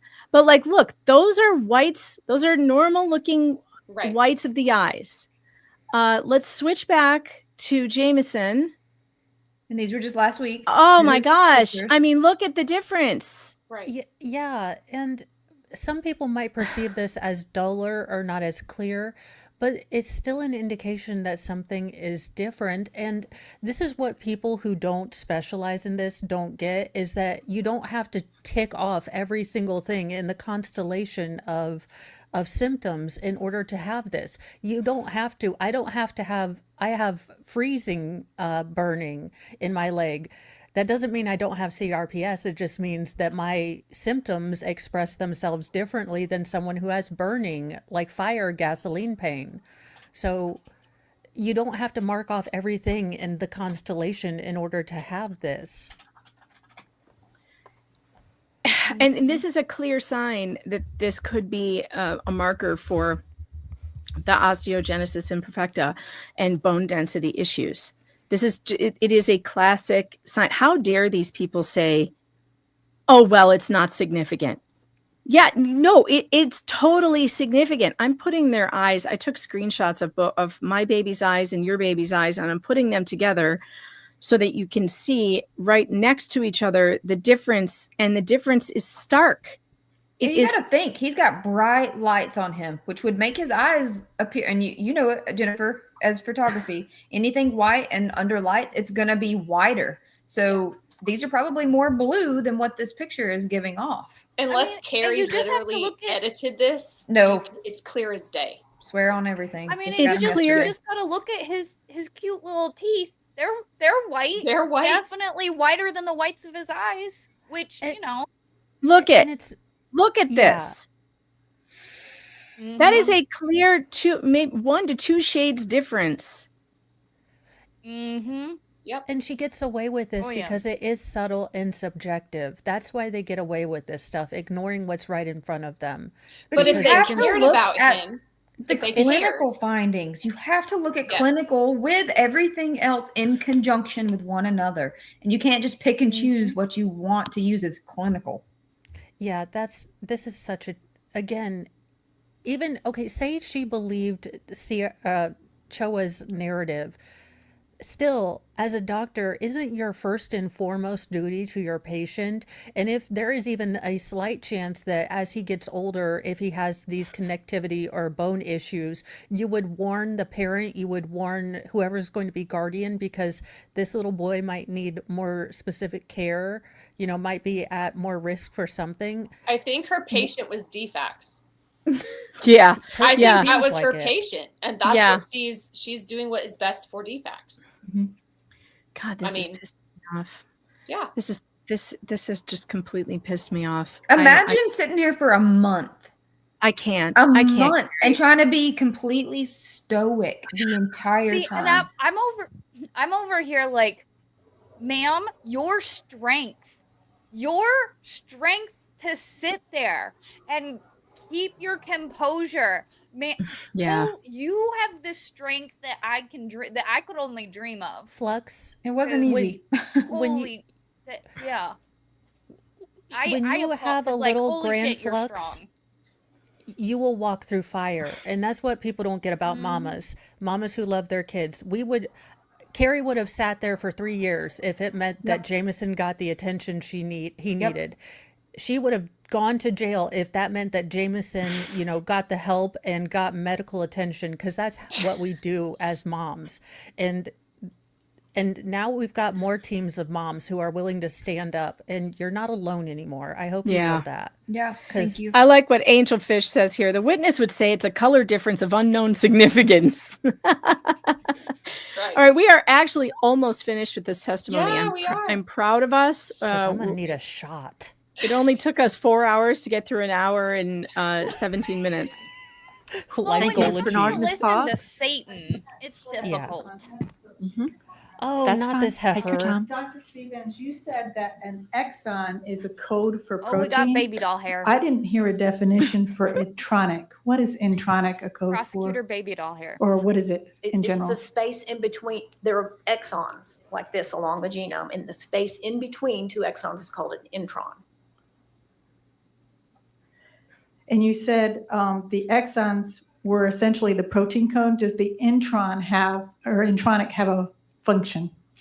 Yes, we used to think it didn't, that it was just structural to hold things together, but now we know there are promoters and other things that can be in those regions. And I don't think we really know everything about introns yet. And what is a promoter? Really? You don't say. It's like a factor that may control a gene's function, either the May. gene next to it or one more distant from it.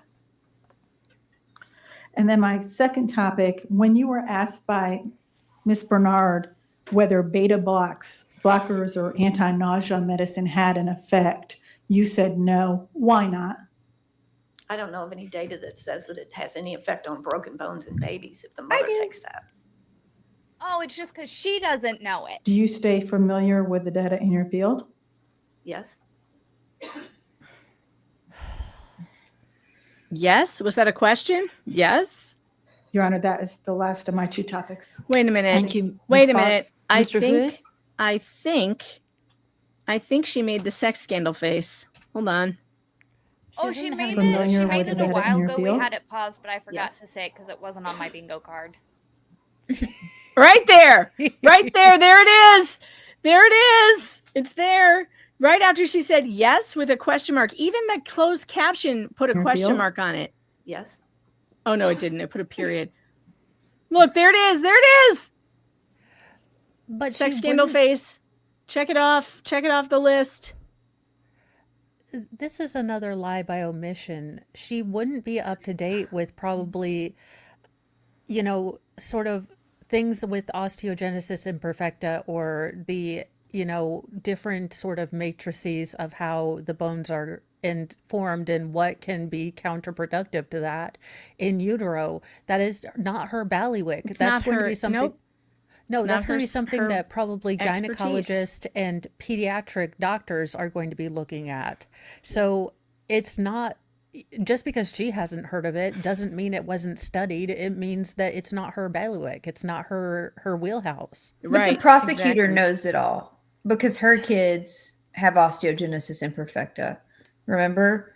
So she knows everything. That's why she introns this and exons this and go into the exon to get gas from here to do that. And like that's literally she knows it all. And that's the way she presented herself in this courtroom because her kids have osteogenesis imperfecta and she knows what this is versus abuse. The And good this thing abuse. is the defense brings in a lot of good doctors, medical professionals who do such a good job. So for anyone listening who really wants an explanation, because the biggest question we're asked is when a baby is removed from the home, why don't they get any more fractures? That's a valid question. Yeah. And that it's easier. It's not like a quick answer either. And it's better for these medical people that get brought in do a really good job. They talk about the different environment that this baby was living at that time. There's so many factors that go into that. So thankfully we learn a lot through this trial. Oh, God. Here we go. We're almost done. Your Honor, that is the last of my 2 topics. Thank you, Ms. Fox. Mr. Hood? Ms. Bernard? Nothing further for this witness, Your Honor. May this witness be excused? We did it. 4 Dr. hours Stevens, thank you for to get coming. through an I'm here for hour you. and 19 minutes. We are amazing. That must be a record. Or we're horrible. One or the other. No. We're very good at this. I think Don't it's worry. Don't worry entertaining. about it. Gosh, We're very good at this. it's going to take a week to get through Mesner. Oh, yeah. I can't handle for him sure. for a week. I know. Sorry. We're going to Sorry. have to because it's almost 4-hour testimony. It'll be better with us mocking him the entire time. Oh, yeah. He's for something sure. else, guys. He's something else. Should I we make start at no like promises. 6 a.m. tomorrow? Am I gonna really need my medical grass for this, like heavily? Tomorrow, Probably. if we're doing Faulkner tomorrow, tomorrow. bring your whiskey with your Okay. coffee. I get to day I always drink. have that. I get to day I don't drink. drink. I always I have don't my drink, whiskey. but I'm. But if you do, But if you do, bring Bring it. it. Tomorrow's a day drinking day. I asked my dad. I was like, you want to come on tomorrow because we're doing Faulkner? He's like, you're doing Faulkner, and he was. So this guy has actually called my dad for help. My dad owns a towing service in 2 counties. Oh, okay. So he's called my dad multiple times, but hey, Stacy, I've got my car stuck at the top of a hill at a power pole. And I really need your help. Don't tell my lieutenant. Don't tell the chief. Can you just come What? get me unstuck? And dad's like, yeah, man. So dad's done favors for this guy. And Why did he get stuck and not want anyone to know? What was he doing? that's why I wanted my dad to come on. Well, he's welcome to Yes. be here. Man. He is welcome to be here. And Jennifer, try and reach out again to the jury member. See if she wants to join us. I want to 'cause see if she's able Pressure able her. to.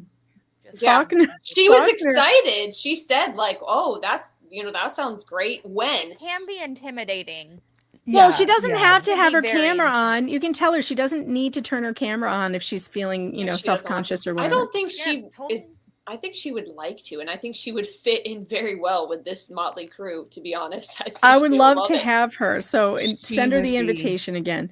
Okay. Because we're going to start tomorrow I'm going to try to start at 9 a.m. tomorrow. It is his testimony, Faulkner's testimony, I believe is like an hour 40. So we can probably count on another 4-hour stream.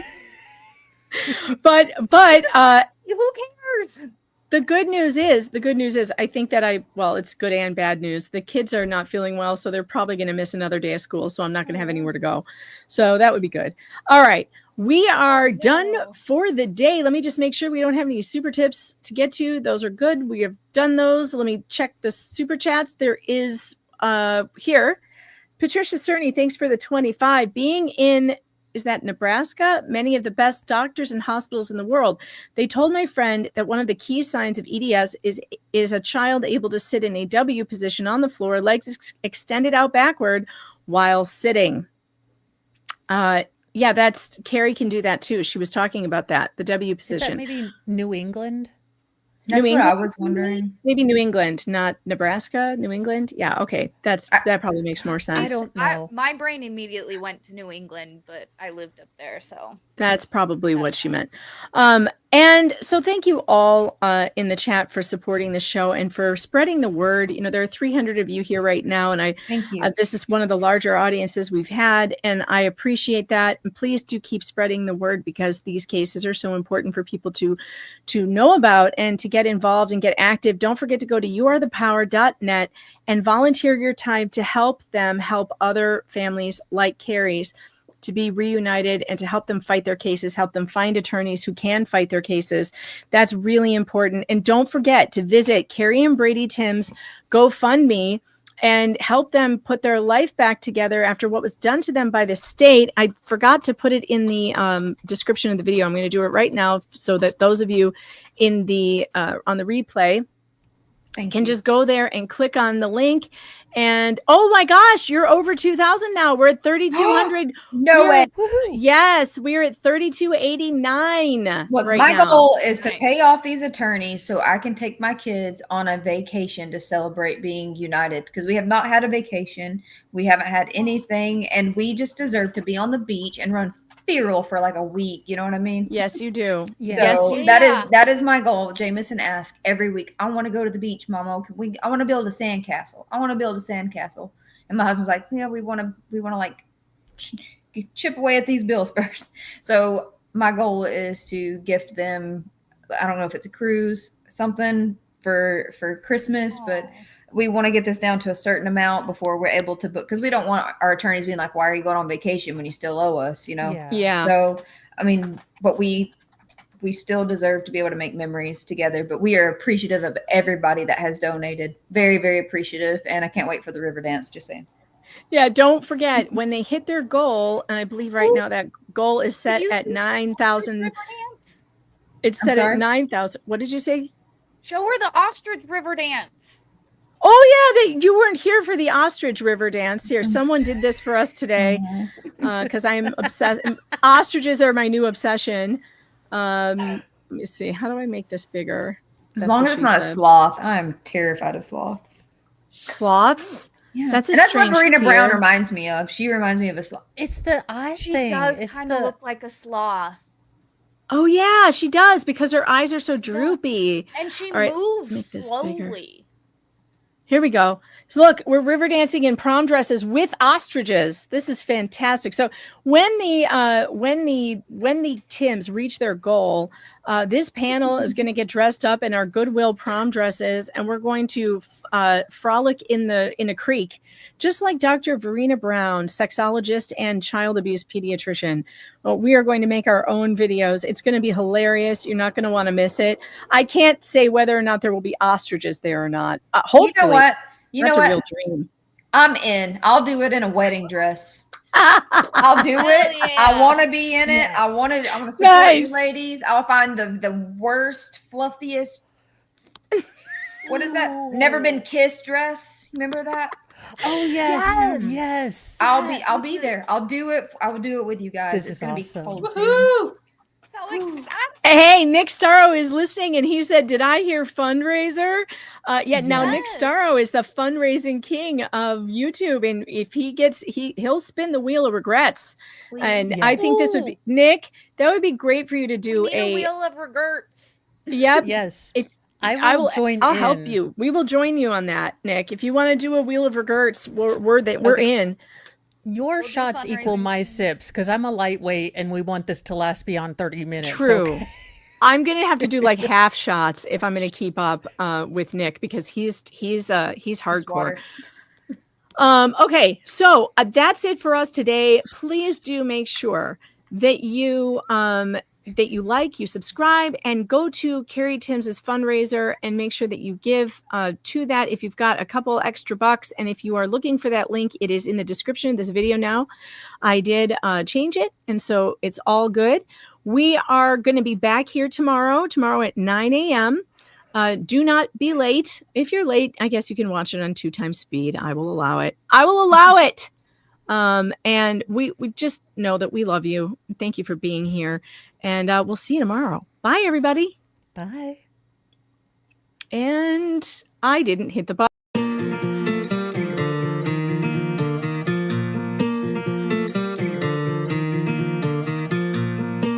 I was so lost, my world is near its end. I almost felt my head is full of a million choices. I am alive, I'm not here to pretend. I love my friends, my heart is filled with a million voices. Oh, this road has many choices. Oh, and my heart, a million voices. Come next to me, my friend, embrace the sky. I'm not afraid to fly. It's not the time to say goodbye.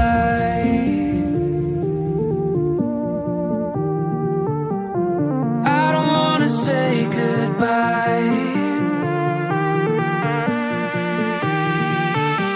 No, I don't wanna say.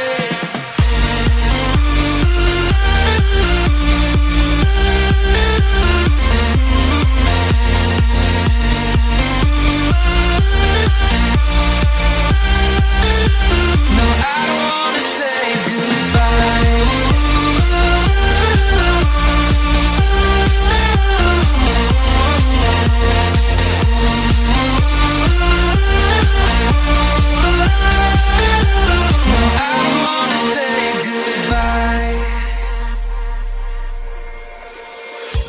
This time I know my road is near its end. I almost felt my head is full of a million choices. I am alive, I'm not here to pretend. I love my friends, my heart is filled with a million voices. Oh, this road has many choices. And my heart, a million voices. Come next to me, my friend, embrace the sky. I'm not afraid to fly. It's not the time to say goodbye. I don't wanna say goodbye.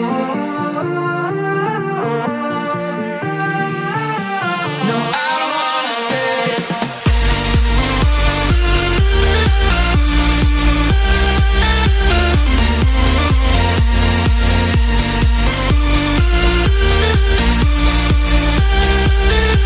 No, I don't wanna say goodbye.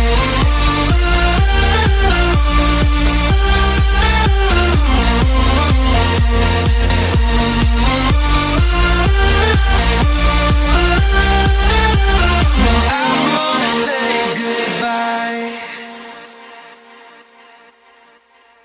So I take it that Johnny's you've seen problem is he Cameron should Johnny's come bedroom storming before. in there with Yeah. a string of Do you garlic recall whether and you some went holy into water. Mr. Jetson's Across first the crucifix bedroom? one.